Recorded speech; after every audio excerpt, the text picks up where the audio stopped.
Hello, hello, Shoggoth Unknown here. Welcome back to Cataclysm Dark Days Ahead here on the 2nd of October 2022, local time 10:22.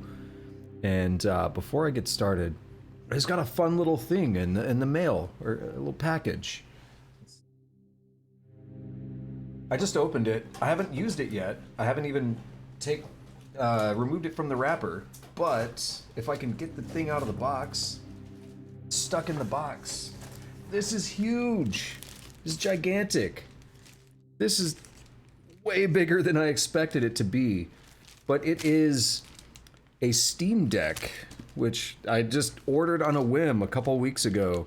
And yeah, here it is. So I think it's going to be fun to play with. I can just imagine playing Factorio like at work when I'm totally working or something when I'm in the office. I don't know. We'll see how it works out. Seems like it's going to be fun to mess with though, so it's kind of fun, kind of exciting. I ordered it like a couple weeks ago, and then you had to put like a $5 deposit, and then they sent me the email on like Tuesday or something, Monday or Tuesday. I paid the rest of it, and then it just showed up like 30 minutes ago. It's pretty nice.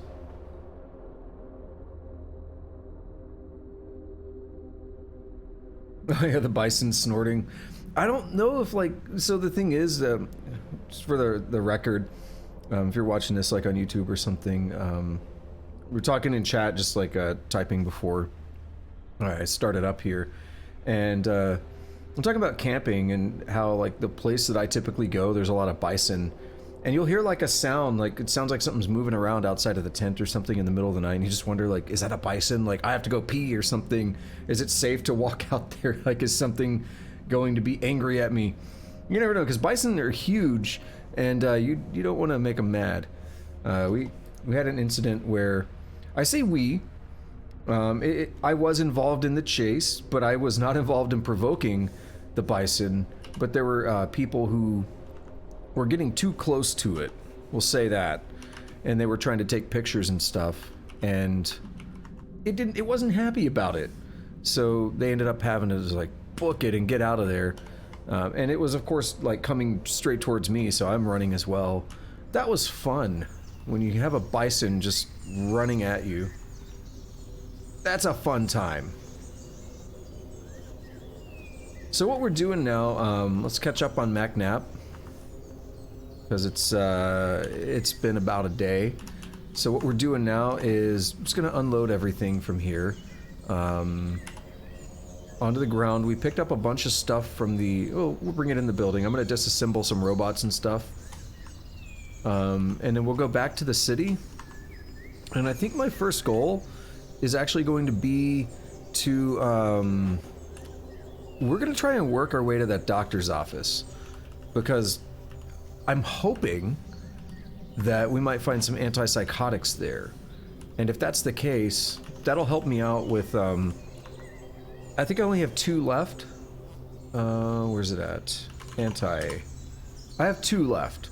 So if I can find some of those, then that'll help me out quite a bit, because I can be a little less, cautious about using them. Right now, I'm very careful about using my antipsychotics. I don't know what a fleshy shambler is, but I'm assuming it's fake. Also, I need to turn the volume down. An amalgamation of throbbing organs from various creatures have fused together into this lurching, vaguely humanoid shape. Its myriad roughly formed mouths susurrate in a chorus of sibilant groans and whispers. Okay. Yeah, even cows can get... Cows are generally pretty cool, but yeah, they can get mad. Centipede spotted. That's terrifying. Well-dressed feral. Cows are pretty cool, though. I like them. They do a thing where if you play music... Oops, I was still hauling. If you play music, they'll like come to the source of the music, and there's videos on YouTube of people going to like a pasture where cows are at, and they'll go to like the fence or whatever at the edge, and they'll start like playing a guitar or something, and then all the cows come rushing over, and they just watch and they're chill. But yeah, if you like, if you freak one out or something, and they want to kick you or something, like, you're gonna feel it. They're big, they're powerful. Okay, so how do I disassemble, what's it called? Security? Okay, I need to figure out what the bots are called. And where... Okay, actually first, let's sort.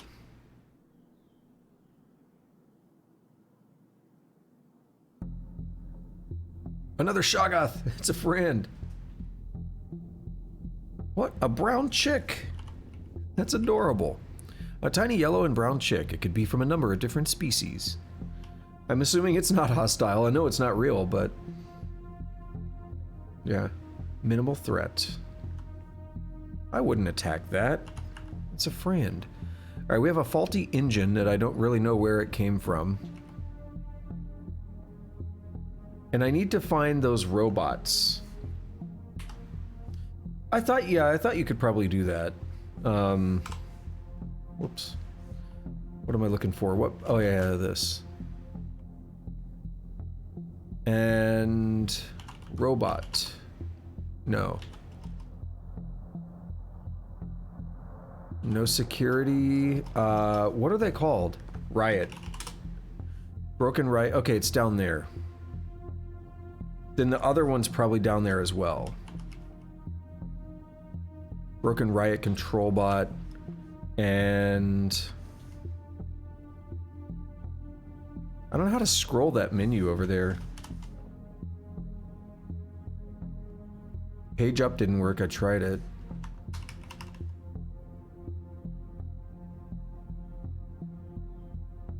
Weird.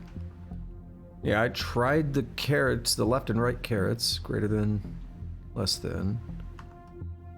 Whatever, it's fine. Alright, can I disassemble from here?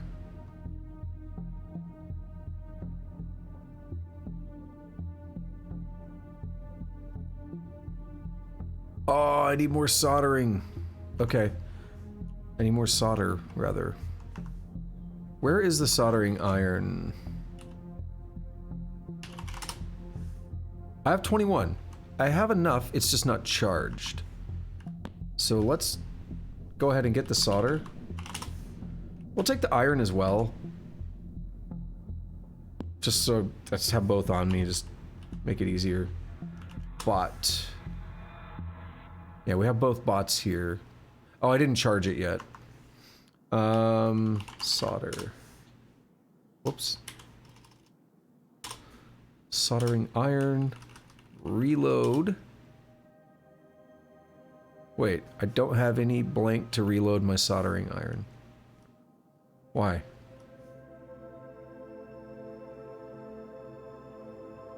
Wait, what does it reload with? Is it not solder? Oh, it's the battery. Yeah, I was about to say, is it the battery? Yeah, and you just confirmed it. Light disposable battery. Well, I do have batteries. I just need to find where they're at. Battery.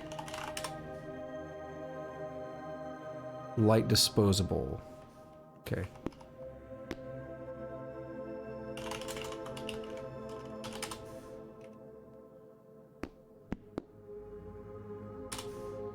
And we'll top this thing up here.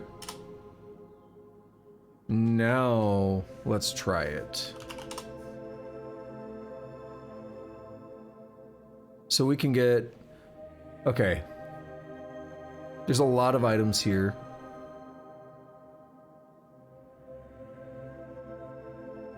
I want to make this decision on my own.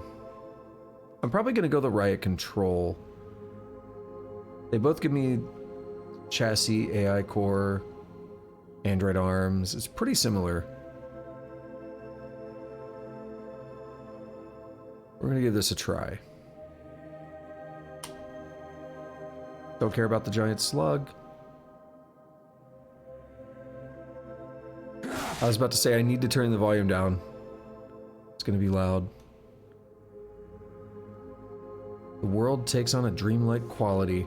Okay, what did we get from it? Well, we didn't get a lot of the cool stuff, which is fine. Our skill is not that great, but it did just increase to 2. So that's a plus, yeah.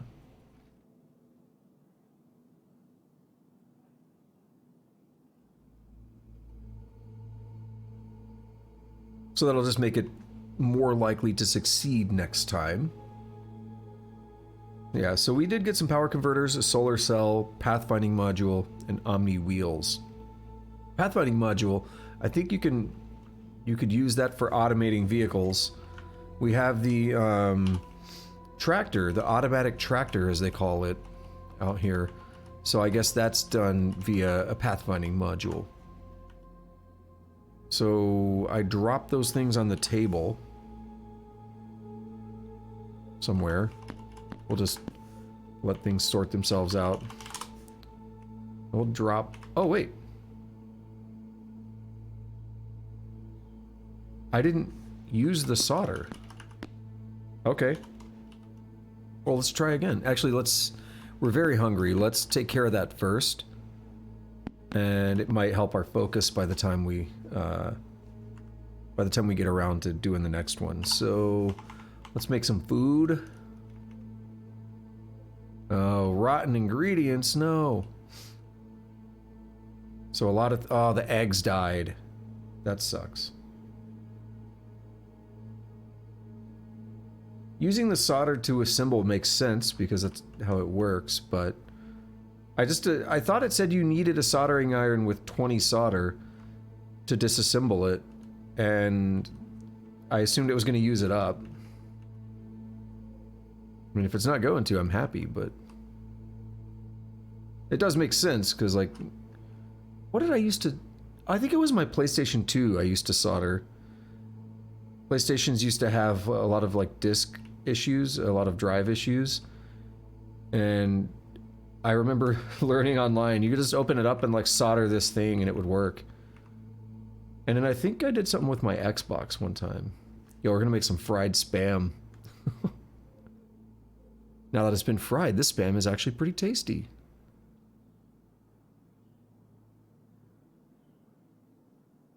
Oh, I see it.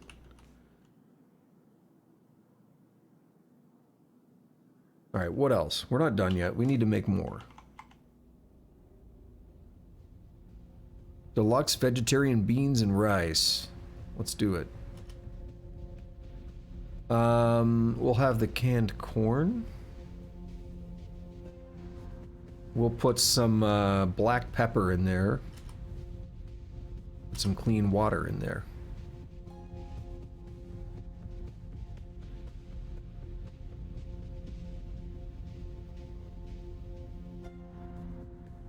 That dog food's only gonna last like a day. If I wanted to try to befriend a dog, I don't have a lot of time to do it. You said you assumed it was 20 charges of batteries. We can check again, but I think it actually said solder. We can double check, because I'm going to go try it again with the other bot. But I thought it actually said, like, it needs solder. Solder is becoming a strange word the more I say it.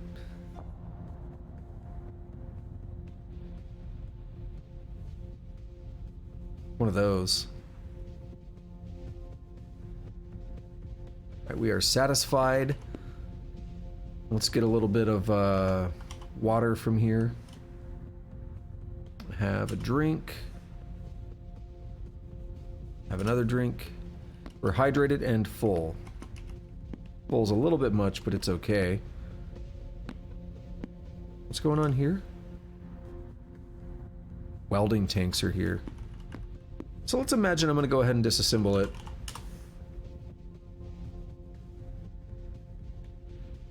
Let's...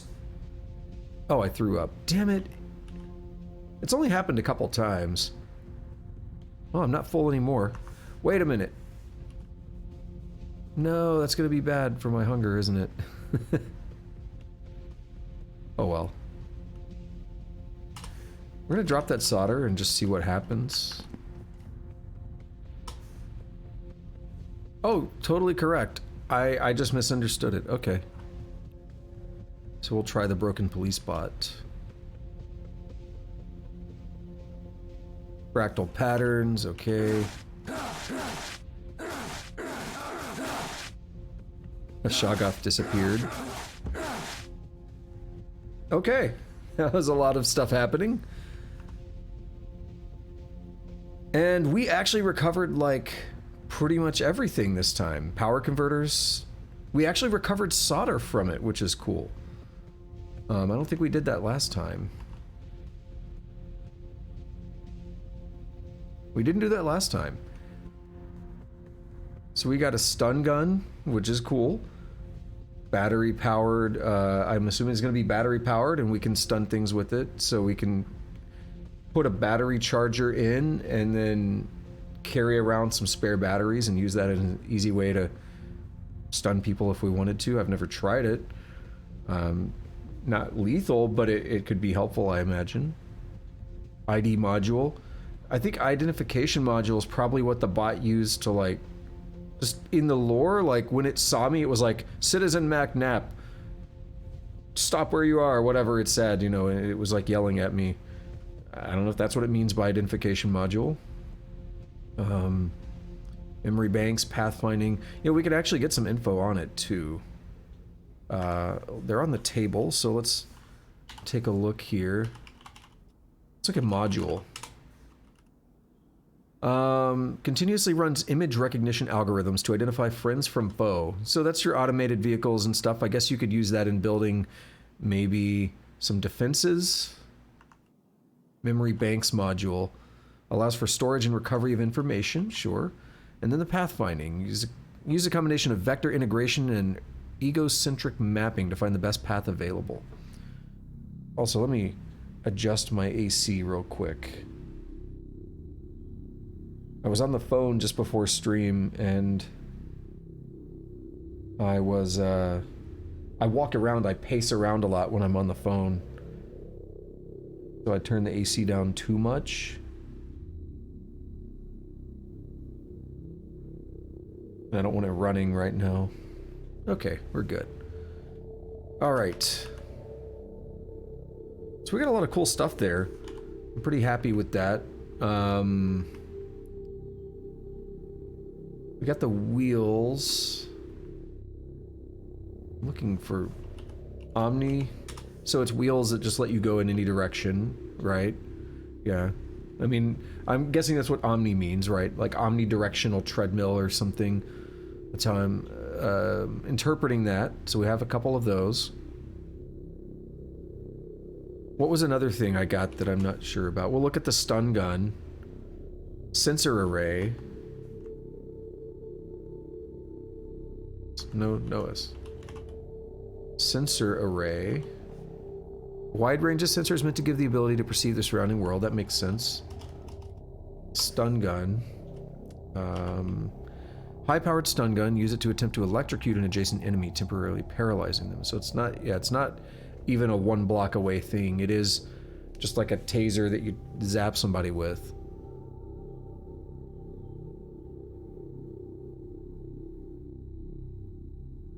What else do we have that I'm curious about? Android arms are cool. Like, imagine you can build some interesting stuff with that. And the chassis. Let's look at the chassis first.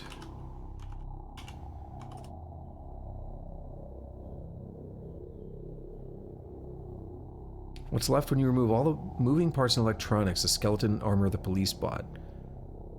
Huh. I wonder if we could do something with that. And what was the other one? Arms? Set of human-like arms, that's all it says. Okay. We can actually disassemble it. It requires a soldering iron of 5 charges. Might yield some solder, some electric motors.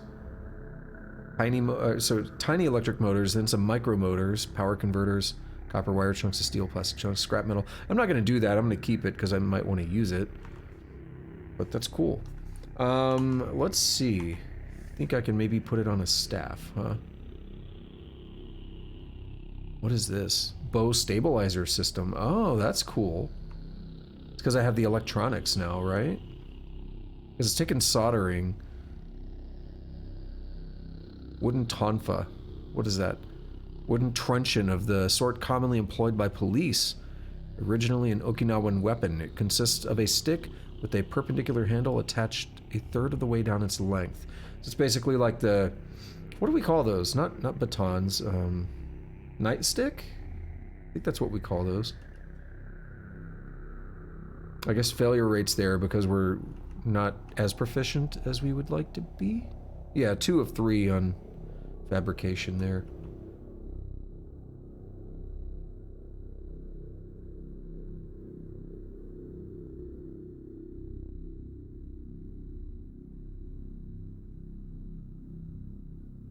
There's so many things. If I wanted to find out if I could use the stun gun, if I know the recipe, is there a way to search on ingredients, or just do I want to do description? Any skill used to craft. Component. C. Stun. That would be a no. Well, I would think it would have been caught with component, but we'll do a full description. Stun gun.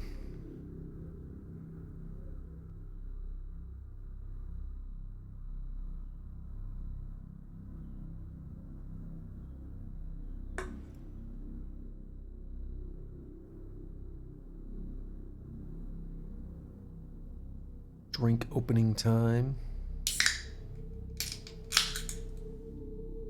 Yeah, we got nothing. Okay. Oh well. It's probably... I'm not saying it's not something you can do, but it could be a thing that I just don't know how to do, right? Oh, we have a hallucination hanging out. Ethylene Correa. Wait, what? Coffee break filter? I am confused. What's going on, Omnivore? Oh, description, yeah. I didn't know what you meant by that. Just a lot of string matches. What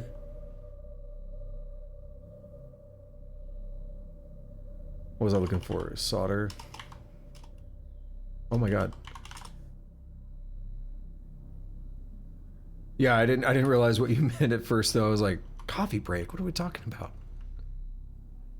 We're gonna empty the Glock.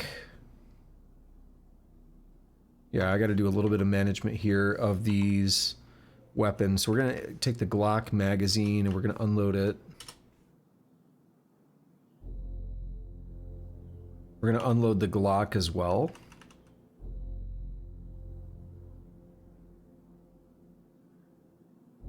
Okay. We're gonna unload this magazine. And then we're gonna drop the Glock, that Glock magazine, and we could just use all that ammo directly for the USP.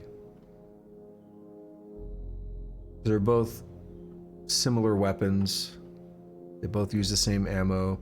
I'm not gonna carry both. Now we don't have a USP 45, so I'm probably just gonna drop these 45s here. We'll keep the 9 15 round magazines here.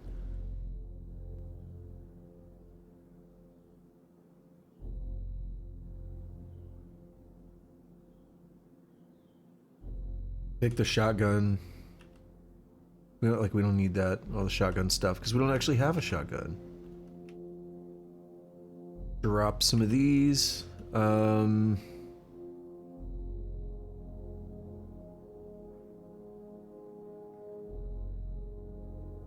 to see what else I may not want. Is the screwdriver set inherently different? Screwdriving and fine screwdriving. It is better. Okay. Sandpaper has filing quality. That's why I grabbed it, but we don't need it with us. So bear with me just a moment.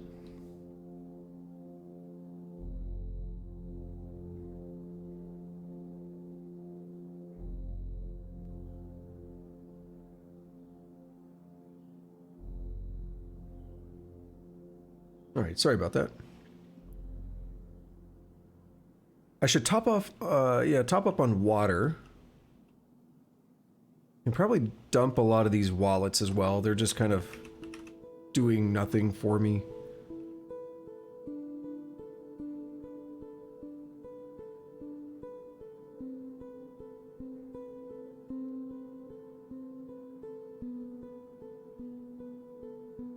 What I should do is take all the wallets and like empty them out or something and then consolidate all the money and crap that I have. We'll get to that at some point maybe.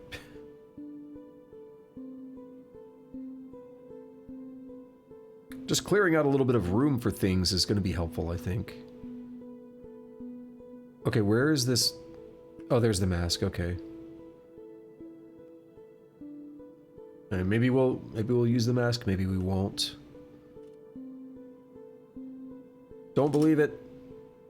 Don't believe it. It's not real. This is why we're gonna go to the doctor's office and hope that I can find... Again, no spoilers. No spoilers if I'm not going to, like if it's guaranteed, but... To me, it makes sense that you might find antipsychotics there, so I'm gonna give it a look.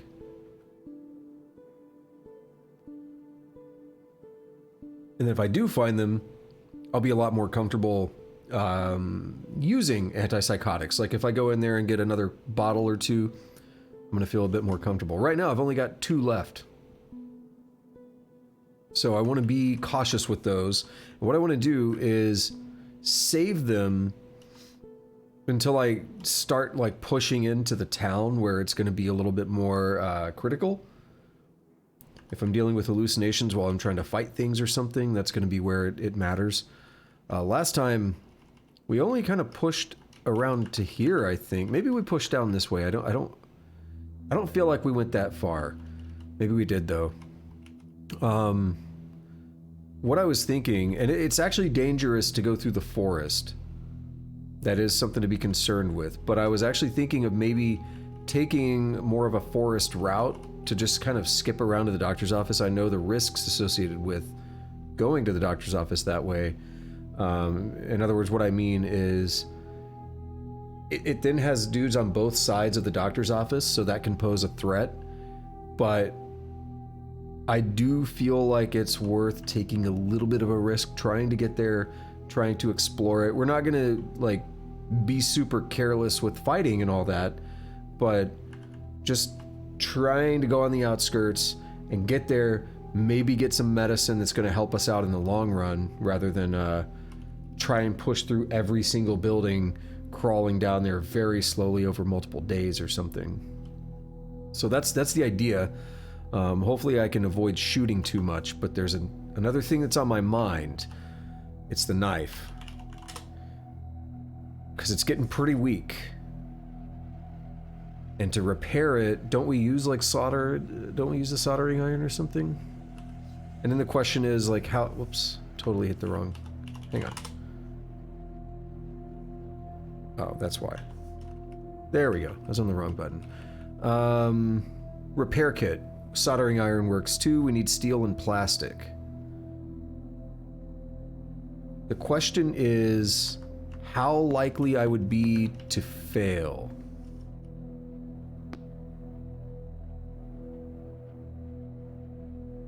Dude, I love this description. Your mind fills in large, shifting images of predators to save you from its actual appearance. You can feel it despite the distance, as if it were connected to you. Reminds me of the game I played last night and the night before, Source of Madness. Great game. I think I almost beat it last night, but I found out that if you take too long on what I presume is the last boss, you die. He wakes up and reality ceases to be. And then you die, because there is no reality.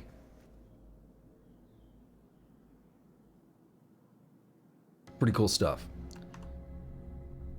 Okay, so I'm going to see what the likelihood of repairing is going to be. So, can't do mend. We need the soldering or whatever. I do have a soldering iron. Press A to use one. Okay. We have to do it that way. Soldering iron. Repair. Combat knife. Damage chance is really low, but I have no success chance. So it sounds to me like it's not worth trying. I don't think that's really going to be a very useful attempt there. Basically what I'm reading is that it most likely will do nothing. However, it will probably work on my skill a bit, and I'm not saying this is the right way to do it. I'd rather find something that's not going to potentially damage my weapon, but the point I'm trying to make is it would probably help my skill, and then if my skill went up, I could probably have some success chance. But at the chance of maybe damaging my like great combat knife, no, I'm not going to do that. So let's instead, what's something I can do for easy fabrication? What's the thing here for primary skill? Fabrication. What the hell are carding paddles? Oh. A pair of toothy wooden paddles used to clean fibers for use in textile production. So you could, I guess, take plants and stuff and use that to process them, I guess? So some of these that say fabrication 2 of 3, these are the ones I'm interested in because I think that would help me level up my fabrication. Yeah, and we have a lot of armor stuff here, huh? That's cool. I need armor smithing as a proficiency. Wooden clogs. Klumpen. Sabots. Wooden shoes have endured through the ages due to their simple design and durability. Okay, I'm just kind of taking a look at these. I'm not really deciding anything. I just want to see. Pair of leg guards. That's cool. You look like a trash giant. This is made of just random crap. Yeah, made from scraps of metal secured by simple strings. You look like a trash giant. That's amusing. Why, thank you, NVIDIA, for telling me a G-Sync display is connected. Don't know why it just randomly pops up.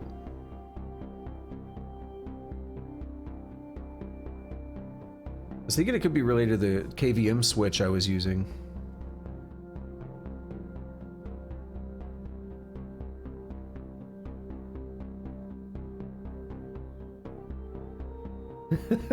Trash giant. Simple wooden small game arrow and bolt. By small game, you mean hunting like small creatures, small woodland creatures. That could be good. We need wood cutting. We could use some of that duct tape. We don't need too much.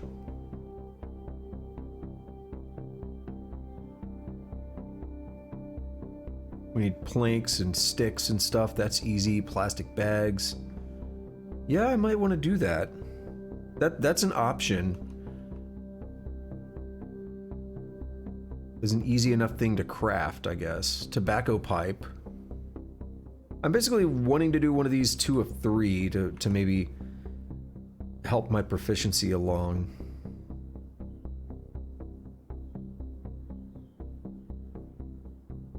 Wooden pet carrier. But I'm also like curious about like what are the best, what's something that's going to be more usable for me as well, right? I don't want to go with something just completely random. Look at all the new things. Yeah, I don't want to make like a random thing that I'm just going to throw away per se. If I can't find something that I want to use, then that's cool. I'm also looking at all the new things. Steel armor. You need fabrication of 8. That's a bit much. You gotta start somewhere though, right? We saw all the level 3 armors.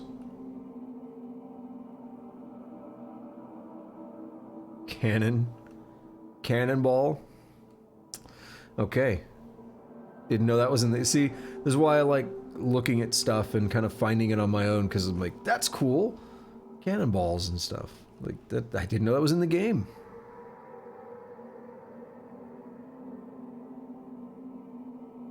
We can make a full-on crowbar.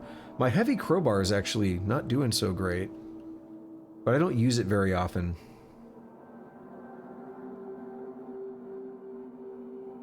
How's this steel armor described? 4mm thick chest piece. Damn!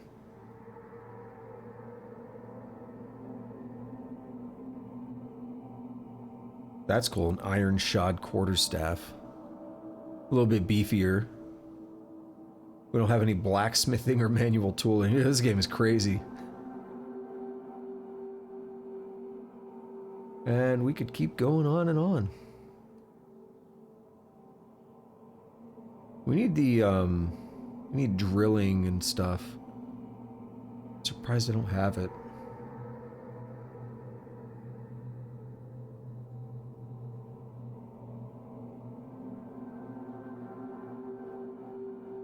A tire cuirass. Cool. You could actually just take a bunch of busted tires and make armor out of it. You can make a vibrator? Like I know, like I have a vibrator and I know you can get them and use them, but you can make one? You need a mold for it, a makeshift vacuum mold or vacuum molder. I didn't know those were tools. That's cool. Oh, whoops. Not that one. This one. Good God. Super glue and a micro motor. I love it.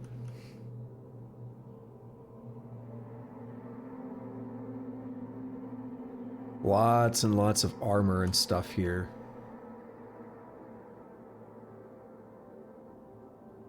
All right, we should call it. I can keep looking at this. We're barely only a little over halfway.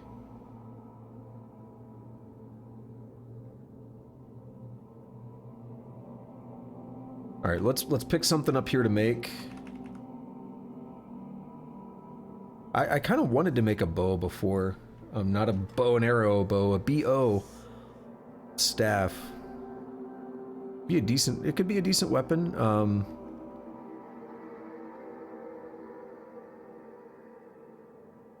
It's gonna take still quite a while. It was like 20 hours last time I looked at these. It was amazing when it debuted. I did hear good things about it. It was a recommended upgrade from a quarterstaff.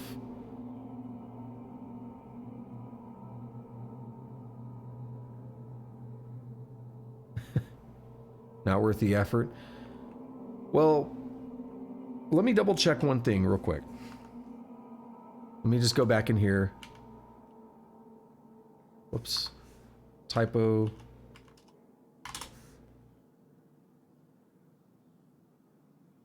Let's look at the knife again. It is fabrication, so I want to get my fabrication increased.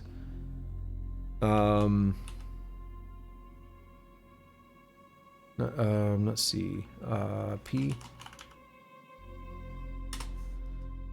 Make pipe mace. I don't know if I can make it.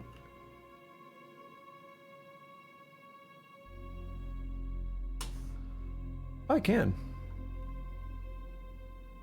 What am I upset about? Let's see. Bash 24. Oh, great pipe mace. Doesn't even take that much longer to make. It's slower, but it's noticeably better. Not per stamina, but it actually averages out quite a bit. Melee damage is better, but all the other like damage per second and stuff averages out. But it has a brutal strike. Stun 1 turn, knock back 1 tile, crit only. Sweep attack for 2 turns. And block. Do you recommend great or regular? Don't use great? Okay, that's what I was... It looks like things basically average out. except for the brutal strike.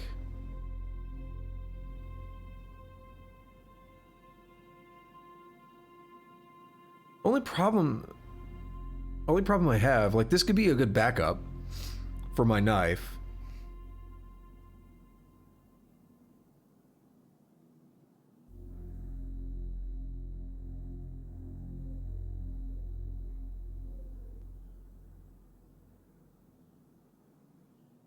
Yeah, this could be a backup for the knife. It's quick to make.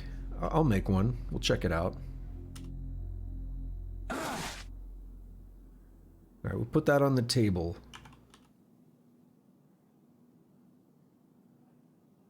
Doesn't fit in a pocket. We'll work on that in a minute. And then what I really wanted to do is figure out something I want to make for... to try to get fabrication up.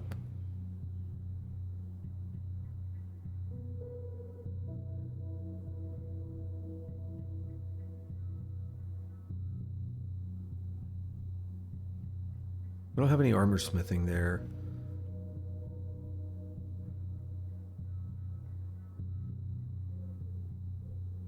Wooden board that keeps the boat afloat. Add boat hulls to a vehicle until it floats. Okay.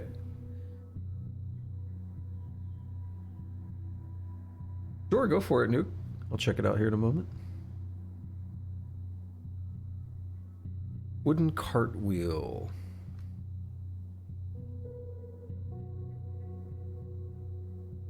Let's see that. Oh my goodness, that's a lot of blood.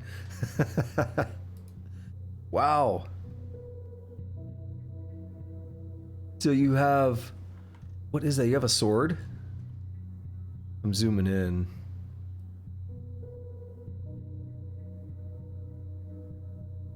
Unleashed your skeletons onto a big horde of zombies and they just went to town. I love it. I love it.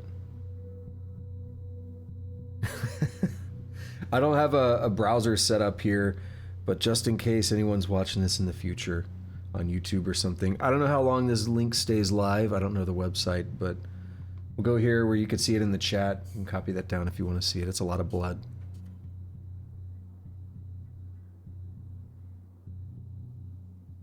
Look back over. That's brutal. I love it. Okay, what was I looking at here? 24 minutes to make that wheel. Pet carrier smoother. Do I have anything that has smoothing? I'm not sure. I don't think I do.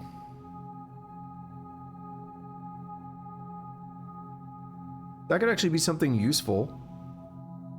Concrete or mortar in construction projects. This would be a more of a future thing, but that could be useful. Doesn't take terribly long to make. Let's do it.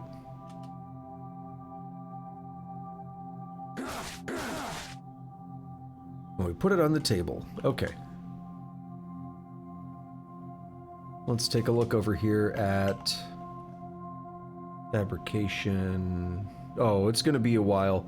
Wait, no, we're at 3. I thought it said I was...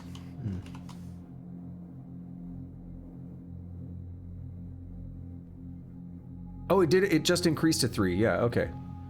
I was like, I thought I was at 2. Yeah, we are at 3. Let's take another look at the menu here, because there's going to be maybe new stuff showing up. Hold on, let's go back here. No, because it's practical. I guess we already had the theoretical understanding, so it's just that we're practical now. Welding. Practice welding and separating some small metal sheets. Separating some sheets to one another? That's weird phrasing to me. Got a longsword from a dead orc. Okay. There's a completely different game with Cataclysm. It sounds fun, though. 7-10 split, like bowling? Okay, yeah. 2 spikes attached to a bowling pin in the shape of a T. Okay, that's goofy. Oh, this game is crazy. So what I'm curious about now is... what is it? Let's take a look at the soldering iron. Repair. How does it look on my combat knife now? Only a 2% success chance. Honestly, that's pretty terrible. Any recommendations on... Like, I can use this pipe mace. Yeah, you wouldn't take the risk. So, this is a thing, like, I just have to keep grinding away at fabrication over time until it's a reasonable success chance of like, doing this, right? And right now, it's not worth it. Because I feel like the knife is too damaged for me to want to keep using it. So we'll probably go with the pipe mace. So it's... Yeah, there's no other recommendation on that other than just keep grinding away. I was hoping there would be, like, a noticeable difference from 0 to, like, 2.6. That's pretty bad.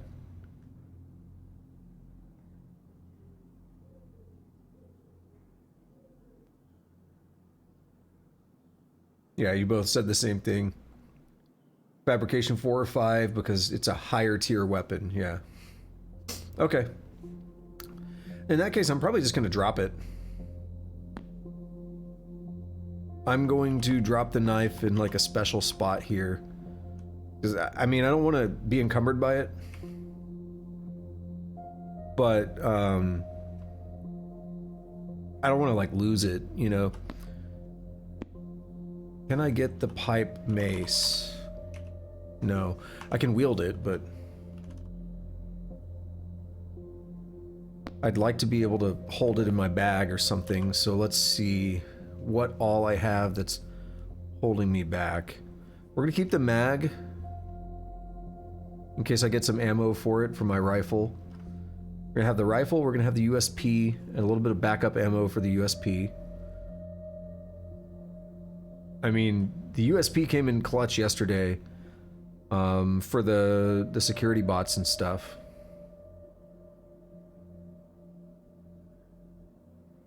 Items themselves make perfect sense. I feel like you'd have a hard time beating pipe fittings onto the end of a pipe. Wait, is that like, are you talking about like how it was crafted, like what it's made from?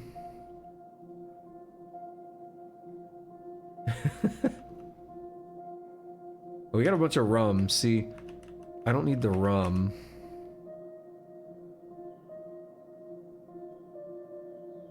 I don't need an extra thing of alcohol wipes. You drop those. Like, I mean, if I have some, that's good for some emergency disinfecting. I don't need extra. Get rid of the armor plating.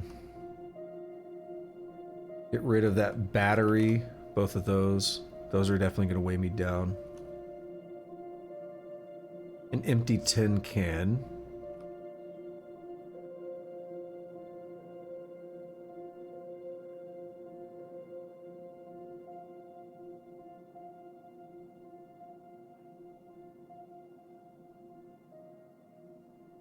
A small tin can inside of a box.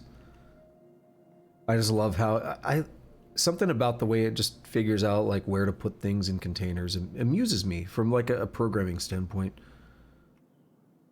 We are wearing some compromised plates, but keep those on. Yeah, I'm a little concerned about my jeans. We just got them yesterday, but they're already pretty jacked up. How are we looking now? Can I put the mace up? I still can't, so we might end up having to drop it when the game decides to store a book and a hydration. I love it. Well, I can just imagine it's literally just a function somewhere that probably just looks for the first container or something that can hold it, right? It probably just like grabs a list of all the containers and just says, this one has the volume for it and the weight, like the weight limit, the volume, everything, and just like slams it in there. And you get some weird results.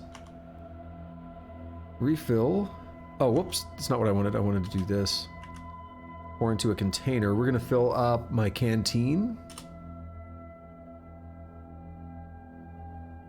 And we're going to fill up one of these bottles. And I'm going to dump the rest of these bottles and stuff. So these are all empty.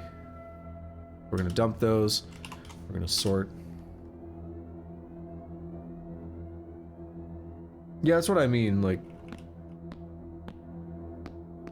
I assume volume is the primary concern when it comes to items. I guess, yeah, length. Yeah, I didn't realize length was a component. So yeah, then that makes sense. We have weight as well. Like, I didn't know if weight would be factored in or not. Okay.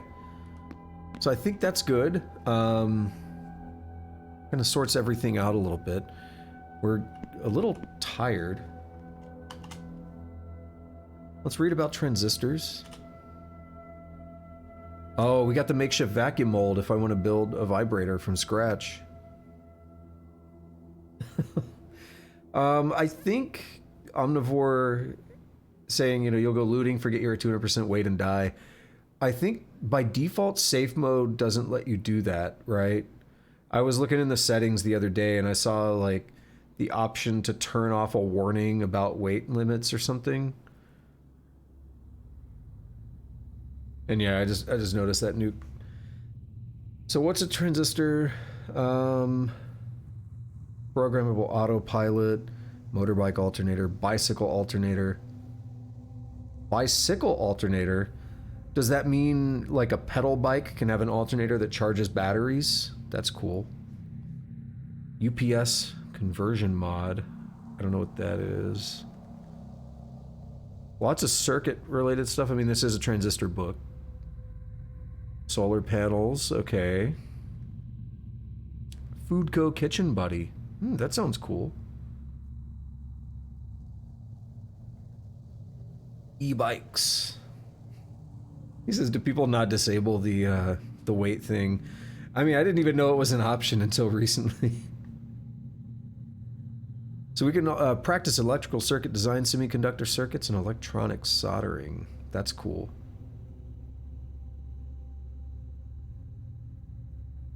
I want to take a look at this real quick. Name. Foodco. Assembled from a set of instructions you found in an old book of DIY projects, the Foodco Kitchen Buddy claims to be the perfect solution to all your home cooking needs. While it's surprisingly handy for vacuum sealing as well as dehydrating food, the cheery sales pitch neglected to mention A, how awkward the damn thing is, B, that you'll still need a normal kitchen, and C, how it doesn't take batteries.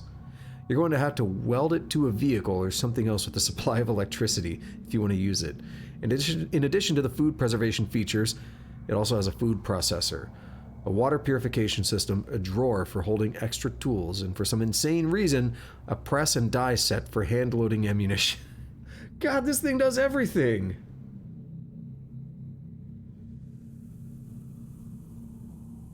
Nuke, we were talking about how safe mode lets you disable like warnings for a weight limit. Like, I think by default it won't let you go over the weight limit. I think that's what it is. We're talking about disabling that.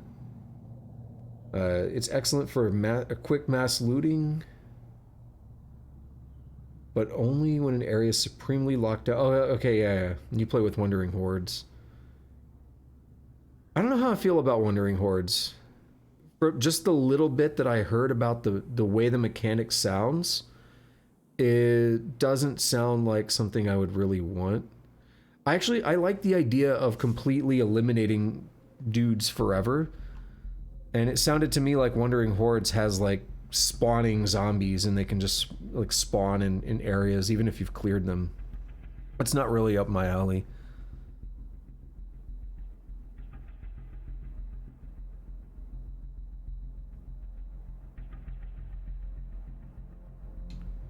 And, you know, I would hope it does my taxes. I don't want to do them.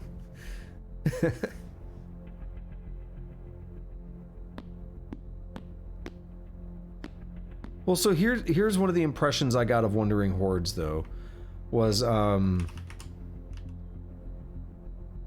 it was one of Tomato's videos, and they were talking about the Relentless Hulk, and someone mentioned that it uses Wandering Horde spawn mechanics. So I forget, I think it was Tomato that was saying like he doesn't use Wandering Hordes because he had cleared like a base, he sealed it up, and there was like no way in or out of the base, and zombies like spawned inside of it. And he was like, that's the last time I touched it. And I'm like, yeah, I don't really like that kind of thing. I like the idea of saying I can go in and completely clear a city and knowing that nothing's going to spawn there again. Like, things may show up, but I don't want anything to just... I don't really like spawning. I like the idea of things just permanently dying. Dungeon Master Guide. Oh, social. Skim these books. Book of Essays.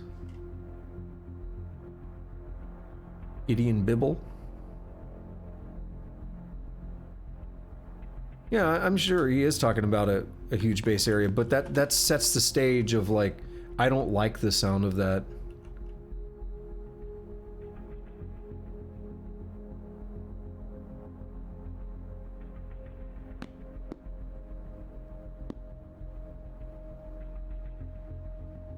Bandsaw, nice.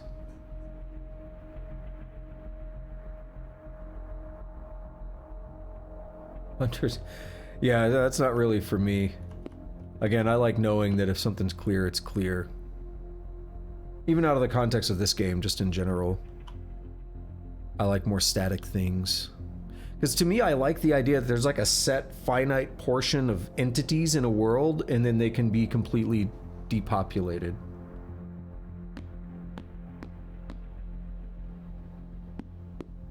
So I'm pretty tired. Well, not like a little tired, but my weariness is down. It's not super late in the day, however. I'm gonna read something for fun, I guess. Just kill some time for a little bit, and then tomorrow we'll start making our way to the doctor's office. You finish reading.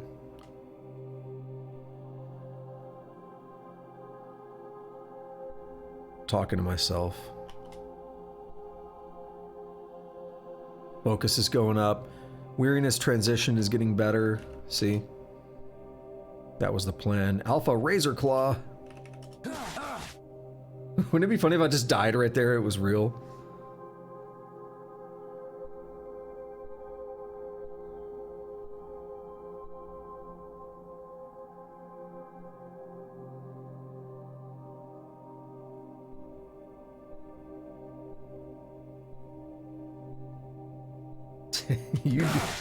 You do go ham. I can't disagree with that. I'm kind of that way with all games, though. It's a consistency of the world. I like the very rigid structure. I like that idea.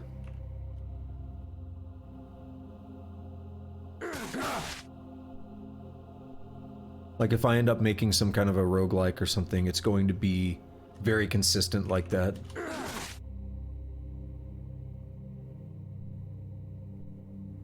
Alright, we're just kind of relaxing away the day.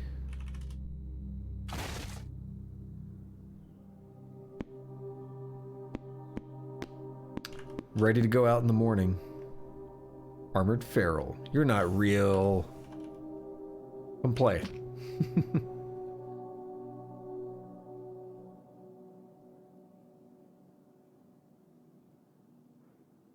Okay, what was I gonna make? Let's find out. How is my activity extreme? Now we're good again. Was it because that was literally the turn that I swung at the dude? Food. What are we gonna make? Make something good.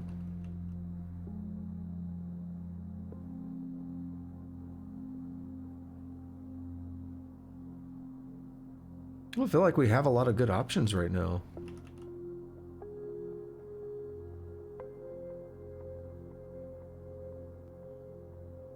We do the deluxe cooked oatmeal. We use that honey. Clean water.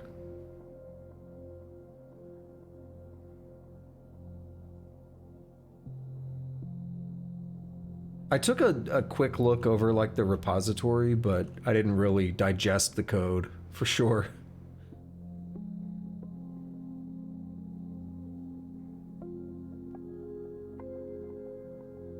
It's a little intimidating to just open up the repo and be like, there's a lot of files there.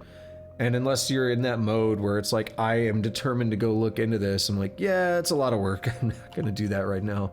But it is valuable for research if you're looking to learn more about how the game is organized, to get ideas for like your own work, you know. You can learn a lot from it that's actually potentially useful. Could have more fried spam. Oh wait, I know what I want to make. Examine appliance. Oh, not that. Use oven. Oh, I'm out of bacon. Damn it. I ate the bacon. What would I heat up then, if anything?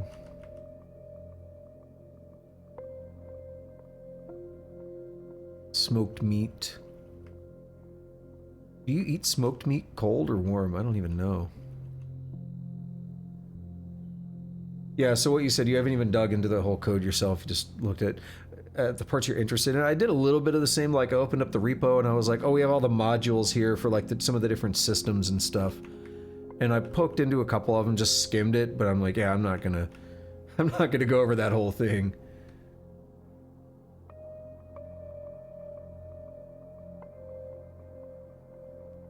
What did Nuke say? Not sure you'll ever need it, but grabbed a bandsaw, table saw. Damn.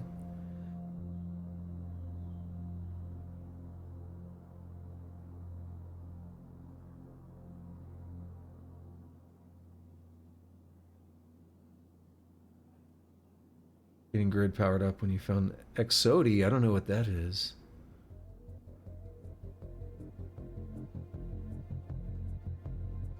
Yeah, so is the JSON describing essentially like the maybe the tiles and the different items and stuff? Like the JSON is used to describe, we have an item here and these are its qualities, I guess. I didn't look into the JSON. I just skimmed over the code to be like, oh, what are they doing here? Yeah, okay. Just a way to store that without baking into the code, which makes sense.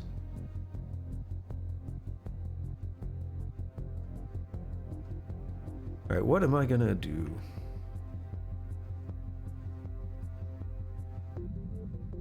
Not super interested in any of this, if I'm being honest.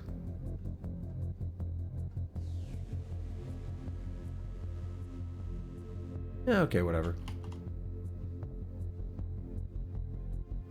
Yeah, because it's like, you know, if you want to add a new item to the game, it's just some JSON. There's no code involved, which is always nice.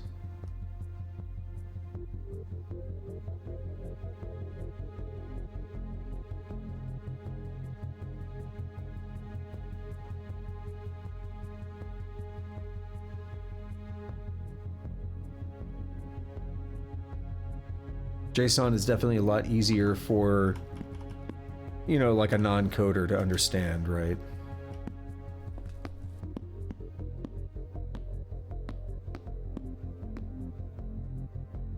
The saws don't fit, no. Yeah, I was like, that's a lot of stuff you picked up. It's like dragging it all around.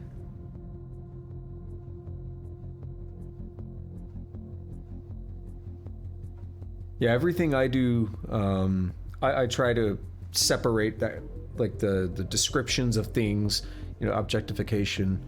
I try to separate that from the code.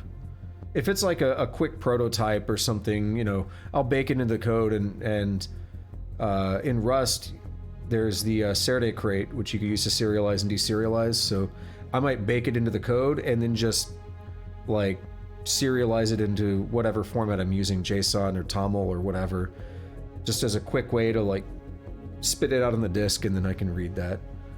So it's like I could prototype it in the code and then just spit out that prototype onto disk, and Good to go. I got some work in JSON or whatever. Let's read a little bit more. Because we're basically going to wrap this day up, and then I'm going to go work towards that doctor's office. But I just didn't see a point of going there when it's kind of late and I'm already worn down.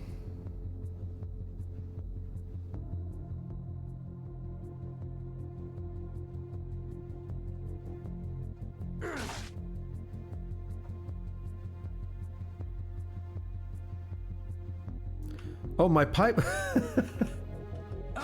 Hold on, we gotta see that. Your pipe mace says that. Oh, wait, not that one. Yeah, your pipe mace says, do you think it will rain today? Things are returning to normal. I think I weathered the hallucinations today. Guess that's what just happened. We're almost done reading the road novel. Oh, no. Scratching her arm, I can feel insects. All kinds of fun stuff is happening. Alright, last chapter of the book. Let's go. Lonnie Joy gets angry. I don't know who that is. They're a hallucination, I'm sure. Alright, our mood is pretty good. Whoa, dexterity and intelligence are way up. Stats aren't bad right now.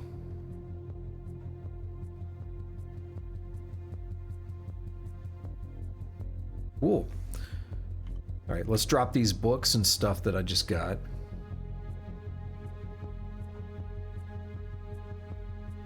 One thing I would like is if reading the book would put it back on the shelf. Where is it? Maybe it did. Maybe it's if you get interrupted or something. No, I do have it.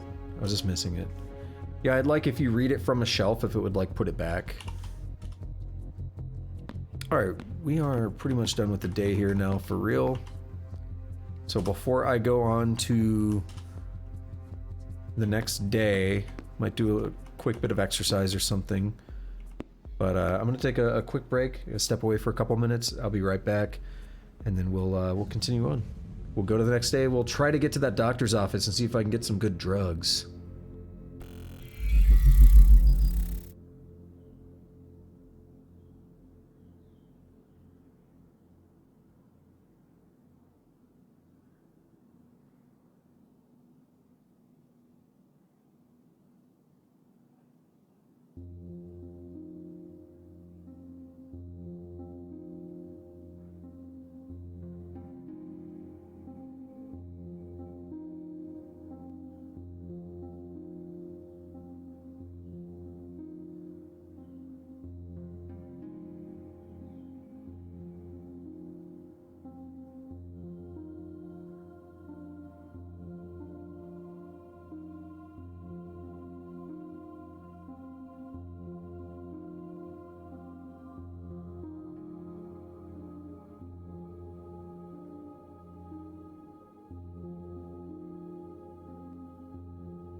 That's great, Newt. They implemented that adding or that carrying a full bandsaw in your lap while driving makes it slower to steer the car. I guess it's based on just wielding, right? So like if you're wielding a weapon or something, and you're trying to haul, then it's like, oh, you're slower because you're wielding, right? So I guess it's the same concept. Here we have the Liar's G&T, basically gin and tonic, but it's non-alcoholic. Had these last night. Very good stuff. Highly recommended. I stopped drinking back in January. My buddy just told me about these last week, and I decided to give them a try. Really good. Really, like, it just tastes like the real thing. I won't make a habit out of getting them, but it's good for the occasional treat. I like it. The other day you're driving around with a washing machine, so it could just be, maybe. I would assume it was like a wield, related to wielding, but I would think a washing machine is larger than a bandsaw. Maybe not.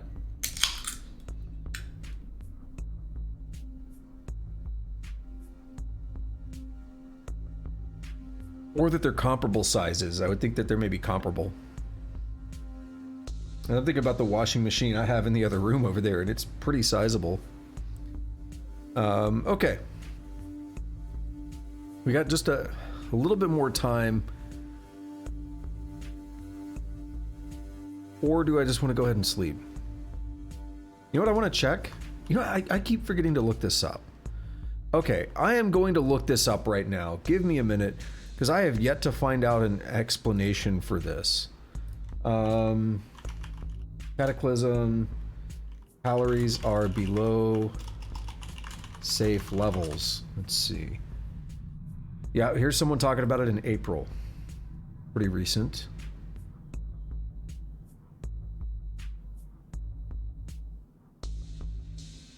Okay, hit at somewhere, it'll tell you your body weight, which represents roughly how many calories you have stored. Start lining your meals with portions of oil, lard, or butter. Avoid vegetables. Weight gives you a general idea. I don't know where the exact caloric threshold is, but I usually keep myself at overweight, one step up from normal.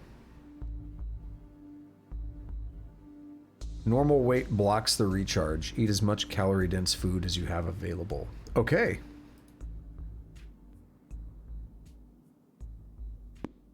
So, where is my weight? Normal.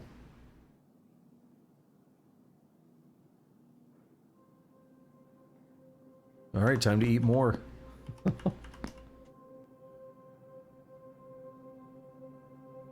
Let's make something.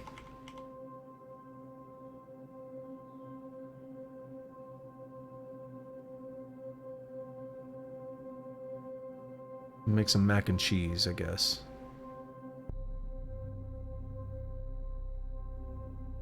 In the context of what?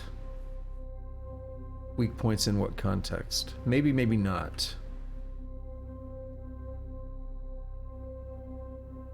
I'm guessing it's a no, though, given my response.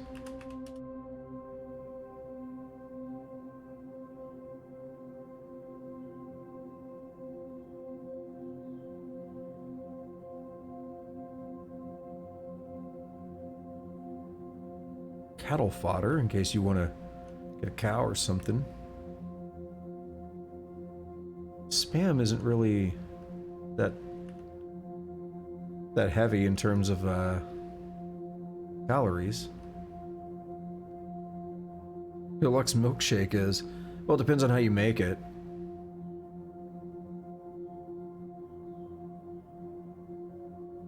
Hand roasted corn.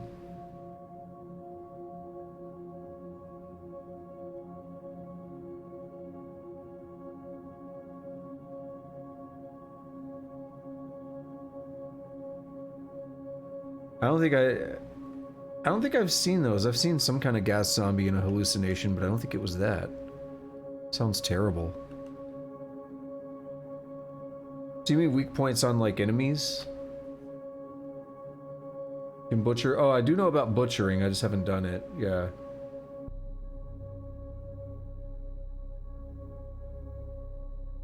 I didn't realize that, no. So if I butcher, it'll teach me more about how to do it. Okay.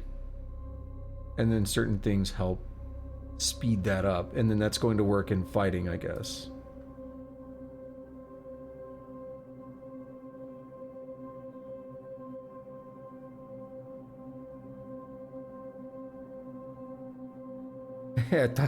I thought you said you liked it when the game kept you on your toes.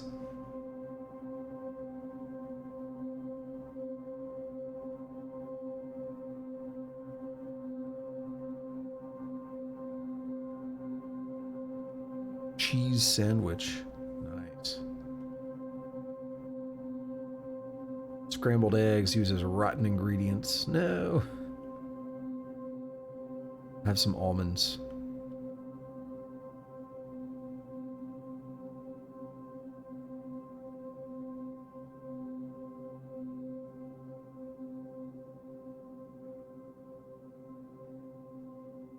Have some peanut butter.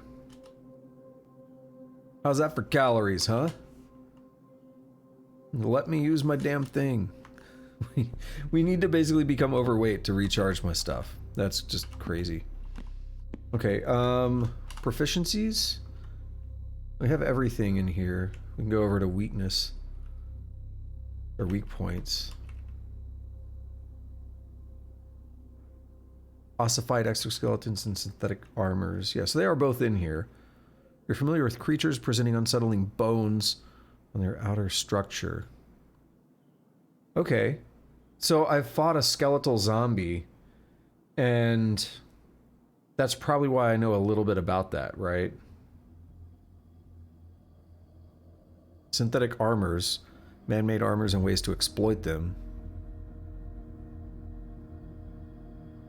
Yeah, no, I get that, but I'm just looking at the progress and all. I get why it's gray.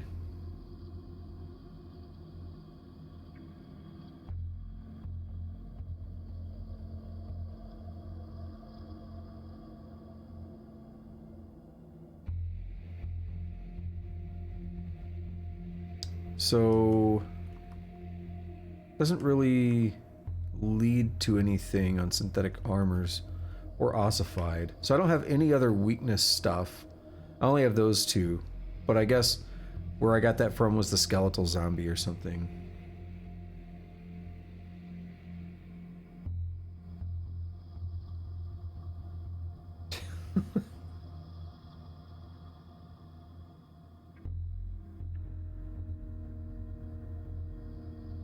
So I keep thinking about trying it. Well, hang on. Let me look at these because these are interesting. How does this work? Anyone can toss stuff into deep fryer oil. You know more about selecting oil, okay. So that gets us to breading and battering, okay. Because I know about carving, right? We've dealt with carving on characters before, and that leads to nothing, but it can be used for stuff. This is one that was interesting to me because there's so many things. Pharmaceuticals. That's really cool. Zombie biology. Knife skills from food handling, okay.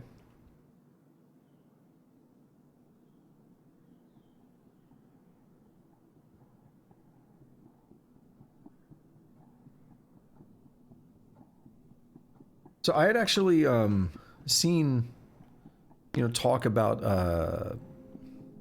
what is it? Butchering. And there was like a question on whether, you know, butcher or pulp.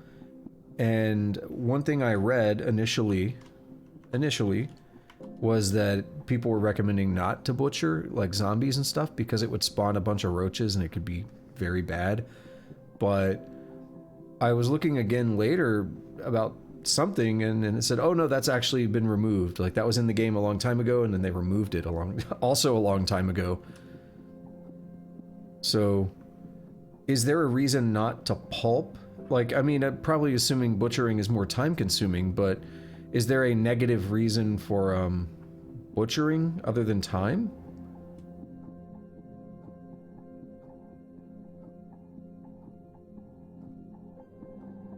If they did in fact remove the roach spawning thing.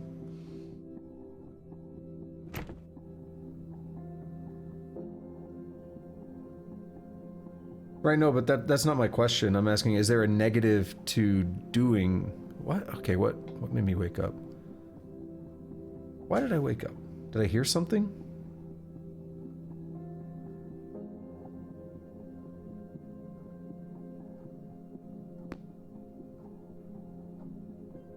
No, but that's not what I'm asking. Is there a negative... Is there any negative to butchering or... No, that's a separate question.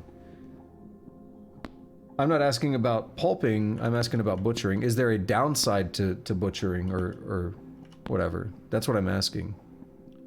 Because the roach thing was removed, that would be a downside. Yeah, so time is the only one, okay. Yeah. Why am I awake? Because I'm hungry? Why did I wake up? I barely slept. Make some food. No, I get that they're separate things, but...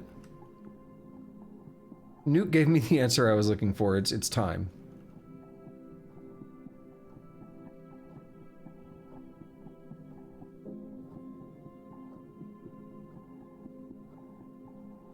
Like, I wasn't saying I don't care what the results of butchering and dissecting are, I just was asking if there was a downside, yeah.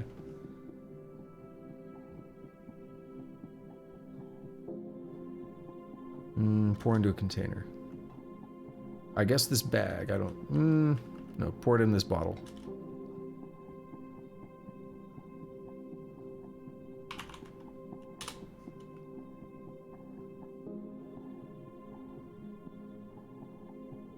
Drink everything.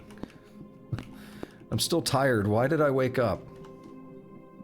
Why did I wake up?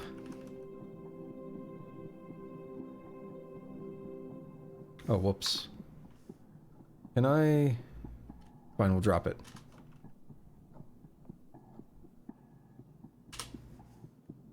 Also, if your delay is that... Like, the delay should be pretty quick, like only a few seconds. Maybe a refresh would be good. I don't know if there's an issue.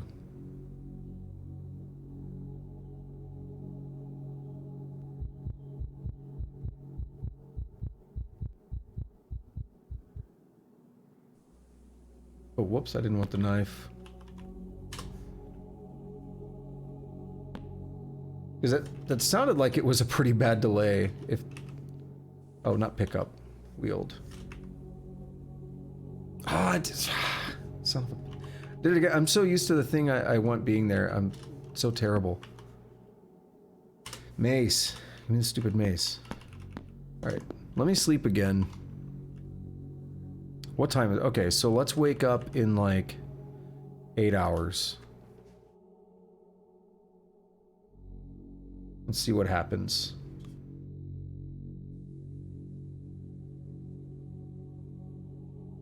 We're hungry again.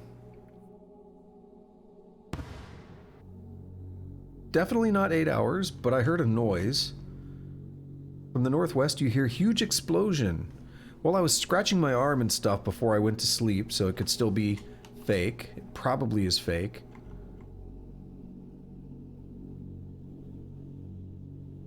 Gross food from a week ago. Why is he still thinking about food he ate a week ago and being sad about it? Like, that's a bizarre idea to me. Oh, whoops, no vehicle. You ever hit the wrong button?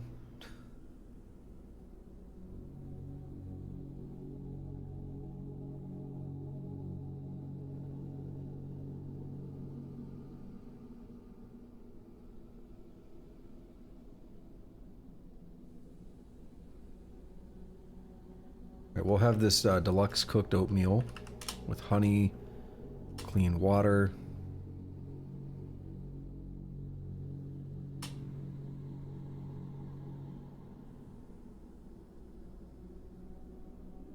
We'll have something else.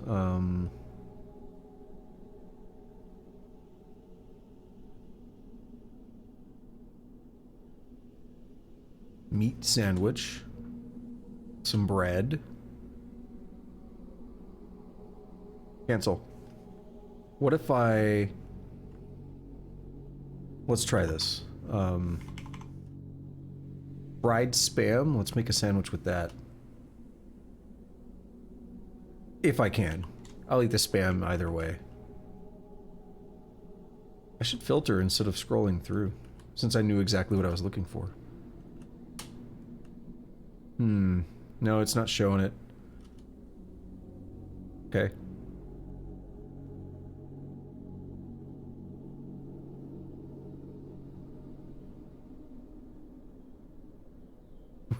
We need all the calories ever. We need to just, like, overeat.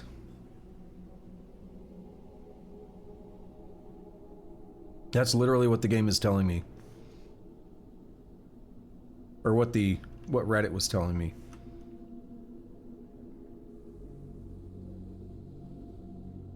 Eat that. I'm tired of carrying that. Ration, I have 2 of those. I have water. One more quick look to see if there's anything I want to drop. I still can't...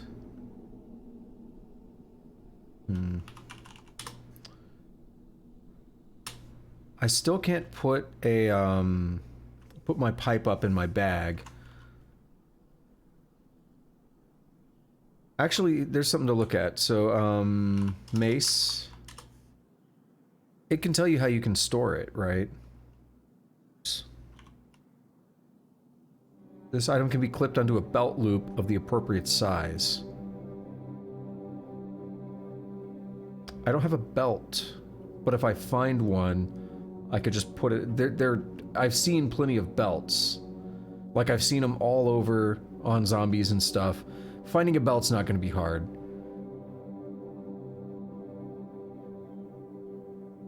So I'll probably do that. Just find a belt and put it on, because I don't think I have one in here. Battery belt. Bullet. Yeah, I have no belts in here. So let's just go ahead and work with this, yeah? Also, we heard a big explosion I don't think was real. Why is there a steak knife out here? Did I put that there? Am I hallucinating? Lonnie Joy disappeared. That was one of the people I was hallucinating. Yeah, I don't think there's anything to that explosion. We're good. And before Portal Storm. I still don't know what that's about, and I don't want spoilers on it. But I think next time I get one, I might be a little braver. Might check it out a little bit more. Because they gave me like a mission to check out, and then I thought it was gonna like alter the world, and the mission disappeared. So I know next time when I get that mission, I need to go explore it when it's active. So I'll do that and then see what happens.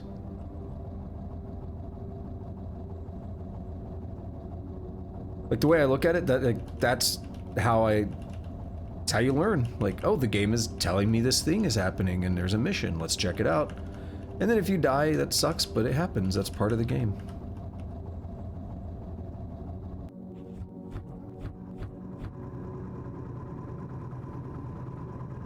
As long as you, you know what risk you're accepting when you do it. To me, like, I guess if it's a situation where, you know, it was genuinely something unfair, it's a little different.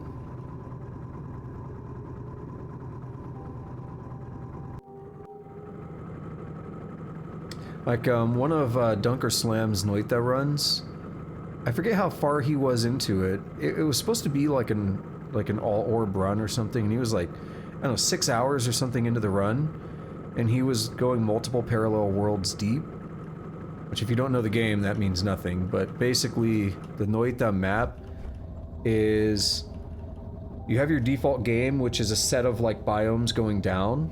There's also a set of biomes way in the sky going up, and there's some extra places on the sides you can go to. It's this huge world. It takes, like, I don't know, 10 minutes or something to cross it from one side to the other. Maybe more. But If you go to the edge of the worlds, there's just like huge walls going up the entire like map. And if you can dig through those walls, you go into another world that's exactly like the first world, but there's more spawns and stuff in there. The thing is, going through those parallel worlds can have some issues in making the game a little less stable. It's typically advised if you're doing that, you want to, you know, actually like save your game and stuff and be pretty on top of that before the game just decides to crash or whatever. One of Dunker Slam's runs of that game, I think he was doing an all-orb run, which requires, like, you're doing a lot of parallel world stuff and all that. He's like 6 hours in or something. He's going between parallel worlds. He gets basically to the other side. The game crashes. He's like, oh shit. He loads back in. He's like, where did the game put me? It spawned him in the middle of Cursed Rock in between the parallel worlds, and it just drains your health super fast. But he was basically spawned in a way that he couldn't get out of there in time, and it just basically killed him. And he's like, that was a completely unfair way to lose, but you don't have any other saves to work with, so he's just stuck with that outcome. That's the kind of thing where it's like, that's not really fun to lose that way, because it's not of your own doing. It's the game crashing and then spawning you in a situation that you can't survive. Not fun. Most of the time in that game it is your fault though. Or it's just the game went crazy and everything blew up and it's fun and you just accept it. Omnivore is like, I know Noita, I've played it, but I don't know Noita and know that I don't know. Yeah, that game has the most ridiculously complex secrets I've ever seen in terms of like, the way people figure this stuff out is just crazy to me. I love it, it's one of my favorite games. But it is not at all a beginner-friendly game if you're trying to like discover everything on your own and figure out all the secrets and stuff. Like, no, that is like a community effort game. You gotta be willing to let the community help guide you. But it's fun, I love it.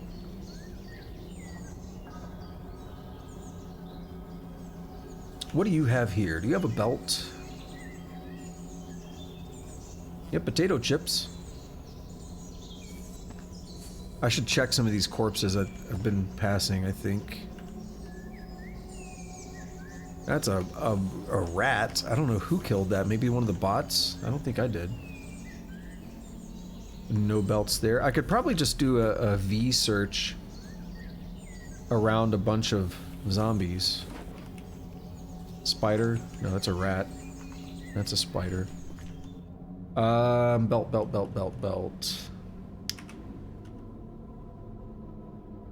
Where? No. Where? Belt. Your torso's very encumbered.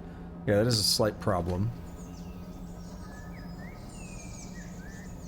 I just want to... Oh, No, I can't wear it. We need belt loops? Did I misunderstand how that, like... Clipped onto a belt loop of the appropriate size. Maybe it just needs to be like the tool belt. Maybe it has to be specific to like a tool belt or something. In that case... What is the remove? No. How do I unequip? How do I stop wearing? I could just drop it. Take out, oh, T. Try activating the belt. Ooh. So I do have a tool belt though. Stick what into your belt?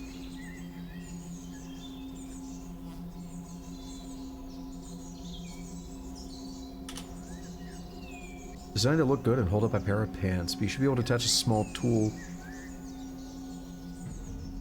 Use holster. This belt's a little damaged as well. It's the first one I found, of course.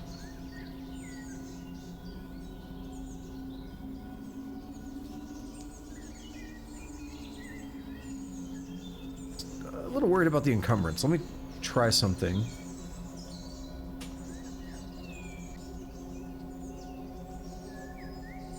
Oh. Let's see, loop under capacity, but pockets data.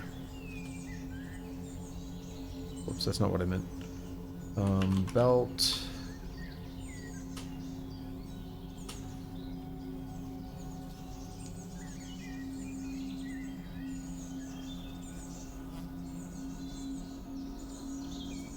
Pocket.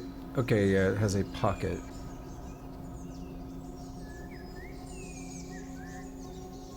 It's a holster that holds one item at a time.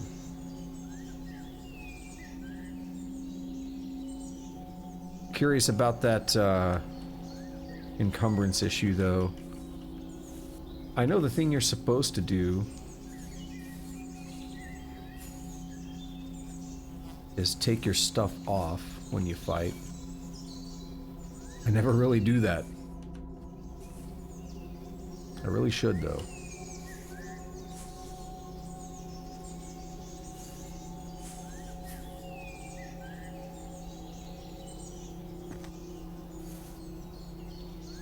So last time, there were a bunch of dudes. There were a bunch of dudes banging on like a garage over here. It's that Scar. Yeah, he's still over there. So we went a little bit south from this. Yeah, so that's the. Let me look again because you mentioned that about the clipped thing. You said that's the pertinent data, but you mentioned the. Because I saw that a minute ago, but I want to find it again. Restrictions: item must clip onto a belt loop. So what you mean is, to use that pocket, it has to be an item that's capable of clipping. Is that the idea? This item can be clipped onto a belt loop. Yeah, yeah. I think that's what you're saying. Like how to read that.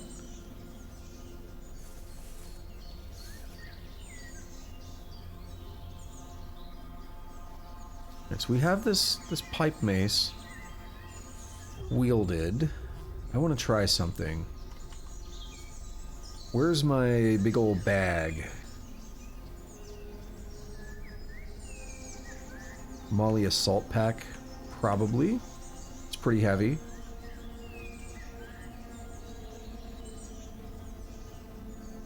Well, yeah, it's a little buried, and it's also. It's not.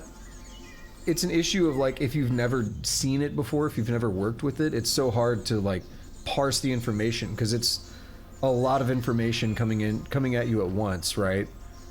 And so when you know about it, it's easy to just say, oh, I need to find that one piece of information, just like parse it out. If you don't know what you're looking for, it's like, oh my god, there's so much.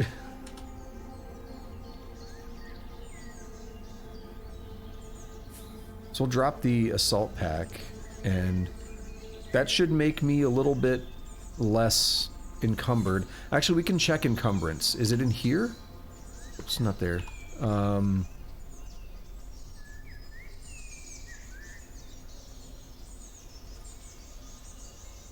26. I don't know what, like, a good value is. 22 on the head. Let me make sure this guy's not... Okay. So if I wear this... Wear the Molly assault pack. What is my encumbrance now? 59. Huge difference. Okay. So yeah, that... I mean, it may not be perfect, but that should help a lot in terms of being able to fight these dudes, right?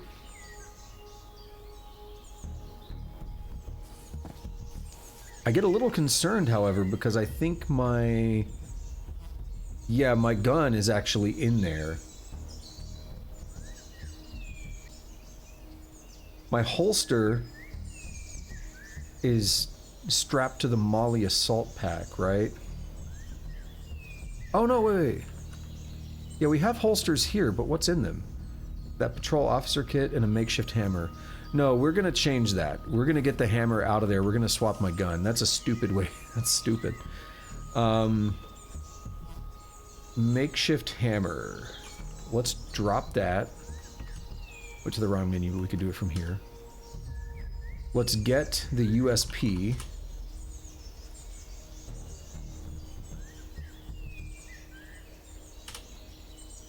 And let's see, is that holstered? Where is my holster? It's not in there. Okay, there's like a way to manage the... How would I put it in the pocket? Move item? No items in the pocket.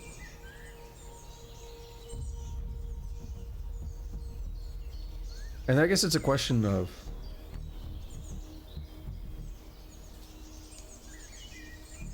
Remains 1 liter. Like it should line up, right?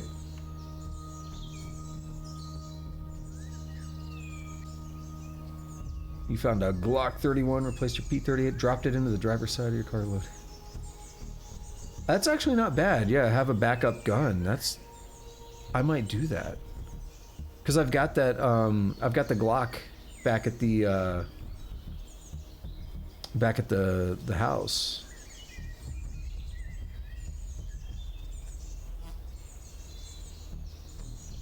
Can be stored in holster. So how do I move it to the holster now?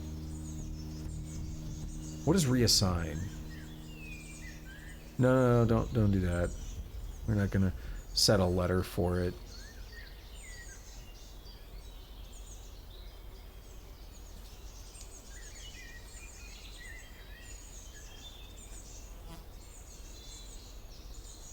Wait a minute. Can I do it in here?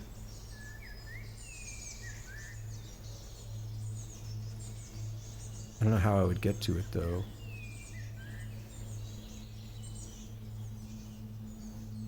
No.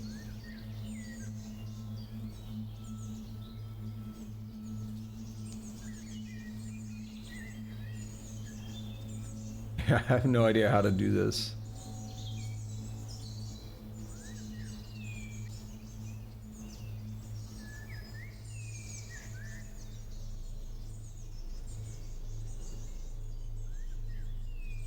Activate.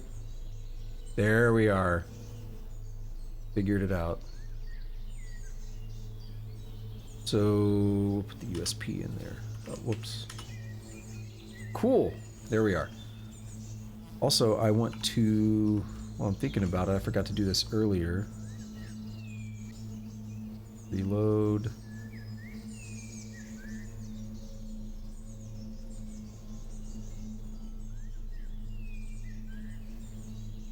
There we are. Okay.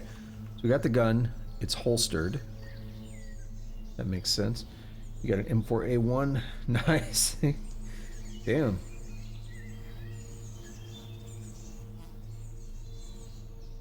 Just in case, right? I like to imagine there's some level of pseudo-realism in what just happened. Not entirely, though. What I mean by that is... Mack Knapp is supposed to be a soldier. He's supposed to be a bionic soldier. You would think he understands how a holster works, but let's pretend for a moment he's not, and he's just like a regular survivor type dude. Then it's a bit of like realism. Is like, I don't know how guns work. I don't like, and like fumbling around. That's basically like what he just did, right? But he's supposed to be a soldier, so his background should know how to holster a weapon.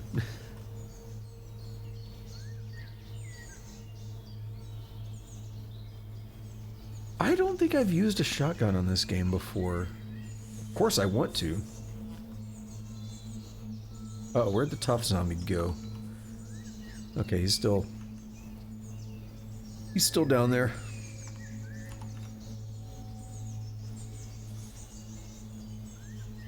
I want to lure one this way.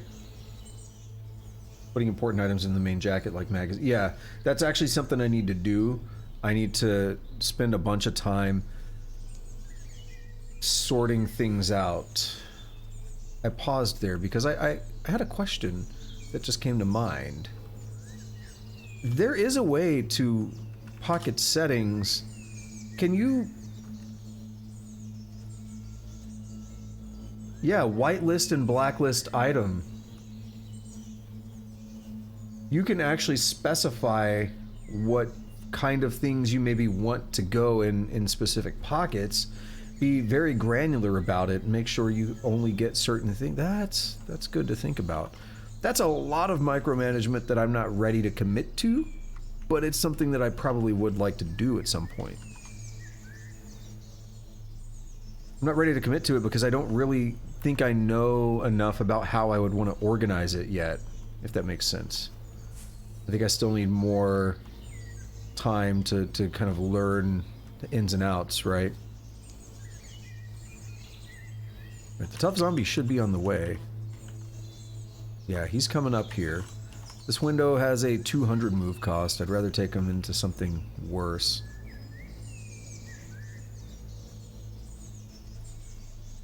Tough zombies aren't that frightening, though. I've dealt with so many of them. You can also be smarter with holsters and sheaths. You stack sheaths and holster on your torso. That's going to add even more encumbrance. You can add them to boots and add holsters to legs, etc. Where is my holster? What's the best way to find out where it's at?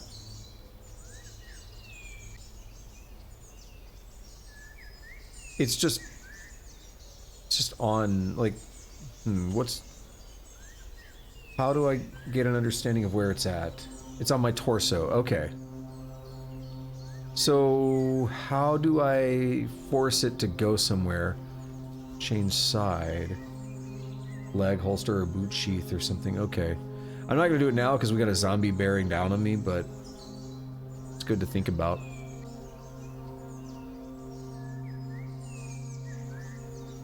Let's zoom out a little bit. I want to get an idea of where I might take this guy.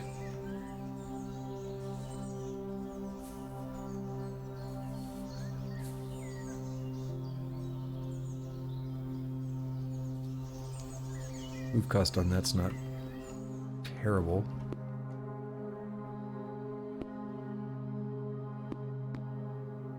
Alright. Can I get him to come up here? Oh, you mean okay. Yeah, it's not renaming. I see. Yeah.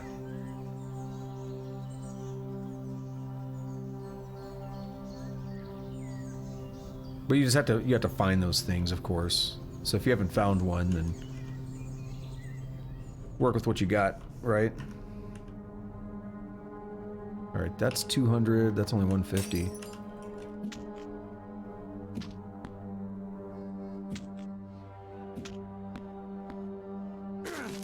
Stop it. Nice. Some combat vests have holsters. I feel like some of my stuff may have. The Molly Assault Pack might have some stuff on it, I'm not sure. What does he have? Anything I care about? Wallet. Do I really, like, I've got so much money and crap. Guess I'll take it. So was it X? No, not X. Oh, I've looked at the menu before. I don't know if I'm gonna do it, but it's B. Of course it's B. No corpses to butcher. Oh, that's right. You can butcher things too to disassemble. I forgot. Yet another way to do it. I mean, I could try it. It's not dissection. So if dissection is a separate thing, I guess I can't do that yet, can I? Or is it through the... What is view medical? Oh, I didn't know about this menu. I knew another way to get to a medical menu. Okay. This one has a lot of granular information. I like it. Yeah, no, I just had the butcher menu up, but there was no dissection option, so it might open up a menu. I was just curious though. What time is it? 5:33. Let's see what happens. Quick butchery. Okay, yeah, I have seen this before. Be careful, or by careful dissection of the corpse, you'll examine it for possible bionic implants or discrete organs and harvest them if possible. Requires scalpel grade cutting tools, ruins corpse, and consumes a lot of time. Your medical knowledge is most useful here. Your best tool has 2 fine cutting. We're missing some proficiency on zombie biology, but I mean, you gotta do stuff to get the proficiency. We could do a quick one here for 15 butchering.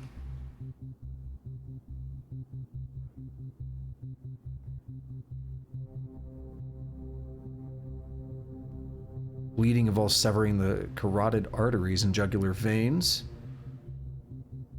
By quartering it, nice.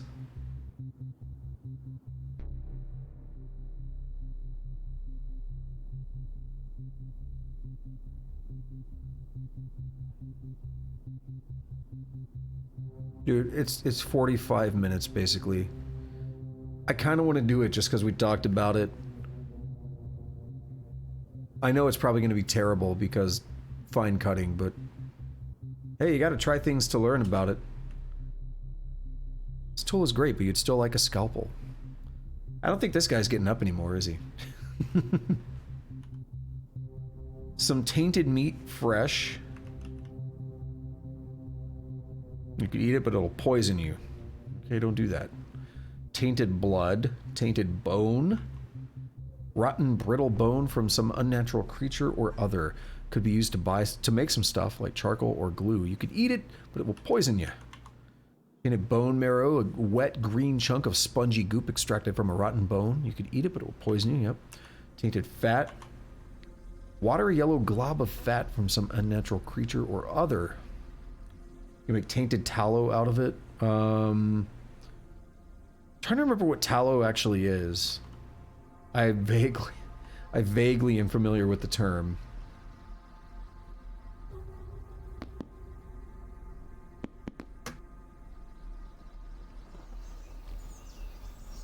Fat zombie come up this way or what?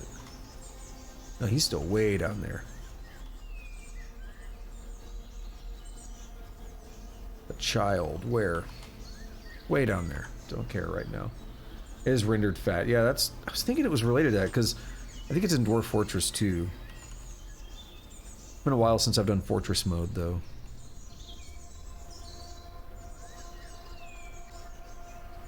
Oh. That's a new one. Mildly dangerous. You're barely able to believe this thing was ever human.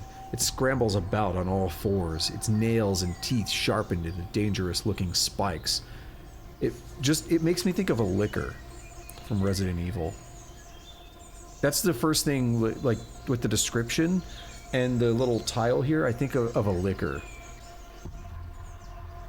But I know hunters are a thing in Resident Evil as well, so...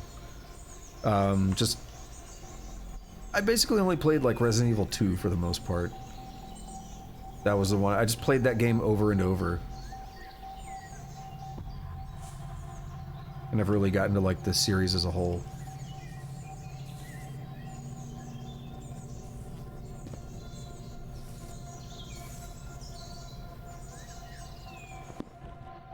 Alright. See what I'm trying to do? I'm trying to lure him to the window.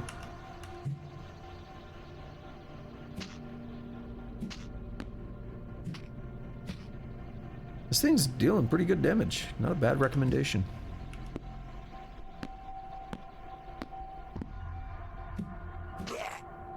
Nice. Okay, so I could do... Okay, wait, we need to check the proficiencies now.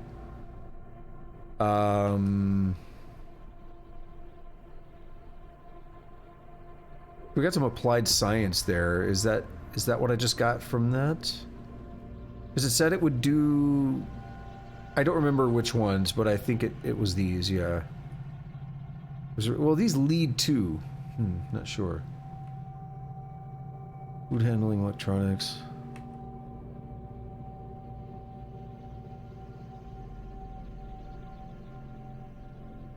So yeah, these didn't change. So we'll try regular butchery on this just to see what happens. You know what happened before? I thought you could take clothes and like rip them apart. I couldn't figure out how to do it. You butcher clothes? Is that what you do? I never figured it out before. That seems to be what you do. You could do both. I failed to disassemble, and maybe it's because... Do full butchery. Do something different this time. Maybe it's because I didn't do this menu. Yeah. I wasn't in the disassemble menu. I went in here and like... I didn't... Oh, disassemble's here. I tried to disassemble some pants and I couldn't seem to do it for some reason. Maybe I just was being stupid. It happens. Or not pants, I don't remember what they were. Some clothes, like a jacket or something. Alright, so there's like some tainted fat and stuff here. Let's take another look at proficiencies.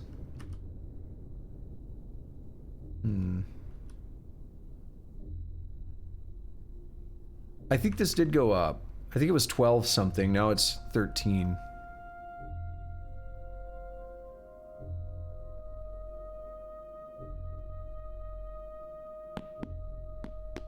We're gonna leave that window as is. It's annoying to go around it, but I can use it against zombies. Disassembling a sheet produces 12 patchwork cotton sheets. Cutting up a sheet gives cotton patches. Okay. The patchwork cotton sheets can then be disassembled again into cotton patches, right? Because I feel like that's how I've done that in the past. Multiple stages of disassembling. Am I wrong?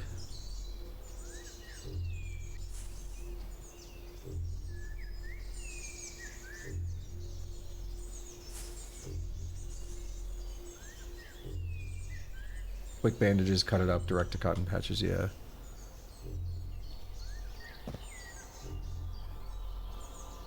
Don't see the fat zombie. Where'd he go? We're actually getting pretty close to him, yeah. I'm not gonna lead him back up to that same place, we're just gonna fight him down here. Unless something else gets mad, that zombie hunter. No, it's still far away. The way its name is lit up, like right here above, right here, I was like, uh-oh, what's that about?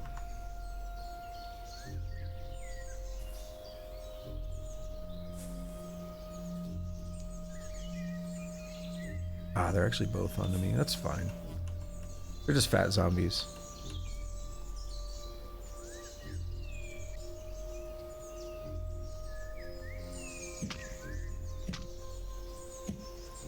Ooh, practical skill in bashing has increased.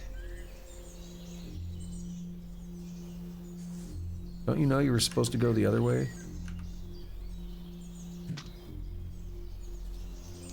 Sweeping is good, because that should stagger him, right? He's not... Oh, he's downed, yeah.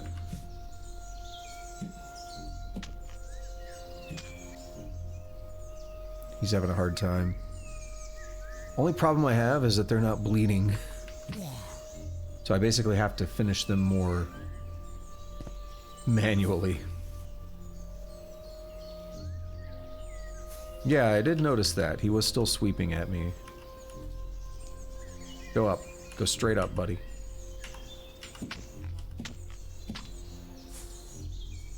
Go onto the tree.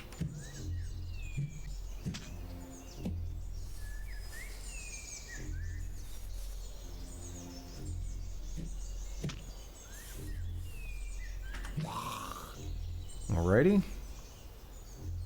Do some... We'll leave the bodies for a moment. I'm gonna get my stuff and bring it down here. I don't want to forget about my stuff, right?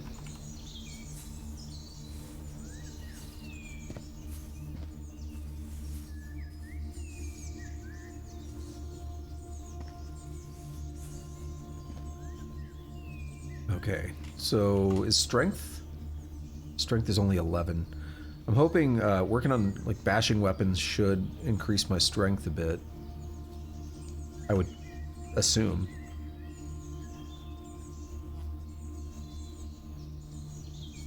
Piercing weapons is good. Love to work on that a bit more. But my knife is not happy.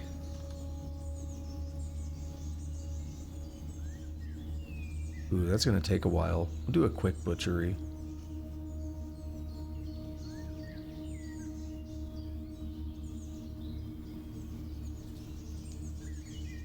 Alright, what did you have? Spray can. In the wallet. Bunch of random crap, we'll take it. 10-gallon hat. Those dudes are really hanging out over there, aren't they? We're only right here. We got a long way to go to get to that doctor's office. I think I need to cut into the forest like I was talking about.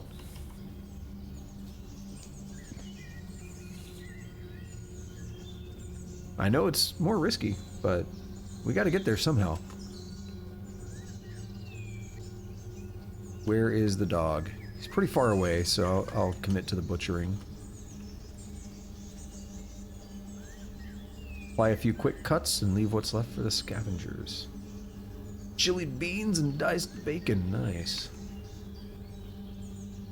Mmm, bacon.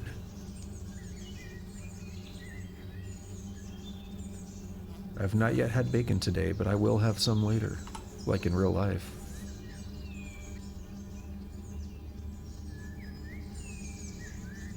Alright, we're gonna wear the Molly pack. We're gonna grab the hammer. Let that sort itself out where it goes. Oh yeah, remember that time I burned a forest down yesterday?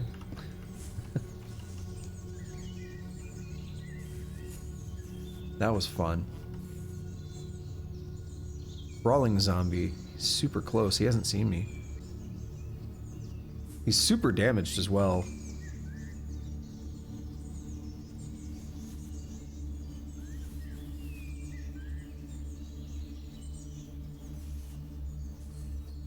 Alright, where's it at? It's seen me now. I'm not wanting to fight in here.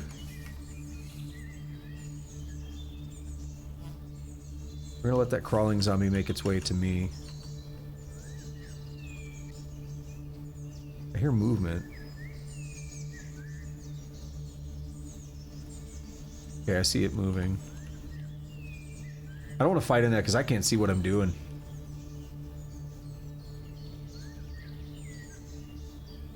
He's just so slow. I know I still have my bag on, but it's one crawling zombie that's almost dead. Please go up. Firefighter zombie dies. Where? Give me an axe, bro. Why wouldn't you just go up?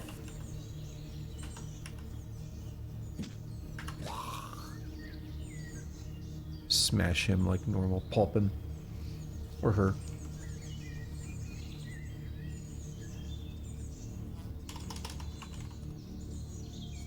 Where was I at? Like right here?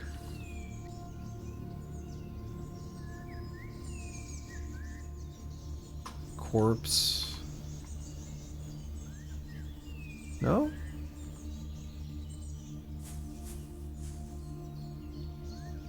Oops.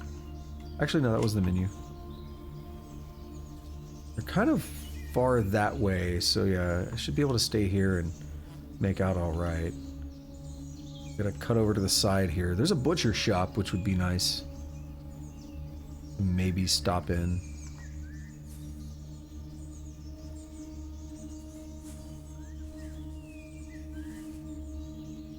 Two zombies. We got one directly south. A shrieker. It's considered mildly dangerous. I've seen those before. Not on this character, however. A lot of solar panels and stuff there. It's got my attention, but probably not going over for it. There's so many zombies hanging out. That one is pretty close. 34 tiles.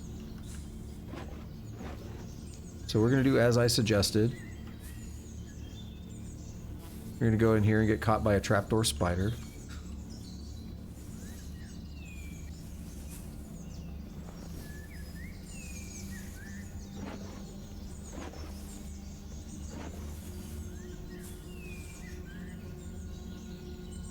Only 39 over, but I don't think they'll really catch me in here. Go over a little bit further. Right. Oh, that one did. That one did see me. But if I just stick to these trees... Oh, okay, I see why. The butcher shop is actually a lot closer. Yeah, so the street, what I'm trying to say is, oops, let's take a look at the map. So I just went down onto this house and I moved over, but then things move over again right here where the shop and the street are at. So I need to move over even more to compensate. We're at this butcher shop, if I decide to take a look at it. I'm gonna say I could probably just keep moving this way, and that guy that spotted me is not gonna be able to keep up because of the, like, the trees and stuff. We're gonna break line of sight. Probably not gonna find me. I guess this is the butcher shop right here.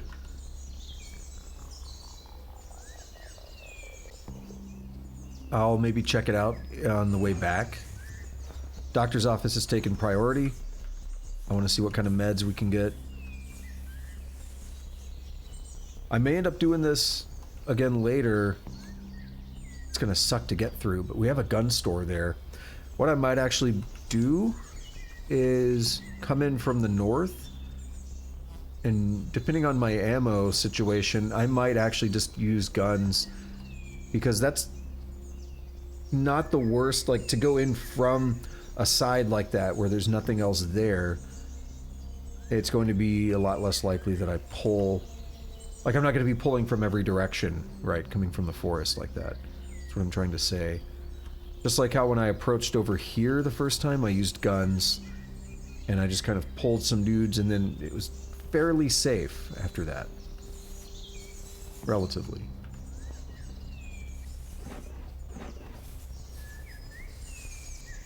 We'll see if I end up needing any guns here at the doctor's office, though.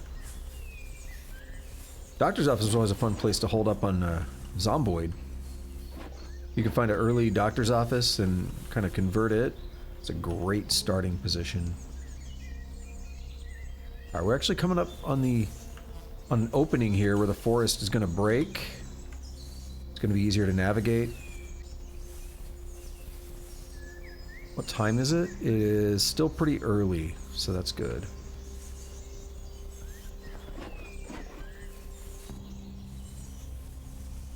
Haven't really spent much time, despite doing those butchers. Dissection.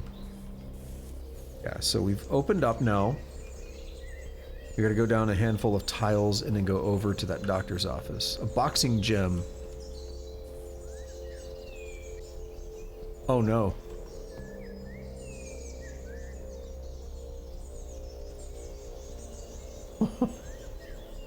Yeah, I'm not going this way. I was a little nervous about the wasp, but I don't think that's a hallucination.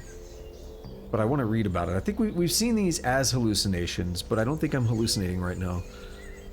So we have a flaming eye, an enormous disembodied eyeball the size of a person, flying through the air through some unknown agency, wreathed in unnatural flickering blue flame. It possesses a blazing yellow iris with a slitted pupil like that of a cat, and trails a set of flailing black tendrils as it slowly drifts about. Its unearthly presence fills you with dread at the prospect of falling under its baleful gaze. It only has sight. It actually doesn't have hearing or smell. It can fly, obviously. It's another creature medium in size. I don't think it's a hallucination, though. I don't currently show that I'm hallucinating. So yeah, we are gonna not go that way. I am going to literally run the other way. A black bear. It's okay, good. That's actually realistic. It's considered neutral. The American black bear, a large omnivorous scavenger. It has powerful claws and jaws and is an effective ambush hunter. Most individuals are shy around humans, but they're fiercely protective of their cubs. What else did that say? Okay. I mean, I still don't want to, like, go up and antagonize it, but real black bears are actually fairly chill. Yeah, I mean, you don't want to make it mad, but real ones actually aren't that hostile. Grizzly bears are pretty mean. They can be. Oh, that flaming eye is just hanging out. This is a bit of a terrifying excursion all of a sudden. Thought it was going to be a little more straightforward than this, and now we're dealing with something I do not want to deal with. It's so bad that it was described as fatally dangerous. Like the game is just saying, you don't want to mess with this. All right, he's 38 away. We still got a ways to go to get to the doctor's office. There's a veterinarian's clinic as well. I saw a video, was it like yesterday or something? I saw a video of some people like in a park or something where a bear approached them and they're just standing still as the bear is sniffing them and stuff. And as long as you don't give it a reason to be mad, it just kind of decides it's not interested and goes away. Okay, we got some dudes on the way.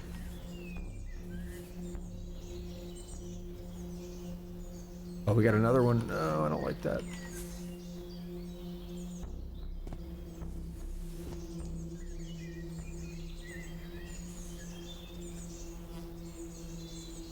I see a zombie there. Drop the molly pack.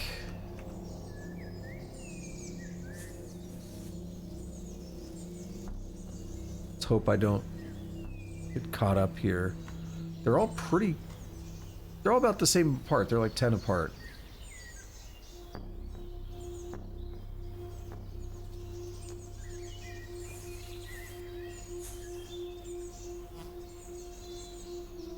Why?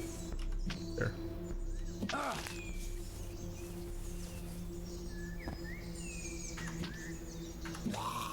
Okay, that's one. Where's the next? It's coming straight from the south. Where's the next one? There's a decayed.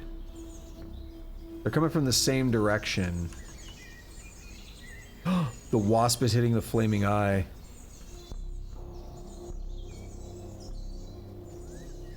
But it's stopped by its thick hide.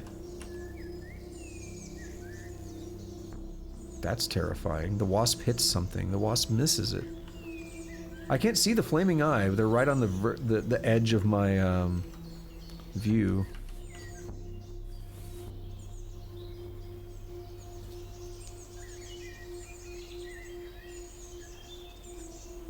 Come on.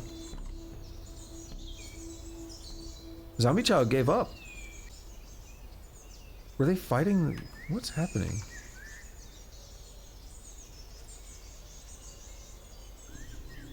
I'm not sure. Zombie Child gave up. The Decayed is still on the way. Thought they were. Yeah, they're on the way. Okay. Maybe they're after the bear. Wait a minute. Nice. I like food like that. Lazy, tasty, quick. I mean, for me, my argument is basically that, you know, I live on my own. I don't want to spend a bunch of time making a big complex meal. Take a funnel. I think I have a funnel. I don't want to spend a bunch of time making a big complex meal just for myself. Like, I mean, I understand it's better and healthier to eat, like, home-cooked food and stuff. But, in general, I don't want to spend all that time. I want to just kind of get my food and go on. Like, if someone's gonna be here or something, I'll put that effort in. Did the wasp die yet? Or did they leave? I think they left.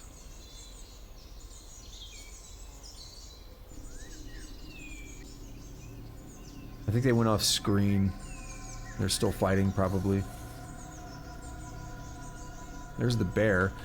It's fleeing. Yeah, it's slightly injured. I think the zombie child took a liking to the bear. Alright, we have a vehicle there.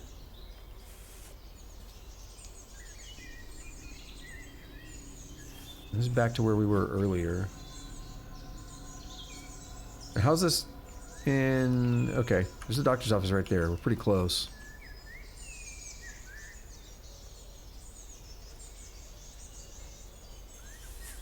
It's a matter of... Oh, we got fungaloid. Considered neutral. But I think they can cause some problems. I know fungus stuff is concerning, I guess. Yeah, your reaction. Pale white fungus, one meaty gray stalk supporting a bloom at the top. Spores are periodically expelled from its gills and a few tendrils extend from the base, allowing mobility and some basic means of defense.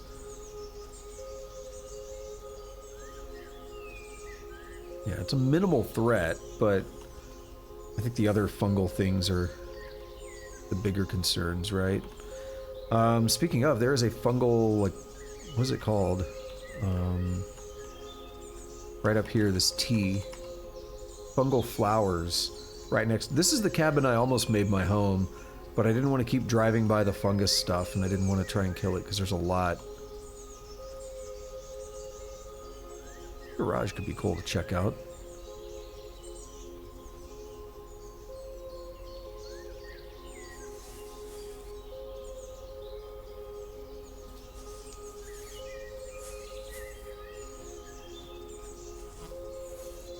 Spore cloud. Yeah, he's just over there releasing spores. Oh wait, it's faster. What? A massive spore. Oh, cool. It's a fungus with no senses, but it can fly. Yeah, that makes sense. Checks out.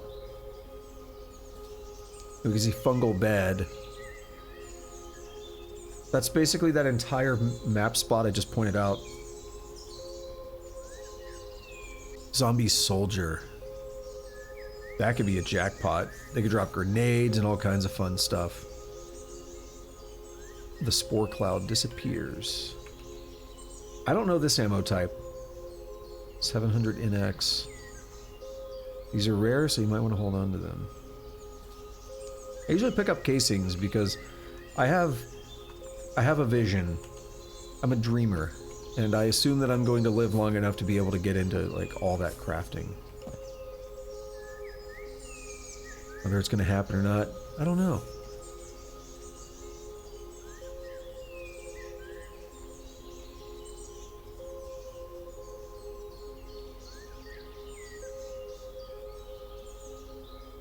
Gotta check something. Okay.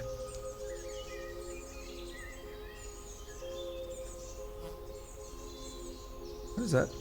What's going on that tile? Just looks a little different. Okay, so we are right by the doctor's office that I've been going for. We have a couple zombies on the way. We have a lot of zombies hanging out in there. Way more than I want to deal with, but we are basically at the doctor's office. This is the doctor's office. We can actually see what book is in there. First Responder Handbook. Yep, checks out. That's a doctor's office. What is this down here? Community garden. Clean surface. So I can't wait to see what's in there, but we're gonna have to spend some time cleaning this stuff out, right? Let's drop the molly pack so we're not as encumbered. And just be ready for, like, an emergency, like I gotta whip my gun out and start going to town or something, right? Just be ready for that emergency. Prefer not to. We're a little bit too close to town for my liking to do something like that. Whichever way you take, I should get some hits.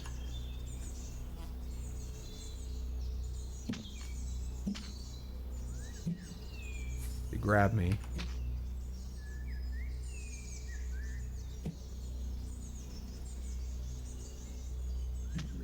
Okay, that's one.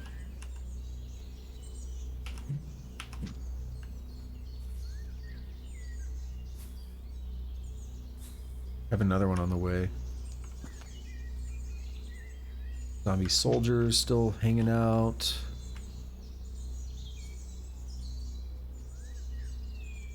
Oh, this one's basically done. Sweet.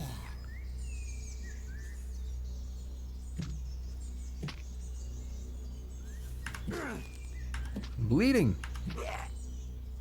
Pulp, pulp. Polysexual flag.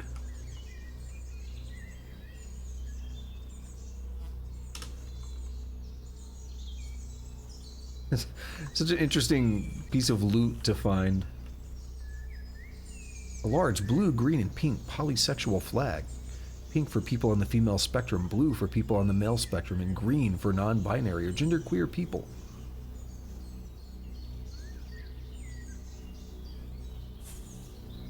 Oh, I should actually... Oh, no, bleeding stopped. Never mind. I was like, I should take care of that. We're good.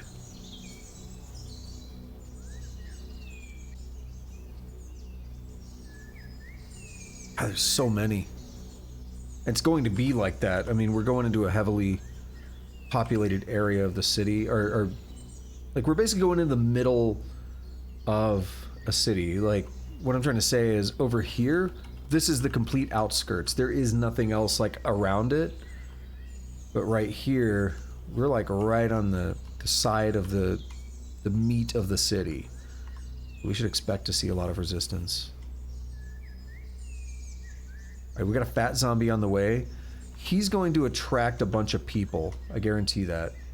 Alright, so he's down here on this vehicle down here I'm circling. I think he's going to be too dumb to get through the vehicle. And he's going to smash the vehicle. And now that tough zombie just spotted me. And he's going to smash up the vehicle. See that? There's another zombie approaching the vehicle as well. This is the problem with... when they see a vehicle, they don't know how to get through it. That zombie struggles to stand.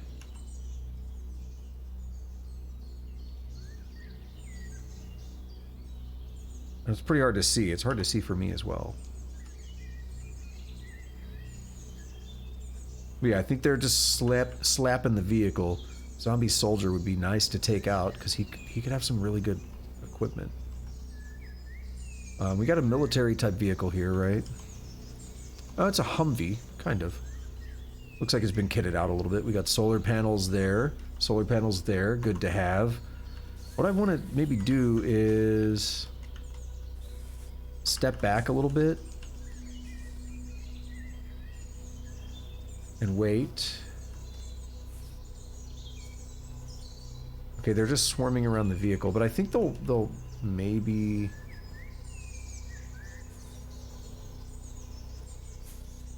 I need to get just like, yeah, one or two to come this way.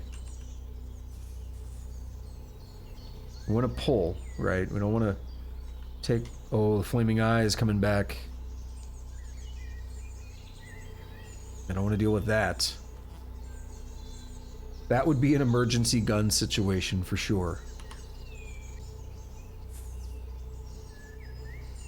Don't come this way, jackass.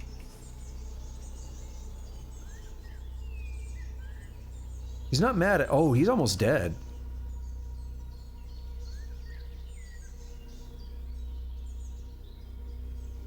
I know he's threatening.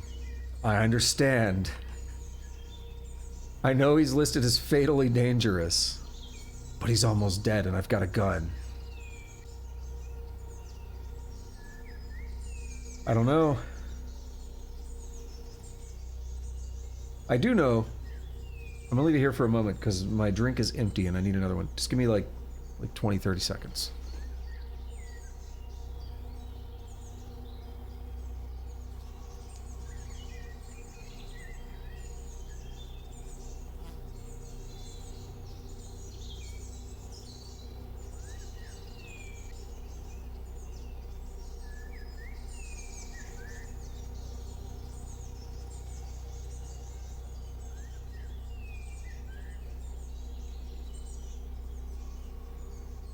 Alrighty, let's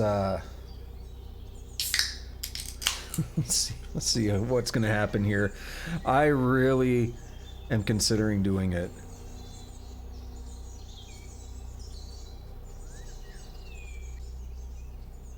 He's making things difficult. I think the wasp really fucked it up. We got a tough zombie barreling in on me, though. Barreling down on me. Barreling? Bearing. Put the molly pack on. How long is it gonna take? Doesn't tell me. Like that eye is... Oh, is he gonna fight the fungus?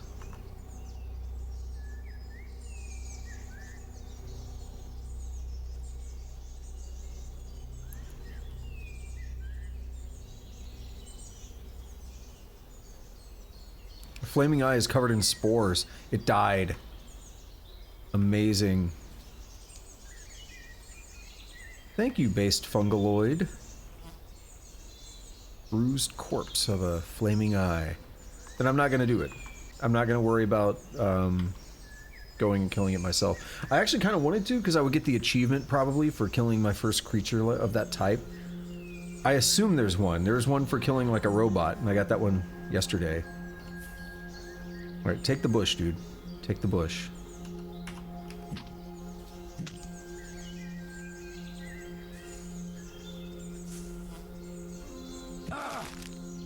Ow.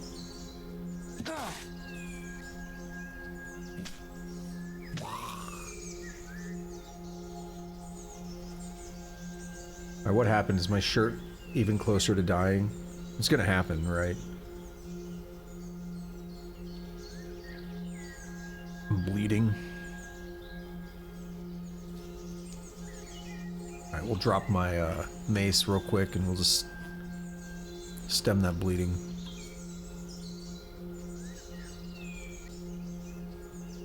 Nothing super damaged yet. I'm gonna hold off on using the limited medical supplies I have. We're right by a doctor's office after all.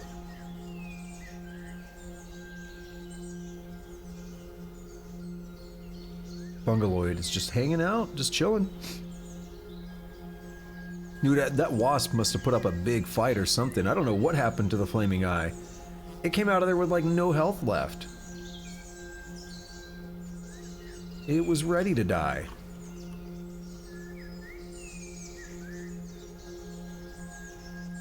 No one's onto me yet. No one's onto me. I do have minimal pain. Okay, we have a fat zombie. I think that was the same one from earlier.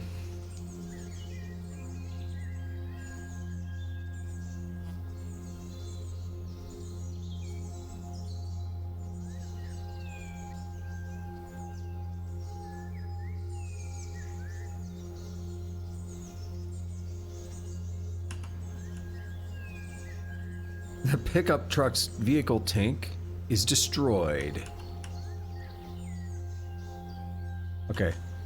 We have a regular zombie and a fat. Both wanting to come up this way. Smash the crap out of that vehicle. This would be a lot to haul back, so I probably won't do any hauling from here. If I wanted to do any hauling, I'd... Oof, that's bad.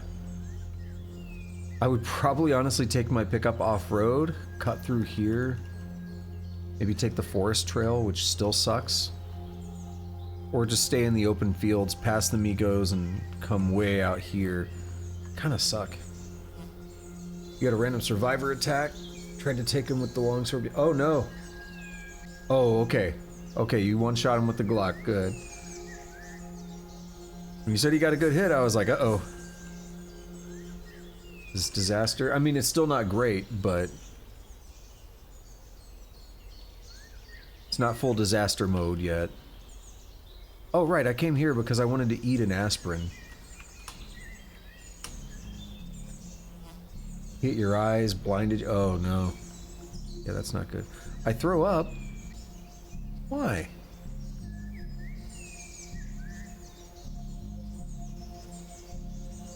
I no longer feel nauseous, then I take aspirin. I think it's my psychosis. My pipe mace says, let me kill that zombie.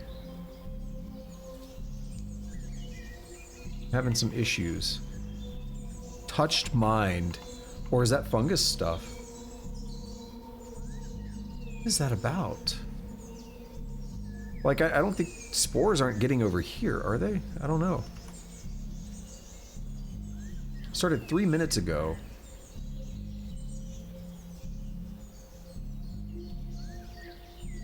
My perception's down, which is not good.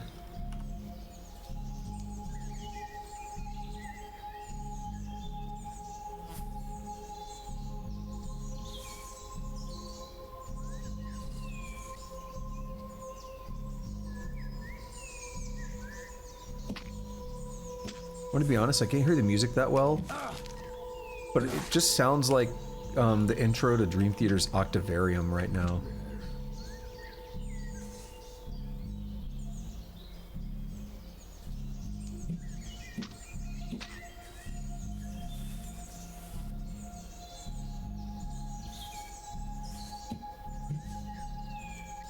Blood drips.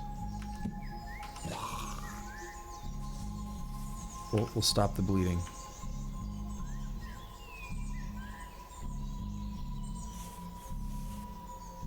Ooh, some tortilla chips.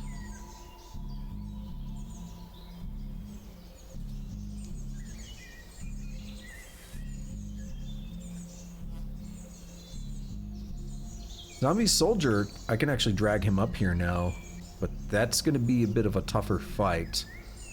That's something I would almost want to use the gun for, but I don't know. Wait, I guess I stopped bleeding already. Alright, we could use a little bit of attention here. The alcohol wipe on my leg.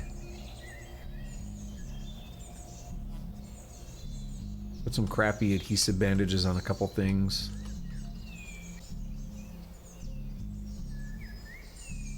I'll even put one on my leg for now. We're right by the doctor's office. I could probably use better equipment, but hold off.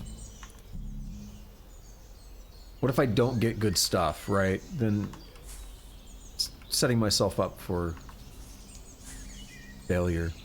This guy's about as fast as me. Well, I need him to be interested in me. He has bad sight, doesn't he? Okay, now he's on to me.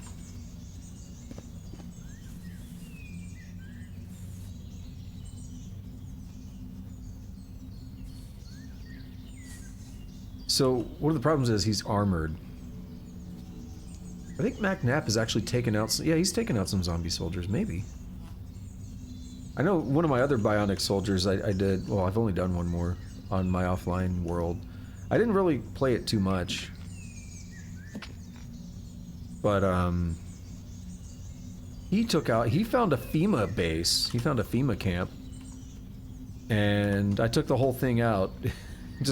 I went in and I just started shooting, and they kept dropping grenades and stuff, and I just went wild.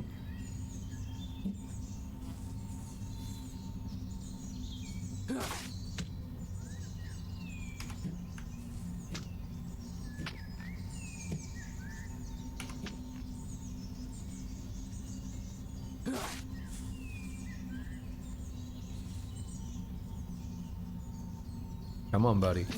There we are. What did he have? He had a wallet. Haven't even looked at everything else, because I know it's going to be wild. So he had a wallet. Oops. He had a Molly assault pack. Some MREs. Oh, wow. That really expanded the window, didn't it?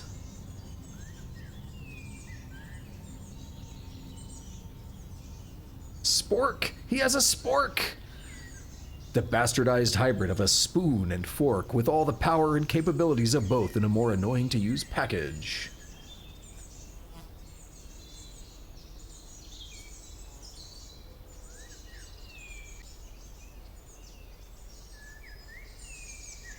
Unfortunately, he has a vest. That's good. He doesn't have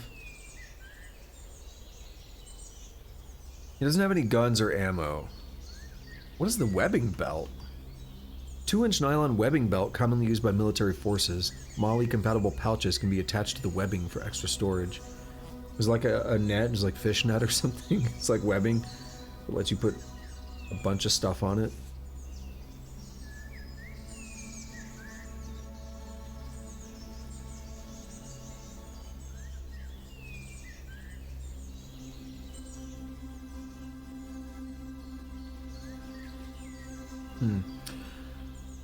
Well, what do I want here?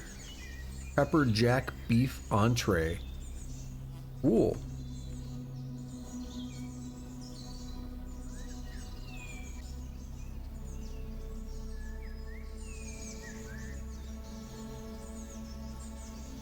Take some of this food. Actually, we'd probably be better off taking the... Alright, no, I'm gonna do it differently.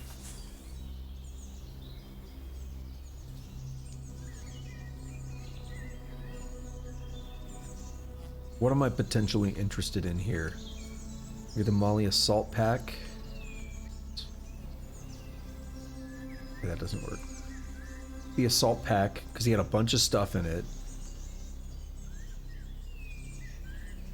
And maybe the vest. The vest had... I have a vest. You have a combat shirt. Here's a t-shirt. I have a combat shirt, but it's starting to be worn down pretty heavily.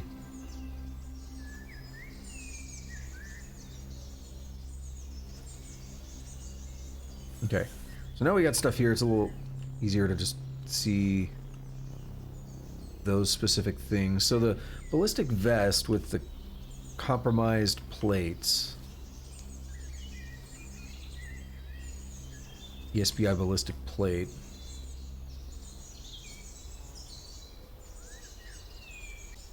So I'm interested in that because if we take a look at what I'm wearing, we have ballistic vest. It has those plates as well. Now they're in good condition, I guess, so I'm not too concerned now that I think about it, but it was something to think about for potentially repairing my vest if I need. What does he have in the way of pants?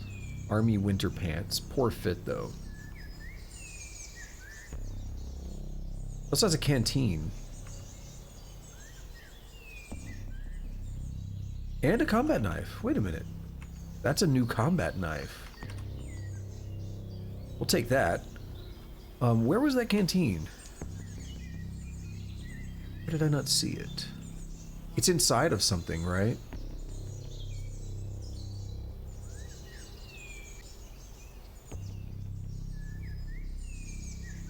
Okay, hang on.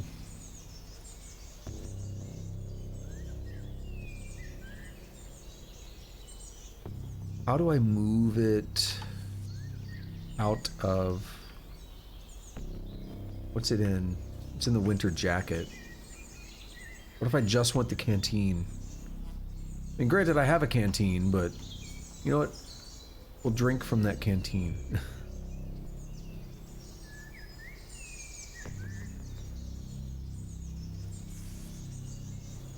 Alright.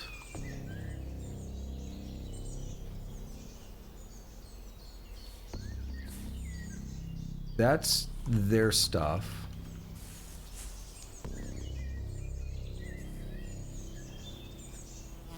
Decent haul. Gummy vitamin. I just realized I didn't pronounce the G very hard. It almost sounded like I said something else. Gummy vitamin. I was kind of chuckling as I said it. Last man out of their shelter. Those are hit and miss for me, but definitely has a lot of potential. I've been into a couple of them where it's like nothing but a couple pieces of food and random crap.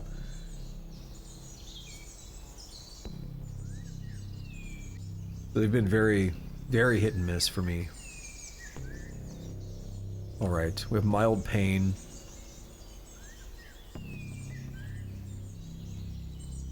Lots of zombies. You are right on the doctor's office, basically. So we're gonna have to take care of that one. We're gonna have to take care of most of these to even get in there. We have a decayed zombie out here, which will be easy to drag, easy to pull, I think.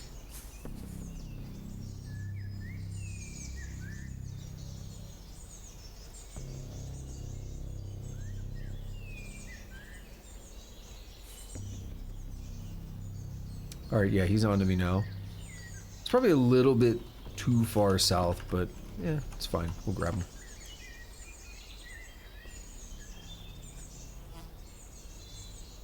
How's my bashing weapons looking? Okay, we're working on it.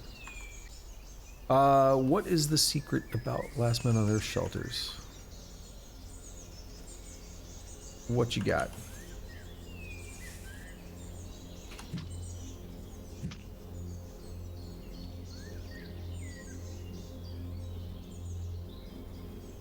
Well, I mean, I guess the question is it something that I would figure out on my own?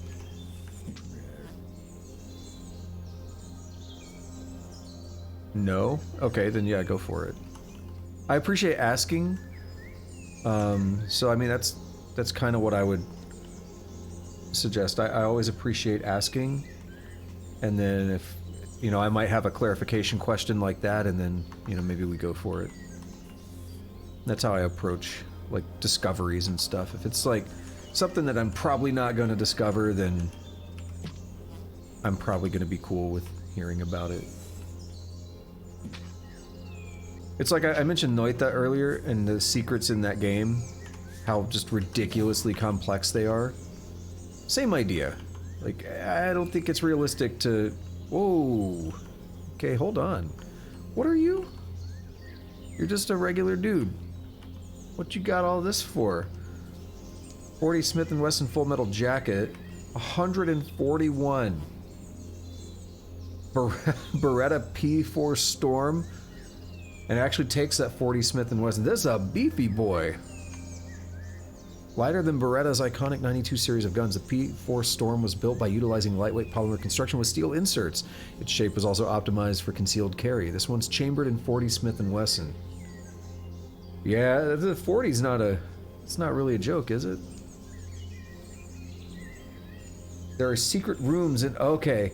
So I was wondering if you were going to say that. And last time I went to one, we can actually go to the one... I know where one's at here. I never checked for that. But in watching Tomato play, he went into some shop, like, there was like a magic shop or something, and he knew what to look for, and he's like, I know there's going to be a secret here, and he pulled a bookshelf or something, and yeah, it was like a secret room. So it might be worth checking the shelter here, because it was pretty disappointing. There was a tough zombie, and like almost nothing in terms of supplies. So maybe hidden rooms would be good.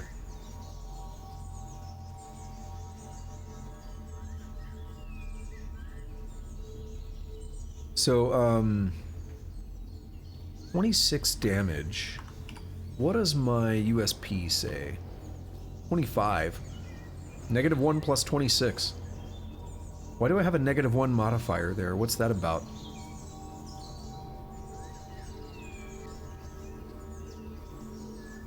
Maybe? Maybe not. I'm not sure yet. Maybe if I get back to it, I don't know if I'll do it today or not, but maybe when I get back to it, if you're here and I can't find it. No God from a Corpse. So we got a book here, right? Weather-worn paperback. Written by some skirt named Lee Rackett. It tells how rage and jealousy can turn a man or a woman into a monster. The story is hard-boiled enough to break a spoon. What is that description? Rehydration drink. Cool. Gives you electrolytes, I guess?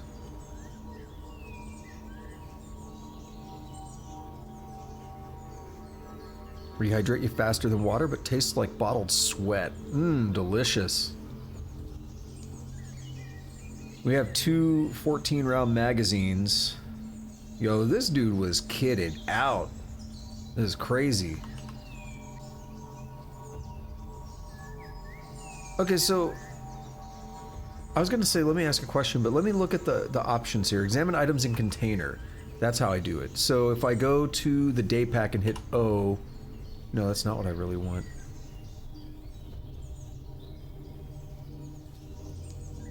I want to move something from the container to the next, like to another tile or something. I don't know how to do it from this inventory manager though. You could drive with a freezer. You can't drive with a bandsaw, but you can drive with a washing machine and a freezer.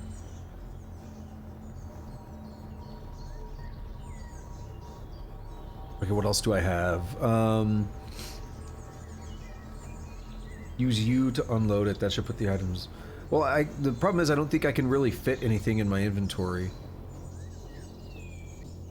My inventory is pretty bad right now.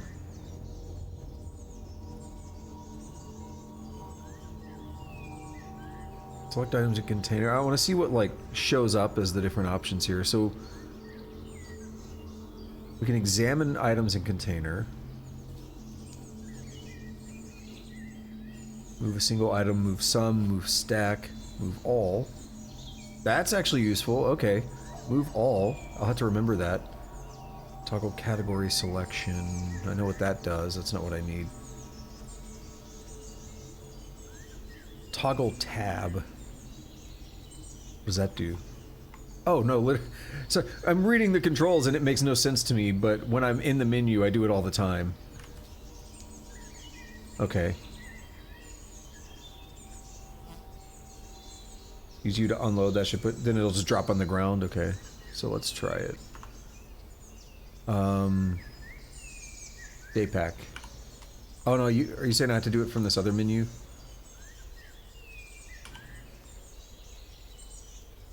No, because I can't... Yeah, I can't do this. To pick them up...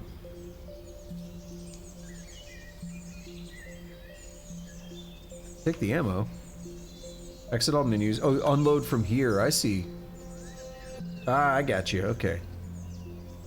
Unload the day pack.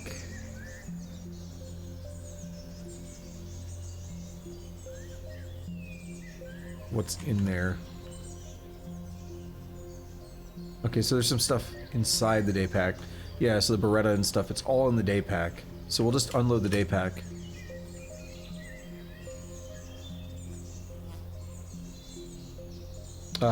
No, I want to keep that in the pistol. I don't have anything else that uses 40. Like 40 Smith & Wesson, I don't have anything else that uses that, so that's perfect. Okay, so now what is here? The Beretta is there. Beretta P4 Storm. And we have this pouch which also has a bunch of crap in it, so...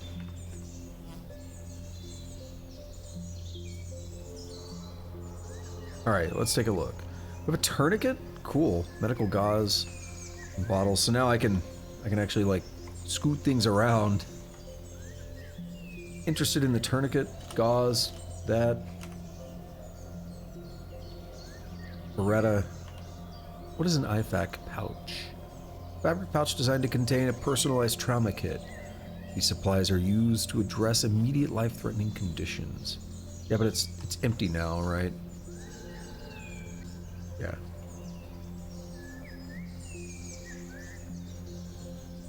Okay. So I'd like to grab that weapon if I can, but I'm a little full on things. What did I just pick up a minute ago? We gotta check the... I put the ammo in my inventory. Rehydration drink. I put some magazines.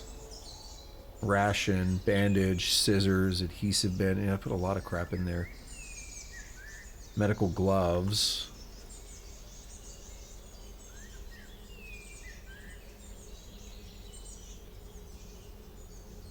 Got a couple of these. They're magazines for the 40 Smith & Wesson. About to be poppin' dudes. What's going on, Tusk? What's going on with you? You disappeared last night. You missed Source of Madness. It's crazy.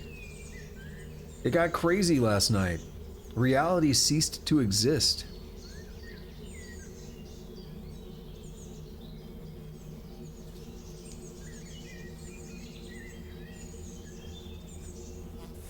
I'm not joking, by the way. It got absolutely bonkers. Okay, what else do I want to drop? I need to make a little room for some stuff, basically.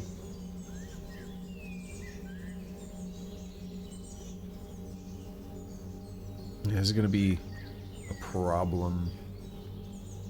I picked up an extra pair of scissors we don't need. I don't want to haul this stuff all the way back.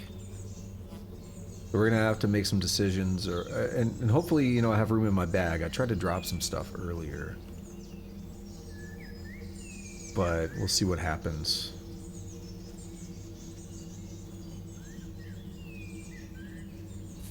All right, what about now? Still can't take the Beretta. Crap.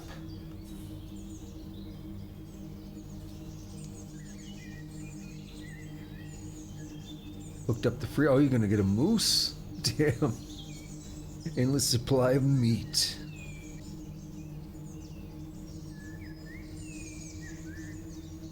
Oh no, you're talking about the freezer. Nuke was driving with the Nuke's character was able to drive with the freezer on her lap.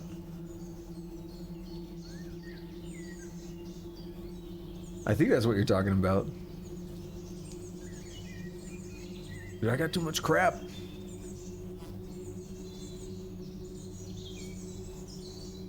Drop the wallets.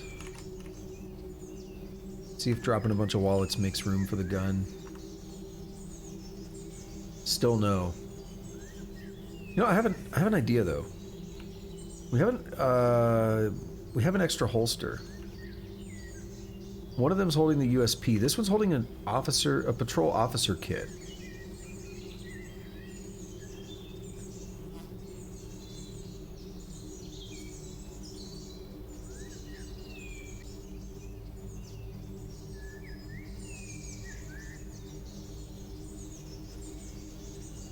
Yeah, I'm gonna see if I can use this holster to make things better. Yeah, that's what I said, Nuke.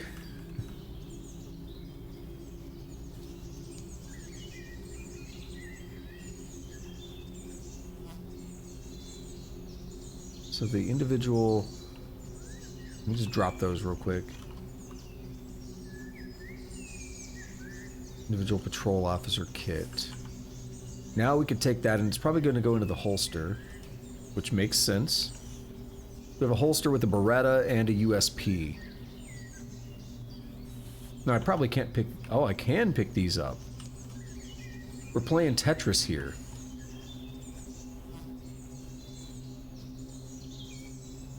Had some medical gauze and stuff in it. Playing Tetris here. We got so many items. Crazy. Alright, back to the Beretta now. Up there. Let's load that thing up.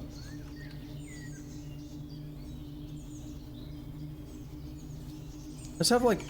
How many? I have 100 of these. 132 rounds of these in my pants.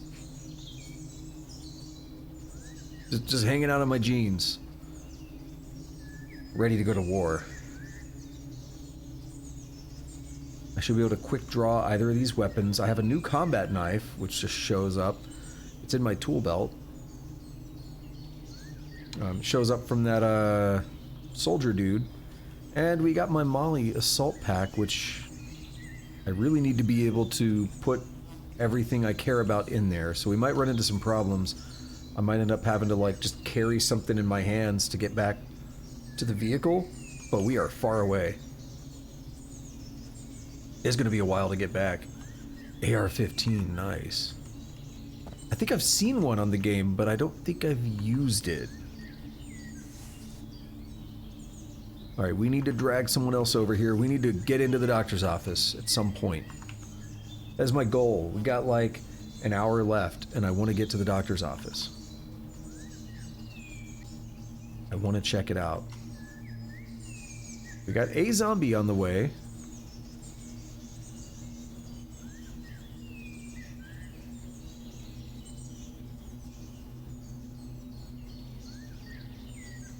You know what's happening? I think they just hit the vehicle. Yeah, and they're dragging other zombies that way. Which will make it easier for me to pull them. But I want to make sure I don't drag them all right now.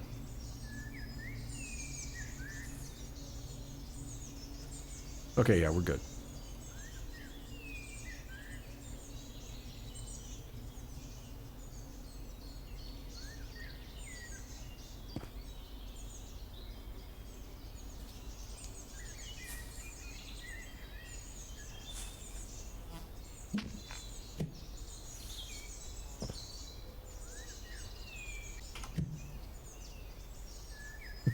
You're gonna keep one next to the bed, the M4A1, and then the AR-15 in the car. You are just kitted out, aren't you? Got everything. I'll lure him up to this grass here. Hopefully. Don't grab me. It's rude. I wouldn't grab you. Now, if this were Dwarf Fortress, I would totally grab you.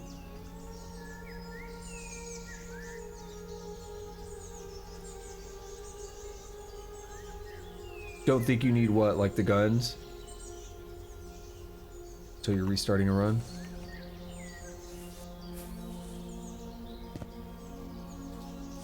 Yeah, if this were Dwarf Fortress, I would totally be grabbing things. The wrestling system in that game is so fun.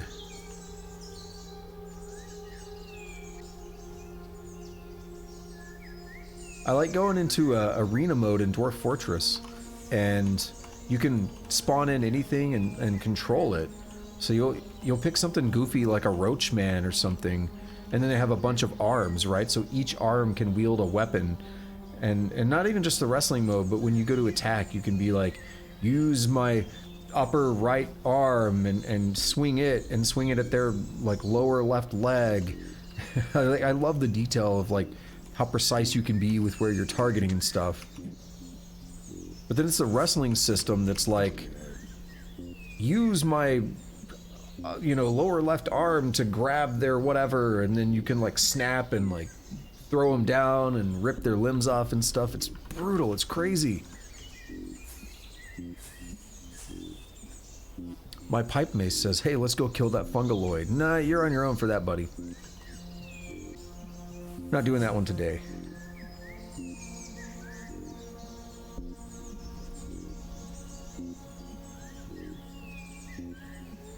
Okay, we're going a little bit too far south, actually. That's a little bit too far south for the doctor's office, right? So the doctor's office is this one. So I need to focus more on going... And I'm probably going to pull some of those from down there, but I need to focus more on pulling the ones closer to the office so I can maybe get a route in there. Bandaged wounds on your left leg healed.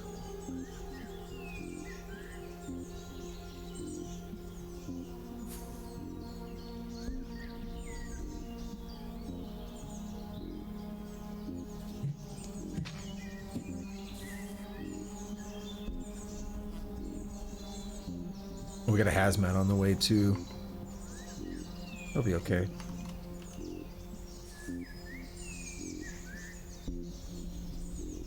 Brass catchers? What is that? I feel guilty.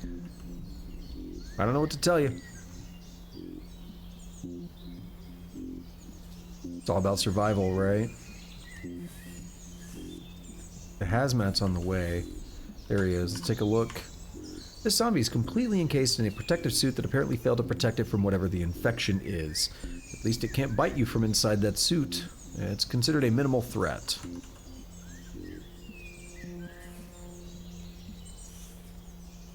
Oh, I was actually gonna say something like that. Yeah, when you shoot the gun, it catches the shell, so you don't have to pick them up. That's a thing we can do on the game. I didn't know that. That's the only thing I could think of is like related to guns. Yeah, I didn't know that was a thing, so I definitely haven't. Crap. Ah.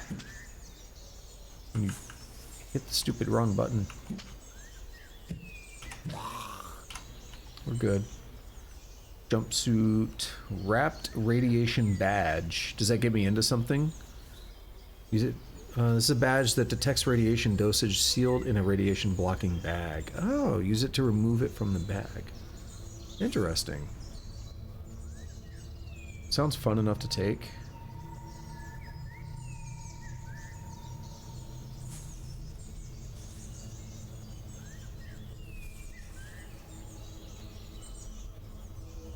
Alright, we got some dudes up that way. Here's the doctor's office. It is in sight. We are approaching the road, but we must cross the road. Yo, what's going on? What's going on, Nerdy Sakura? How you doing?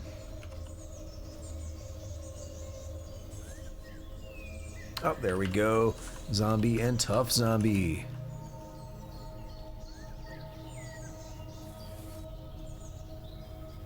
With the wholesome emotes.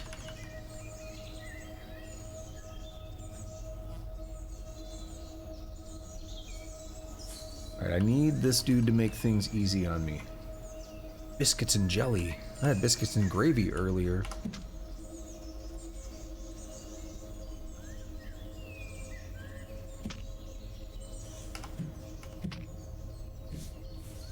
Right, we gotta get some distance here. We're gonna do things on my terms. Oh, it was so good. Biscuits and gravy, one of my favorites.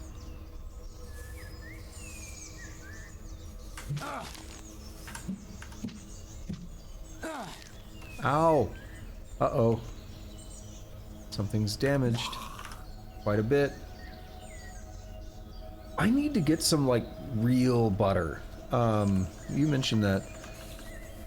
I really want to get some, like, really good high quality, like, real legit stuff. I just don't find it in the stores that I go to here. But I hear it's really good, like life-changing. I don't know if that's fair to say, but I hear it's really good. So what happened? My jeans are ripped, but they're not broken, but they are ripped. Do I have more jeans? Oh, don't step in there. Can I just get some jeans from someone? I should be checking, because mine are not doing great. Used to buy rolls from a farm. I'd like to do that.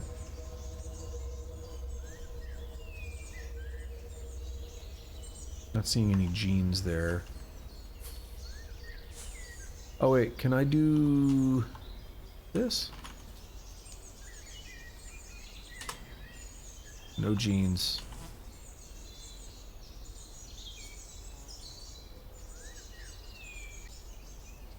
Alright, sounds good, Nuke. Thanks for hanging out today. I appreciate your company here, and I hope you have a good rest.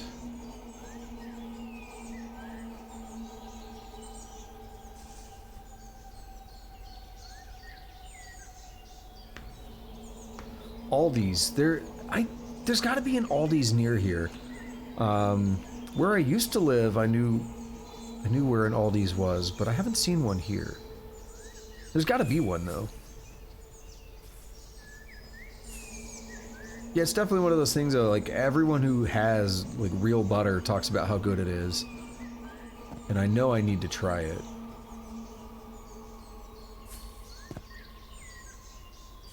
You grew up on Aldi's? Nice. Tough zombie just hanging out in that garden. What you doing in there, buddy? Alright, let's take a look out here. The path to the doctor's office is becoming more and more clear, more and more vacant. We still have some that are definitely going to spot me as I approach.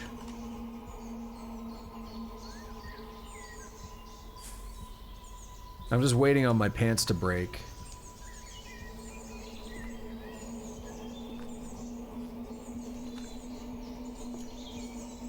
Literally checking every turn. Like, I know I can look at the bottom and see it, or not the bottom, but I can look here and see a change as well. Oh, there's nothing wrong with the flowers. But I just find it amusing that a zombie's just like chilling in the garden. Yeah, for some reason they're not spotting me.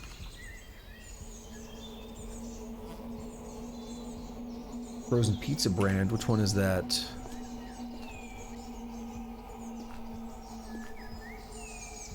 Okay, no one wants to spot me from here, so we're actually like up at the place. We're touching the doctor's office, but now we're probably gonna get spotted. Still no, there's no one on this road here apparently. They're all really far away.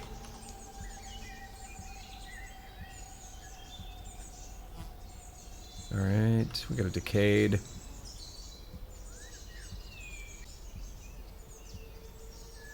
Marie's? I don't think I've seen that.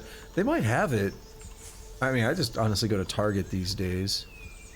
Runner, a hunter, ooh, all kinds of friends. Oh man, that's a lot of dudes.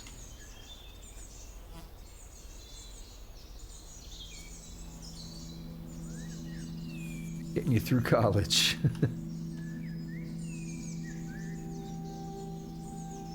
Frozen pizza is better than like a struggle meal. Struggle meals are just sad. I say that as someone who had a couple struggle meals. It's like between semesters, I have no money. I made cornbread. And by that I mean I had a single serving bag of frozen corn and like 2 slices of bread left. So I literally dumped it on the bread and said, just to make myself feel better about it, I called it cornbread. Because between semesters was a rough time sometimes.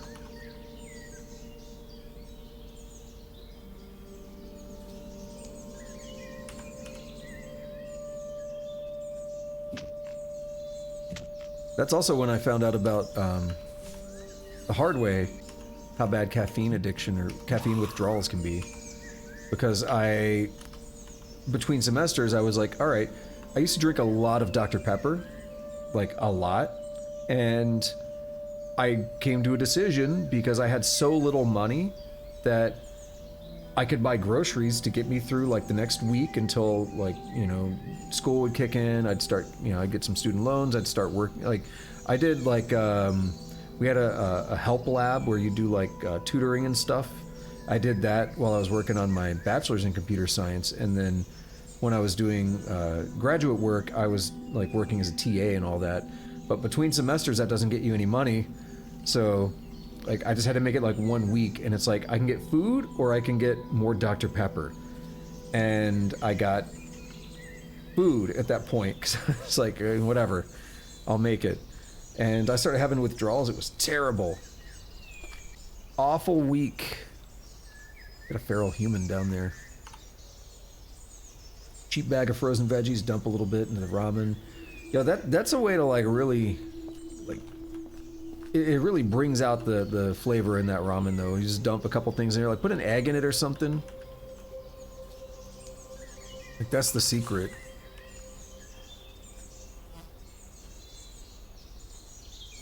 Let's take him to like all this grass over here. Let's see what happens. You don't want to have caffeine withdrawals, they suck.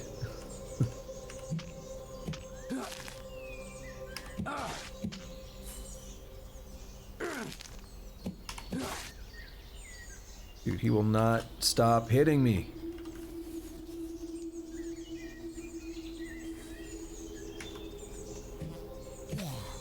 There.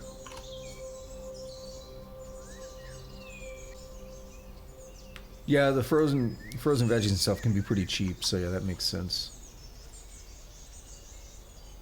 Sometimes you can't afford the eggs even. It usually wasn't that bad for me, but I'm also paying for it now because, you know, student loans. So I still got to deal with that. Okay, I have an idea. That idea is to not go in the front of the building, but actually to break a window and go in that way. Because the front of the building put me a little bit too in the open, and there were so many zombies down that street. I don't know if they would hear anything from here, but even if they do, I can pull back towards the forest. I'm a lot more comfortable than going into an intersection or dealing with guys coming from that intersection where they're swarming. This is, to me, an easier, safer way to pull. I got trees, I got like shrubs and grass and stuff I can use to my advantage. I think we're gonna try this. Oh, there's an alarm. That's fine. We're gonna smash it, and I'm gonna get away from there. Zombie medic. We're gonna watch and see what happens.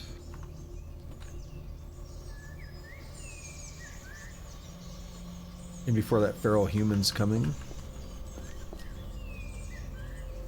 Alright, I think we're far enough away. College paid you to go. Nice. I wish I would have pulled that off. I didn't really know what I was doing when I went, so I probably made a lot of mistakes that, you know, I could be in a much better situation right now. I've got a lot of student loans I'm dealing with. So I went to school for way too long.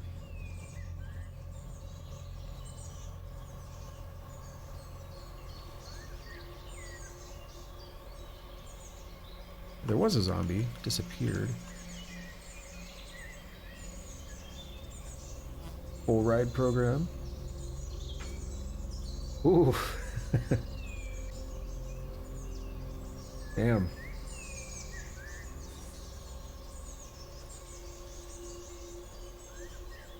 When I started going to school, I had no idea what I was doing. I didn't really want to go. It just seemed like the easiest thing to do. And it took... Like, I did basics and stuff initially. And then I found out I didn't want to do electrical engineering, so I found other courses that I liked. There were required philosophy courses for electrical engineering.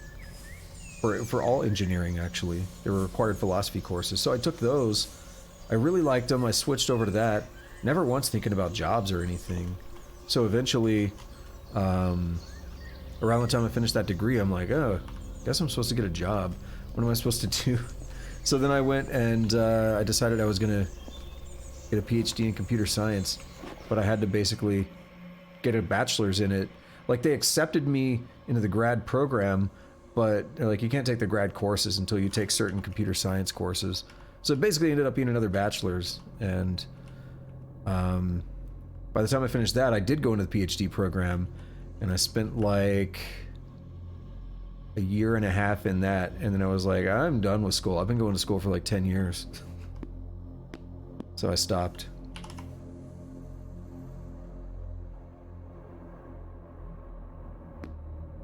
Alright, so we're locked. Go to cheap college, scholarships that cover, have leftovers. That's nice. Yeah, that... I mean, I did cheap stuff for the basics, but then none of the other stuff was cheap. Yeah, and what you said, Omnivore, like, these bills. It's bad. Oh, that's brutal. The requirements to get a full ride.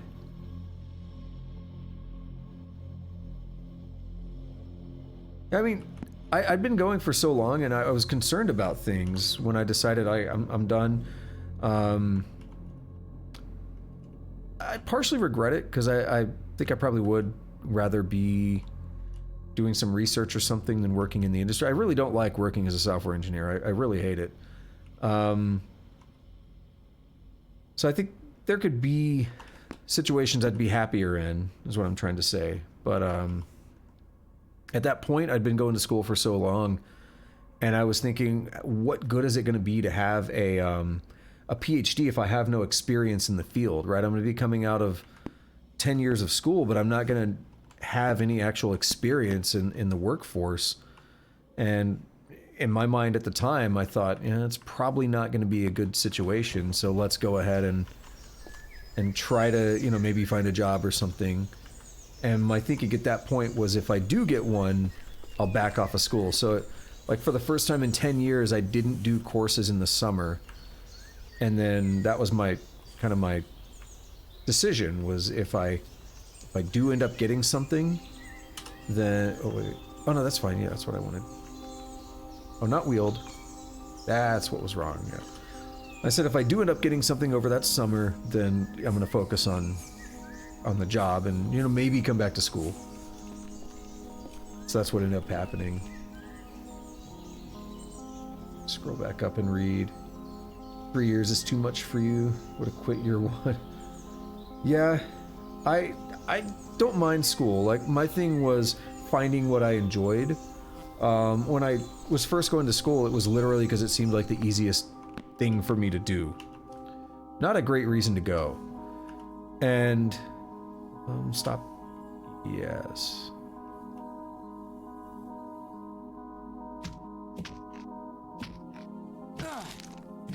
bleeding. So it seemed like the easiest thing for me to do, and I said, all right, I'll just go for that, right? Oh, we have a sewing kit. That's good. Shotgun B. Oh, wait. We have a faulty Smith & Wesson 619. We have some 38 special. That's some cool stuff. Shotgun bean bags. Homeopathic pills. That's fun. Oh, here we go. Caltech KSG. I actually have some... Is 00, is that called buckshot? I don't know, it might be. But I have some back at the base. I have like 10 shells. We have the faulty 619, 7-round 38 revolver sold by Smith & Wesson. Features a fixed rear sight and reinforced frame. You can take 357 or 38. I mean, I would say that's a pretty good find. It's not what I'm here looking for, but it's a pretty good find. Sewing kit is good because it's just a bunch of free thread. Alright, keep deconstructing. Oh, what? Examine that. Wait. Deconstruct. Continue. Right. Maybe come back. Maybe. I saw that, but I never got around to fully like digesting what you said because I was like, all right, let me not die. Oh yeah, what I was saying is, like when I was going to school for the wrong reasons, at first it was easy, and then when I actually started going into the electrical engineering courses, that's where it finally caught up with me a bit. And then I was like, no, I don't want to do this, right? Like, this is not for me. I don't know what I'm going to do, but I found out, like, those philosophy courses I really liked. So I, started taking those, and I just wanted to see kind of where that would take me. I didn't really think anything about jobs or whatever, but it was the first time I was, like, truly interested in school for its own sake. And so I thought, that's a healthier place to be, I guess. So I just took the courses, and it put me in a better state of mind. Had I not done that, I probably wouldn't have made it, like, I probably wouldn't even started computer science, because I don't know what would have happened. But when you're in the wrong state of mind for that, it's really hard to get through school. And that's what made it click for me, was, finding something that I truly enjoyed like that. And I think I missed a couple of messages. Let me scroll back real quick. You should have gone there, kept to yourself, got a master's for free. That's kind of how I am. I would always keep to myself in school. I never got into, like, the extracurricular stuff, because, man, I just want to, like, do my work, do my schoolwork, go home, play video games, whatever, right? I don't want to think about all the other stuff.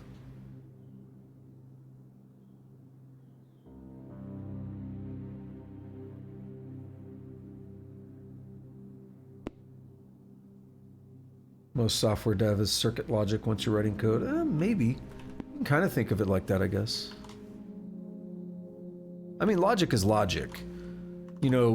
I was surprised when I went to Alpha Male Quarterly. This is a full-size, glossy men's magazine. There's a brief article about hiking and a list of simple wilderness survival tips somewhere in between the photos of bikini-clad women and the gadget advertisements. There's kickback, chat, all that. I lost my train of thought because Alpha Male Quarterly amused me. What was I saying? Oh, well. Oh, the logic thing. Yeah, like, logic is logic, and I was surprised when... Oh, wait a minute. Did I put my pipe... Did I fit my mace in? Oh, I did. Cool. We'll get the plank. We'll just bash down these doors. Yeah, so in, like, philosophy, if you take a formal logic course, you learn about all these, like, rules and everything. These, I guess maybe a theorem. Yeah, De Morgan's theorem. You learn about these, like, theorems and everything that actually show up in, like, engineering, right? because it's actually the same thing. Like a lot of the stuff that like math actually uses came from philosophy back in the day. So in a weird way, I was surprised how much that ended up being relevant when I started taking computer science. I was like, wait a minute, I've seen these things before. I don't remember them because I didn't pay that much attention in the engineering courses. Or no, the other way around. So when I first saw them in engineering, then I saw them in philosophy, and then I saw them again in computer science. So it was when I was taking philosophy, I didn't remember them because I didn't pay attention to the engineering courses. And then when I went to computer science, I was like, whoa, here they are again. Why is this stuff everywhere? Turns out philosophy came up with that stuff a long time ago, and it just influenced like everything, because logic is logic, right? It doesn't matter where you're doing it. So when you apply that to like circuits, it's still kind of the same thing, right? It's still the same idea. Logic is logic. It doesn't change just because you're doing a different field.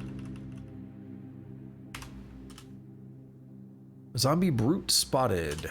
Oh, he's coming in. He's a big boy. We probably don't want to deal with this.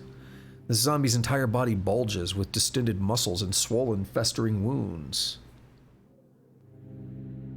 He's considered dangerous, which definitely means I probably don't want to be going toe-to-toe with him right here. Evidence of zombies starting to evolve, perhaps? It's been over a week. It's been like 2 weeks or something. So it's going to happen.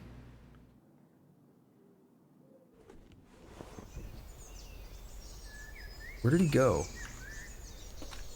He was right on that window, and now he's just not here.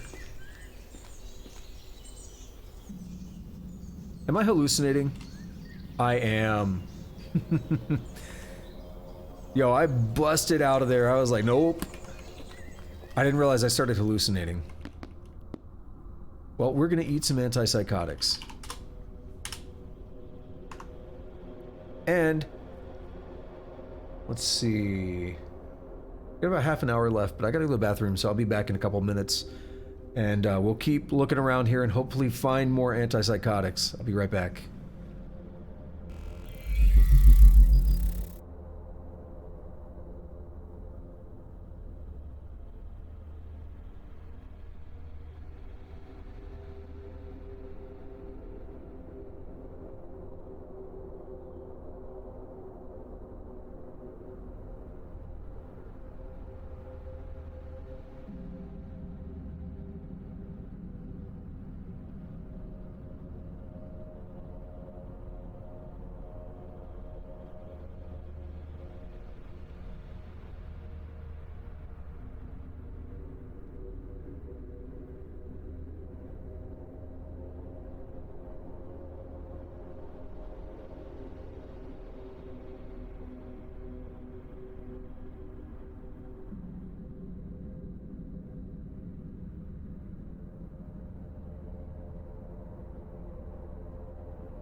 So it's literally just sitting here right next to me. And every time I move around, I can't get over how gigantic this Steam Deck is. It's crazy. Like, I had heard that it was large, but it's a lot larger than I realized.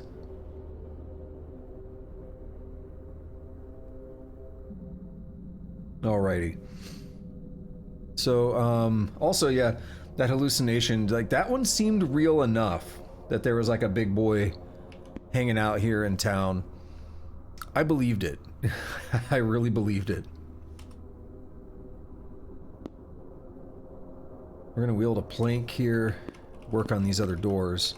Especially with me, like, bashing doors, I really did think it was reasonable that we'd see one.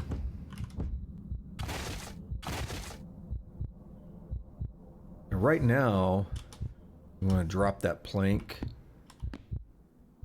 and just be wary that maybe maybe someone heard that.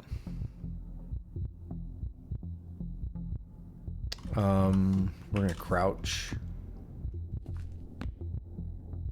Okay, we got a little bit of a boundary here with this veterinarian clinic. Maybe dogs take antipsychotics. We could find some there.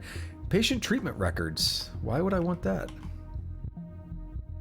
They contain every gory detail. Because I was expecting it to be like boring records, like so-and-so came in for a checkup, like those kind of records. Big book of first aid. Your character is a sorcerer. Did you make a new character, or what happened? Pulling a bike out of a basement workroom and just shunted into the wall, and then it completely disappeared. Vaporized. Anesthesia kit. Is this... what is this? Hold on. Auto dock. If we can find bionics, we could install new bionics. But you need... wait. No, you can't just do it randomly. You need medical... what's the skill? You need some skill to be able to do it properly. Is it healthcare? Higher levels allow for use of medicines and items like bandages and first... no.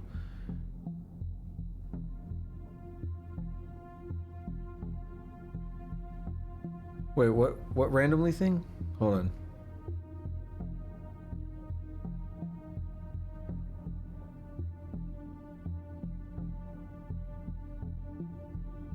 You went upstairs to see if the bike went up. This has got nice.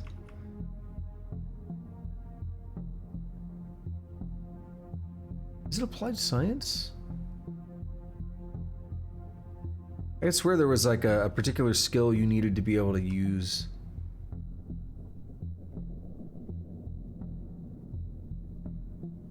You can't perform surgery with it now that you have it, like you were... what do you mean by that?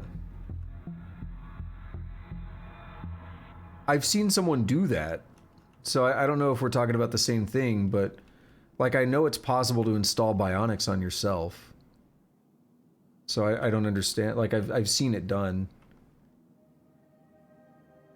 You can make use of them without any skill, but yeah, that's what I'm saying. Like I know I'll need stuff.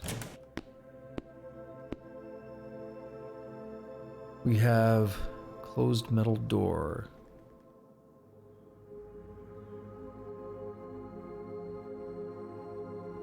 Bypass security. We'll quit for now. Actually, well... what's the worst case that happens? It summons a police bot? We've killed one.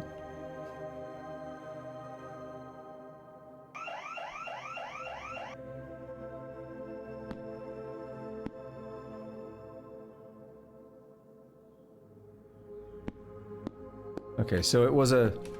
so I will say, like, I have seen that in an older video. It was an older video from maybe 2018. So that might make sense.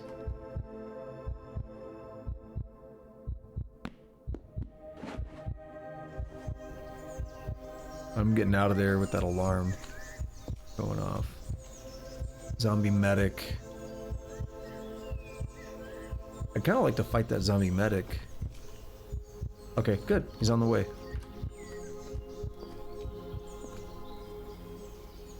So if they want to come play, I can maybe get some goods out of them.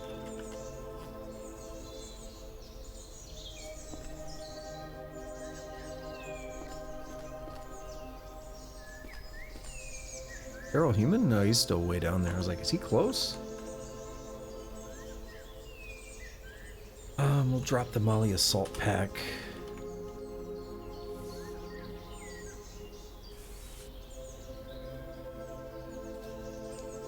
Come on, let's go.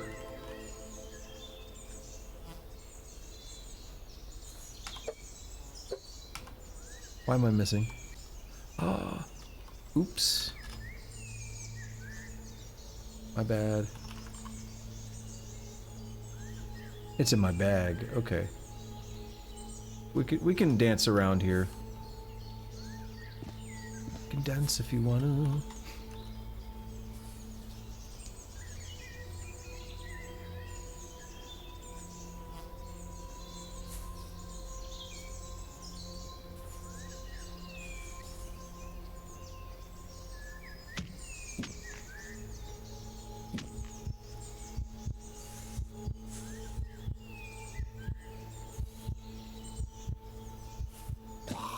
There we are.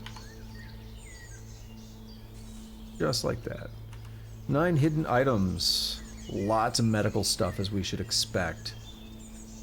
Pretty good, though. Bandages. Still not what I wanted. But bandages, gauze, all kinds of fun stuff. Unfortunately, it's starting to look to me like...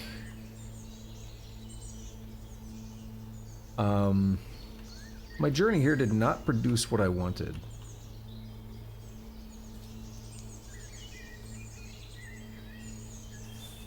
No antipsychotics. Very little in the way of drugs in general here. A lot of kills. What do I press to look at? No.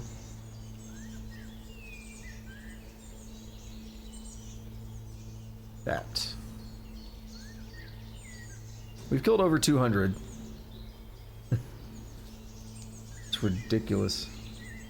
They are holding out on me. Or some people came and stole all the drugs. Oh, zombie. Oh, we got 2 coming to play. That decayed zombie's finally breaking out. He broke the window, so that's going to make a lot of noise.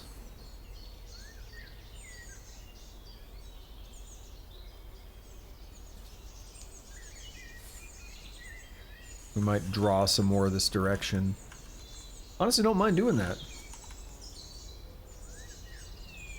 As long as I can take them out one at a time like this.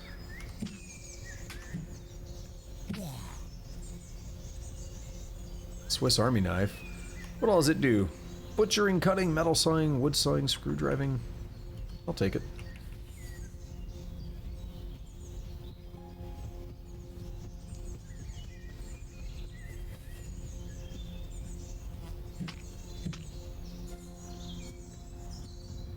Are they actually made in Switzerland?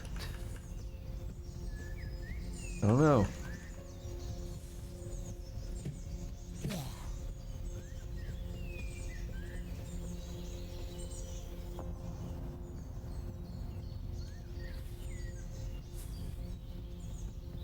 Alright, feral humans hanging out down there.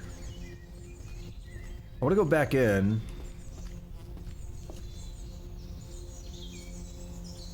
I have some more jeans. They're poor fit, though.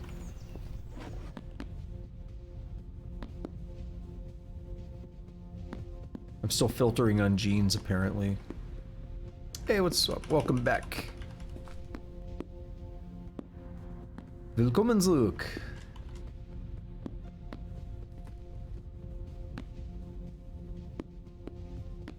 We got another door I want to check out here, so let's drop the pipe mace. Let's grab a plank.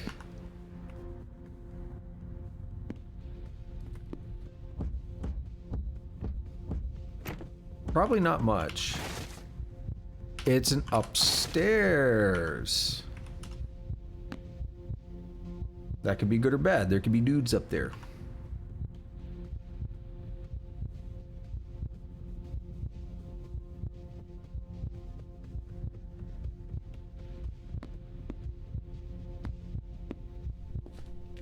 I was gonna wait until I catch my breath, but that's a pretty dangerous spot to do it. We'll go in here and do it. Wait until I catch my breath. Want to make sure I don't just leave, you know, put like, if I go down here or something, I'm in a hallway and anyone can easily show up and cause problems. Access is temporarily blocked, or temporary blocked for security purposes. Yeah, I knew I didn't have a lot of skills. I have a computer science book though. I peek up and I see nothing.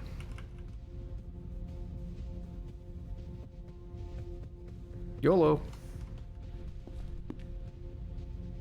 See the rooftops of these other buildings. Antennae, all kinds of stuff. Cell phone signal boosters. Alright, what do we have here? Some files, memory card, USB drives. Not what I want. Ah, you guys are killing me. You're killing me, Smalls. Another auto dock? Is that what I'm looking at here? Yes, with arm splints and leg splints and anesthesia kits. Antibiotics, not the anti that I wanted, but I will take them.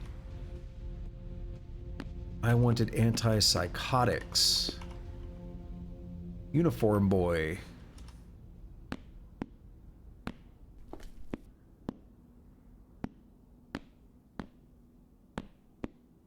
Well, this was still not great. There's some beds up here.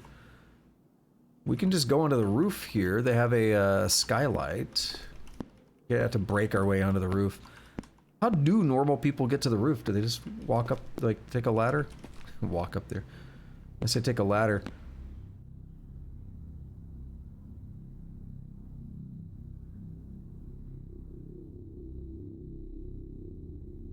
I kind of assumed that, but my assumption is I would expect to find it at a doctor's office more frequently than random houses, because it makes sense. I mean, if there's like a pharmacy, that would make more sense. I haven't seen a pharmacy. Whoa, looks weird from this view.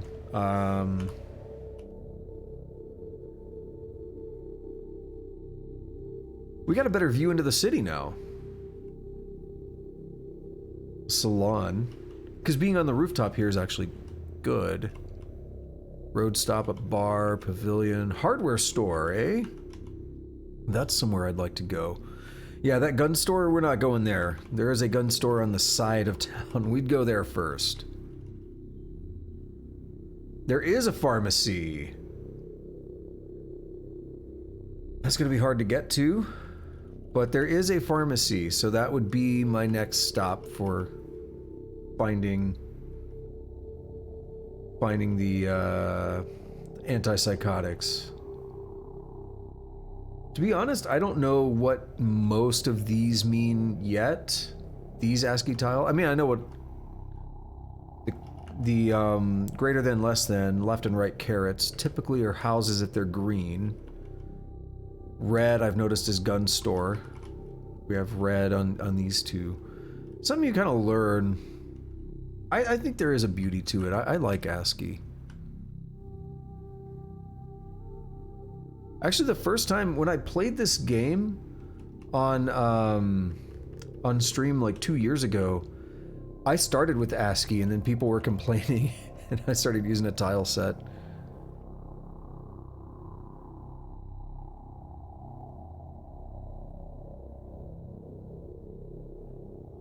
This has map tile sets. I just decided I like the feel of this. I looked at one with little like houses and stuff and I just felt weird to me. We have another butcher shop, volleyball court.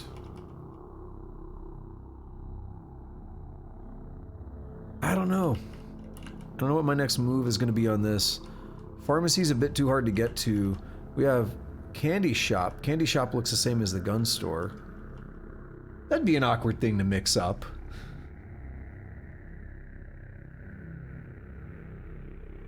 That's the advantage of a good tile set. You can have more unique images. You know, ASCII's pretty limited. You have to get creative. Craft shop could be cool. Make some cosplay.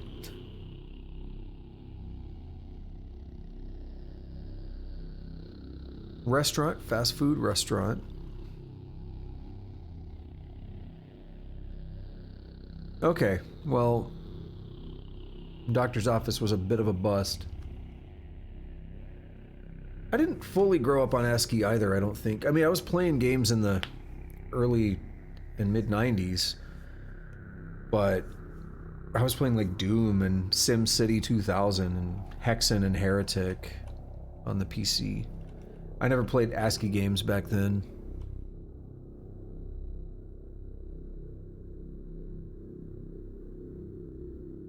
I think my next move is probably going to be trying to get to these gun store. Get to these gun... Because I was going to pluralize it and then I decided not to because this one's too deep in town. So my move is going to be... gun store. I'm probably going to use guns a little bit to get to it. And then slowly push my way toward this pharmacy.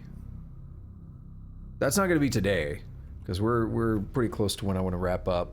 About 4 hours, so I'm just kind of planning and thinking about what I want to do next. I think the rest of today is going to be getting... what is this tea? Is this fungus? Fungal tower, yeah. Don't want to mess with that. This other tea here is more fungus, right? Yeah, fungal bloom. Good to know. What's this? Swamp shack. Cool.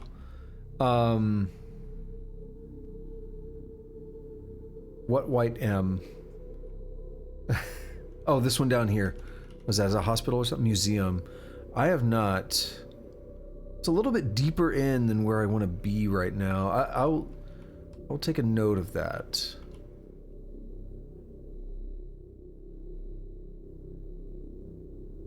Yeah, that's going to be my plan. Going towards this gun shop and just see what I can... gun store. See what I can find. Could be exciting, maybe not. And you mentioned, yeah, so you... born in 2000. I was 89. So yeah, I got Sonic when I was like 4 years... Ah, stop that. I hate when that does that. I got Sonic when I was like 4 years old. I got a Sega Genesis and a PlayStation. Sonic. PlayStation was not around then. Where did that come from? Why is my brain broken? It's okay. I got a Sega Genesis and Sonic 2 when I was like 4 years old. And then I moved from that into PlayStation a few years later when I had a friend that had one. And I was like, I need this. Parents, get me one, please. And I also had a PC in like the mid 90s. So, what was it, like 95, 96, we got a computer. And I would play like Mech Warrior.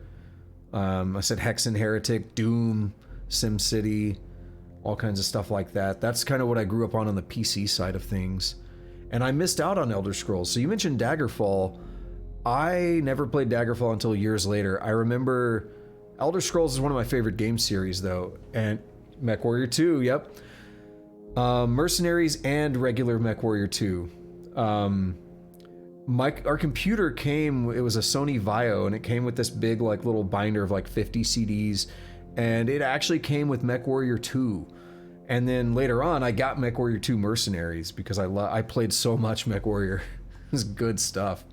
But anyway, Elder Scrolls is one of my favorite series, and I started with Morrowind. I still remember, what was it? Toonami, Cartoon Network Toonami in the, like 2003-ish, whenever it came out on Xbox. They did a little like 3-minute review of Morrowind. I didn't even know what this thing was. I'd never heard of Elder Scrolls. And they're like, yeah, Elder Scrolls, it's this like PC series, like it's cool stuff. And they kind of reviewed it and I was like, I need to play that game. My buddy got it I still remember like going to his house and just being like absolutely blown away by the freedom that Elder Scrolls gave me. I'd never play like I grew up like in the 90s Final Fantasy and all that, right? I played those games and that was what I expected of an RPG. When I went to his place and he had Morrowind, I knew I wanted to play it, and this was my first opportunity. I make a character and I make like an orc warrior. Like I go full warrior all across the board on like the class, the birth sign, everything. And like he showed me where to get the axe in like the tree stump, and I'm walking around two-handing this axe. I walk into a house and I'm like, so can I just attack this person? He's like, yeah, you can. I just like hit this lady in the face and like one-shot her. But it's like, you can't do that in Final Fantasy, right? You walk into a house, you can talk to people, that's it. You can't just like attack them. And just the idea, as simple as it is, of like, there's a fork on a table and I can pick that fork up and it's mine now. Like that was mind blowing, and like just completely changed what the potential I saw in games, I think. And I already had high potential for, what I thought games could be, but that just completely changed it for me. And over the years, like I ended up playing, definitely got Elder Scrolls 4 and 5. But I ended up looking back on games like Daggerfall, and I love that game. Daggerfall is my second favorite. It's Morrowind and then Daggerfall for me. So I definitely really appreciate that game. Where are we at? I'm going to get back to the vehicle before we wrap up. And then probably won't go back to the house. I mean, it's weird. It's only been a couple hours on this day since I woke up. It was like way back here around this house or something where I was butchering the dudes. And it's still the same day. It's only been a couple hours since then.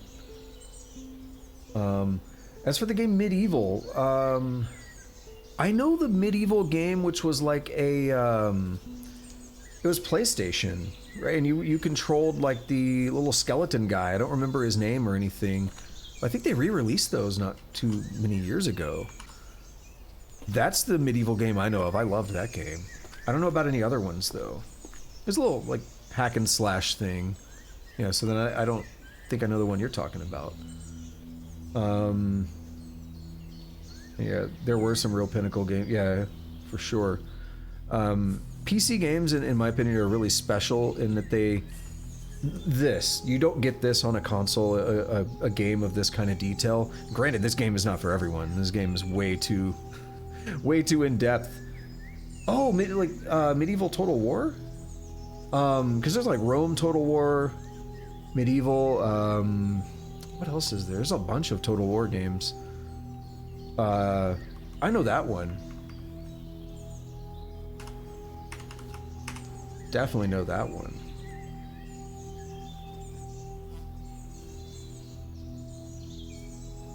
Yeah, that's it, because you got to capitalize the E, because you're like an evil villain dude. Yeah, that's the one. That game was fun. I do know the Total War games. I'm trying to remember. Is it Shogun Total War is probably the one I spent the most time on.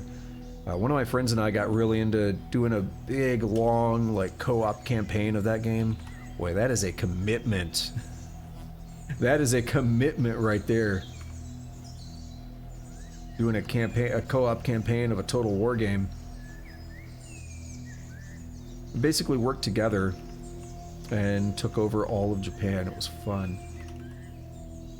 Because we'd like pincer attack them, and the AI was not prepared for like two humans working together. I probably can't stash spill contents of and pick up water purification. Sure. Some items were still not picked up. That's okay. I picked up most of what I cared about.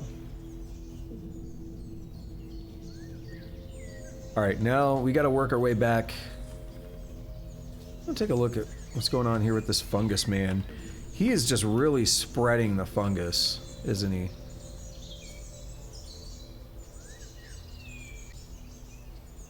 Your DM made your brain die. Oh yeah?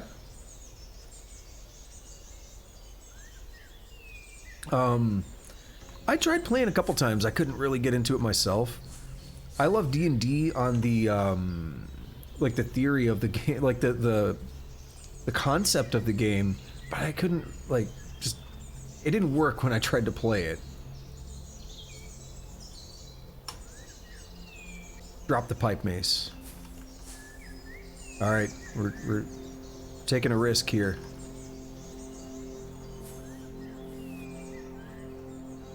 Taking a risk. Total Warhammer.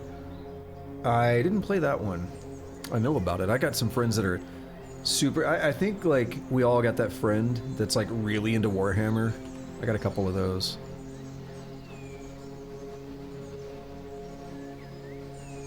Sorry, Fungal. I kind of feel bad. It's just running away. That legitimately makes me feel bad.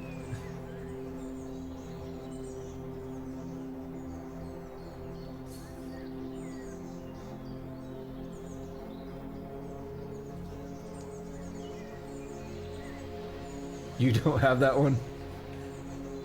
I feel like there's so many people that I run across in, like, the, you know, board game or, like, tabletop game or whatever communities that are really into Warhammer.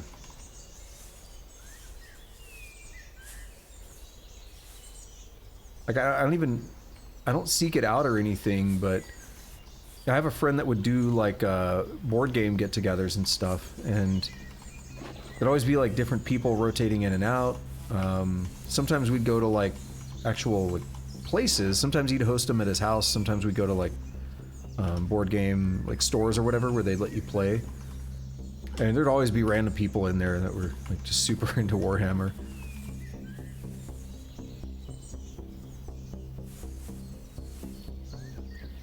Listener zombie, is it just really good at hearing? The zombie's head was once obviously destroyed, the gaps in its scraps of face now filling with a peculiar gray goo. Human ears hang from the sides, enormous and unsettling. Thin slits at the front suggest it may have a very limited sense of sight. Okay. He's got Fennec Fox ears, that's all it is, right?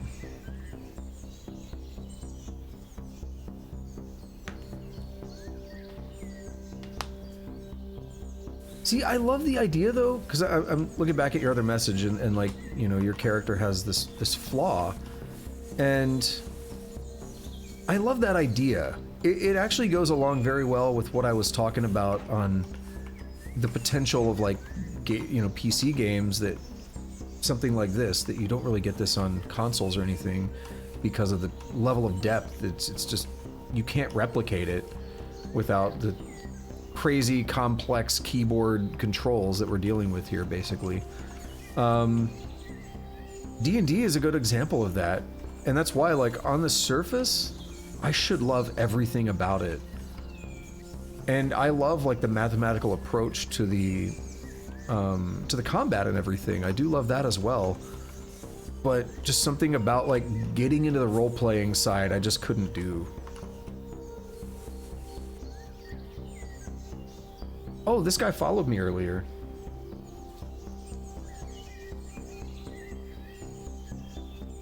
Yes, I was about to say, I haven't really played much, but I know 6 strength is not very good.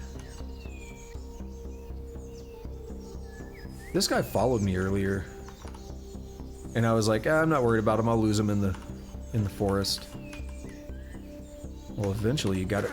Crap. I thought they were gonna go the other way.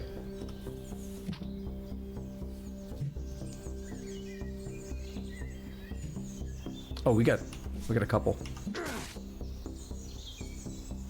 Okay.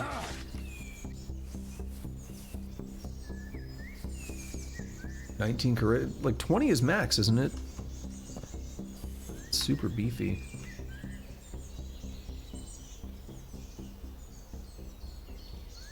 That USP. Oh, it's gonna be dangerous. We're really close to the town.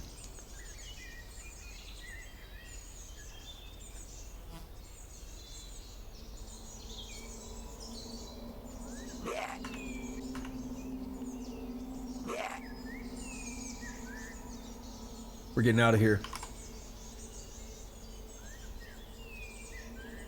What do they have? I dropped something too, and I gotta find out what that was.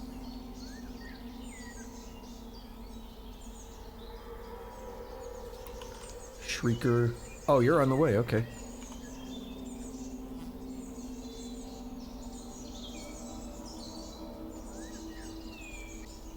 Gotta catch up on that message and stuff in a moment. Let me not die first.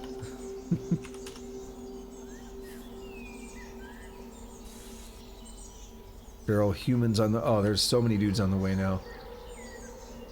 You know what? Pulping's not worth it. Because I don't want to come back here anytime soon.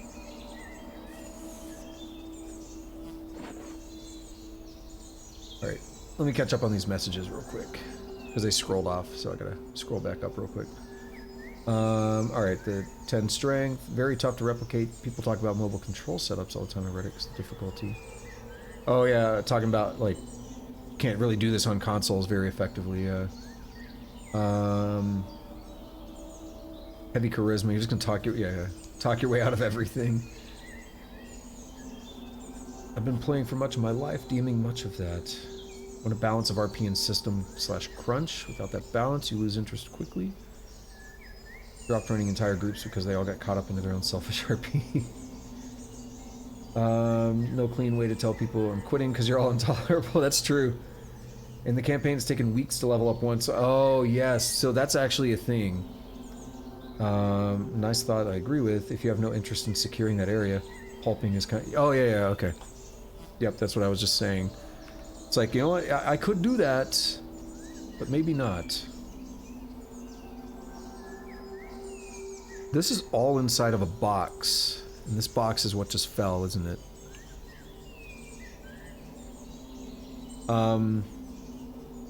The whole leveling up taking weeks does bother me. I don't like to think of myself as impatient per se, but I feel like it's a little bit slow. So I can't pick that up. No space for the box.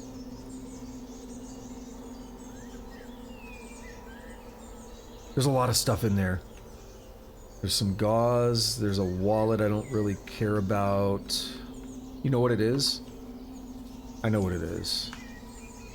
We gotta go quick though. Store this in the holster. Wield the mace. Now we can grab the box. Normally at max maybe 2 sessions. Oh. Oh, they're throwing rocks at me.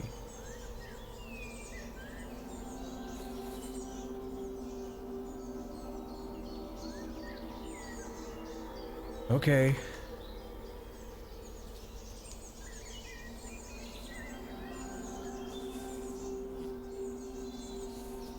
I don't care about all that other crap. I want to get some distance. Oh no. They caught up quick.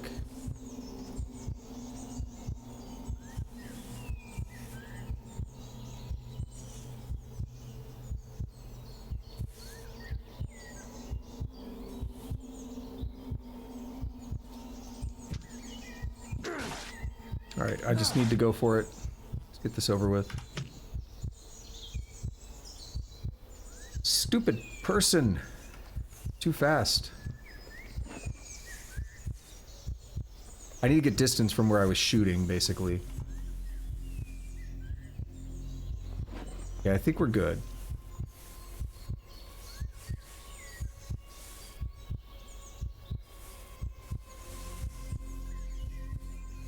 I think we're good now. A little bit of pain. That's a little distracting. Alright. Anyway, so my thoughts on, like, leveling up. It's very particular. I feel like a low max level, like around 20 or so, I'm not a big fan of it.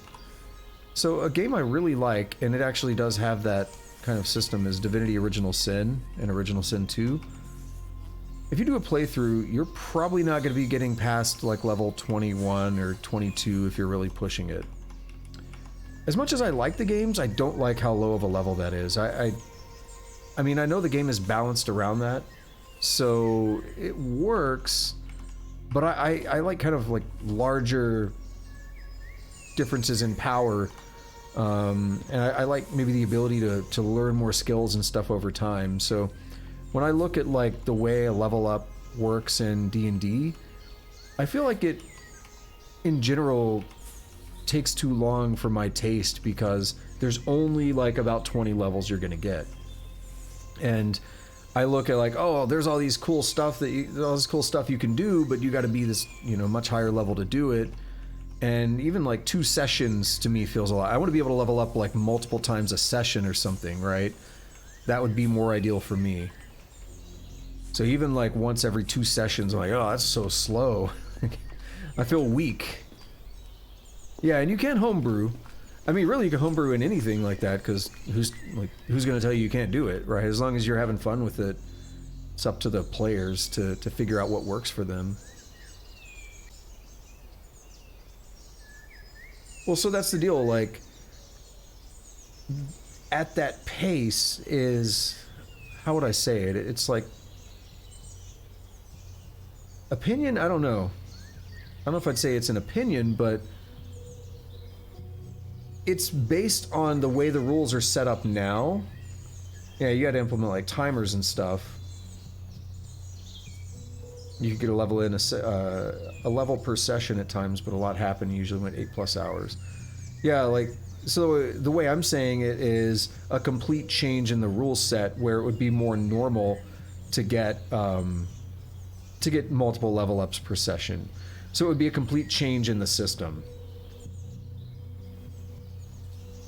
That's, in an interesting way, that's not a terrible idea. So pass around a timer and say, if you can't figure it out, you lost your turn. But it's an interesting idea because if you're in a real combat situation, you don't get to pause, you don't get to wait. So being able to make decisions more quickly, and especially, you've got all these other people moving, you have time to think about your turn, and I know like other things are going to, you know, take actions and move around before it gets back to you, but you can be thinking about your options. It's like chess or something, you know, when you're making your moves, it's like, well, if this thing happens, this is how I might react. You know, think about the different scenarios and be ready for when your turn comes up. I don't really see a problem with that in general. Use plastic colored bands like you get on big bottles to just throw over enemies for for buffs. I like that. Buffs and debuffs. Tell people once what it was, and then they have to share info with each other. Oh, okay. That's not bad.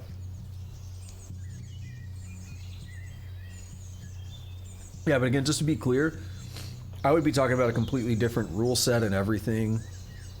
So it's more like, if you want multiple levels per session, you're expanding the number of levels, so it's no longer like 20. It's basically turning into a completely different game at that point, I guess. But that'd be more my style of like the way the level up system works. You know, I love, as much as I like Divinity Original Sin, I much prefer like a more traditional JRPG, like let's get to level 99, or if we're playing Star Ocean, let's get to level 255, like more traditional stuff like that. GURPS is something I'm fascinated by, but very intimidating. I'm aware of it though. This is like generic universal role-playing system or something, I don't remember.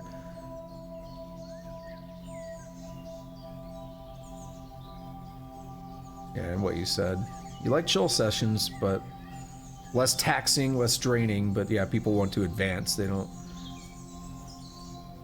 Okay, so this is a weird thing though. I had an idea what would be cool. I don't think Dwarf Fortress is where it needs to be for it yet,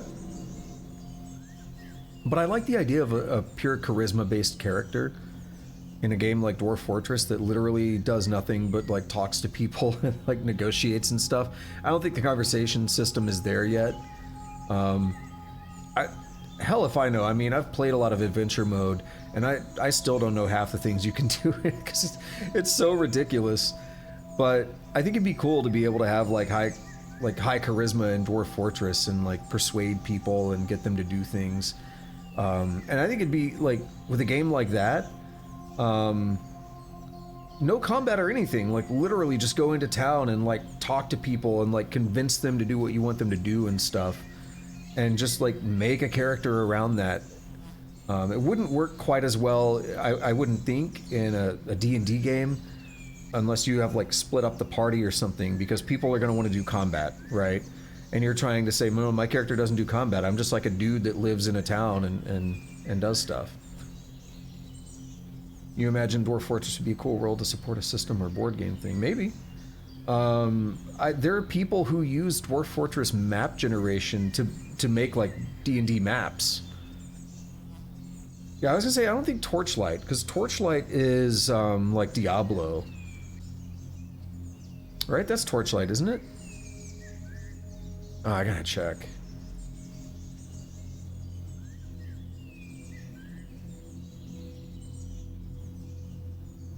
Yeah, I think this is like the Diablo game.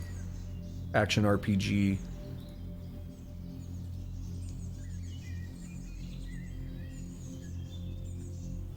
So I don't know the other one. Torchbearer. Let's see, what's that? Torchbearer 2E came up, it's a second edition. In D&D and Torchbearer, players assemble their adventurers and send them into the unknown.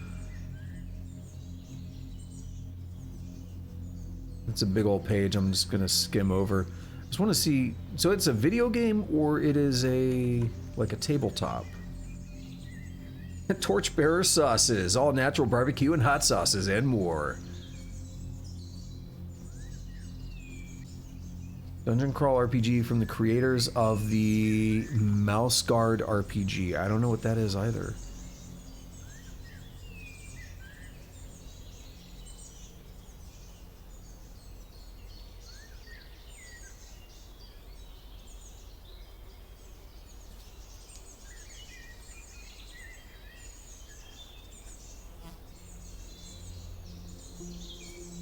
All charismatic.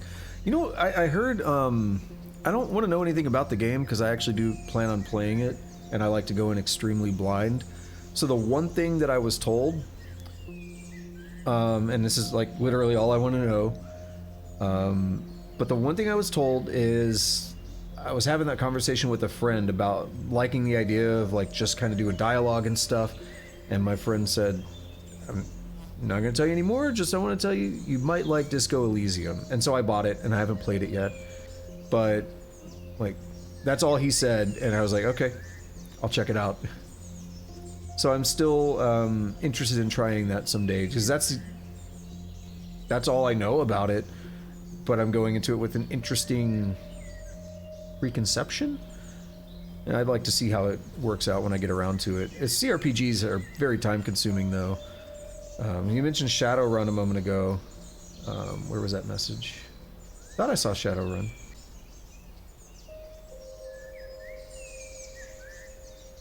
Yeah, you like Shadowrun because, yeah, just scroll back and recheck it because incremental keeps going. Yeah. There's the Shadowrun CRPGs. I'm interested in trying those. I hear a lot of good things about them, that they're some of the best. I mentioned Divinity Original Sin. Really love those games, but like I played those on stream earlier this year, and it was like 2 months to get through both of them. It's ridiculous. And I was playing them every day. I wasn't mixing up games. It was like every stream was Divinity Original Sin. It was like a month to beat each game individually. So it was like a 2-month ordeal to beat them both. It's crazy. I'd played them in the past. Like so that's actually another thing. I knew the games and I knew how to prepare for certain bosses and stuff, and it still took that long. It's absurd.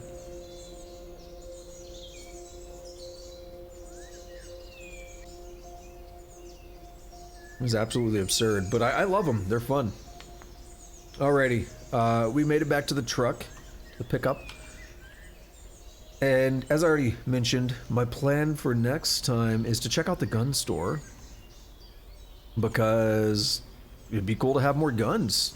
Guns make you strong in this world, right? So maybe there's going to be some good equipment. I don't know, like some good gun-related equipment, maybe? I don't know what else it'll have in store for us. I know I found a firing range or shooting range one time, and it had a safe. Hopefully the gun store is not too locked down, because I don't have You know what? We didn't even find a stethoscope at the doctor's office, so I couldn't even use that to pick a safe. If I had found a, like if I had found one, I'd be in good shape, I guess. But oh well, that was a crappy doctor's office. So we're gonna go for the gun store next. It's gonna suck going through all the forests. I'm probably gonna get around to this road here and start shooting, I guess. It's gonna be a bit of a mess getting to that gun store, but we're gonna do it and see what it has. Hopefully it's gonna pay off. That's Knapp's next venture. We made it to the doctor's office today as planned.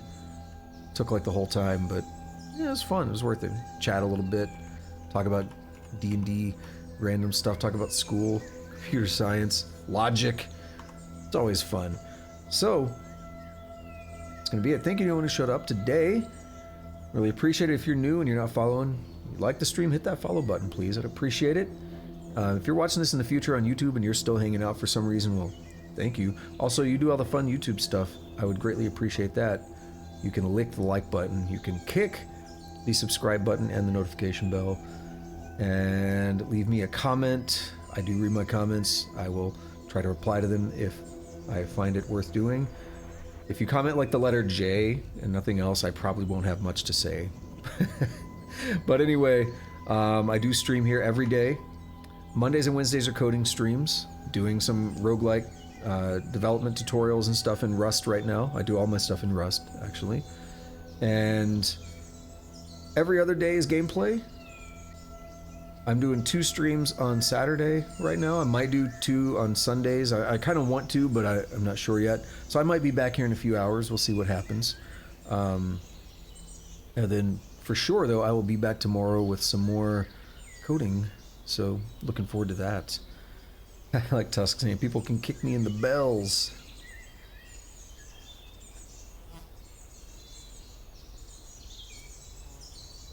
Nice. I appreciate that, yeah.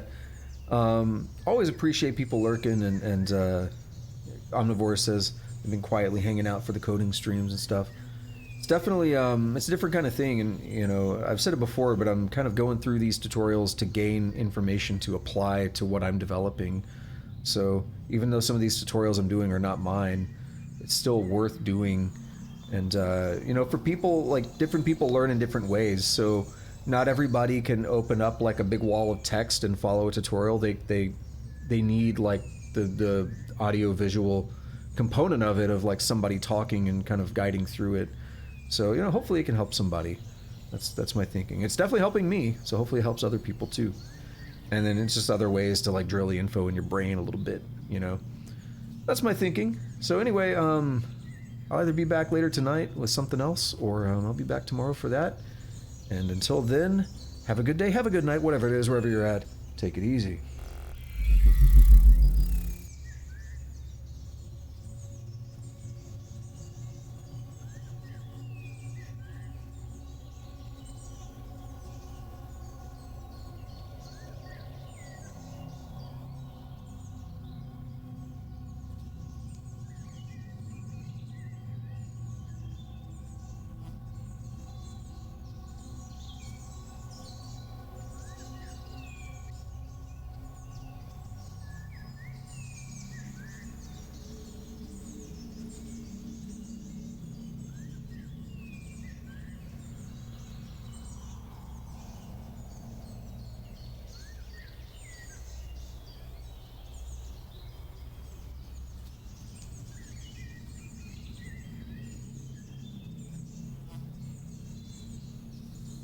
I hear it's amazing when the famous purple stuffed worm in Flapjaw Space with the tuning fork does a raw blink on Harry Carey Rock. I need scissors. 61. Oh no,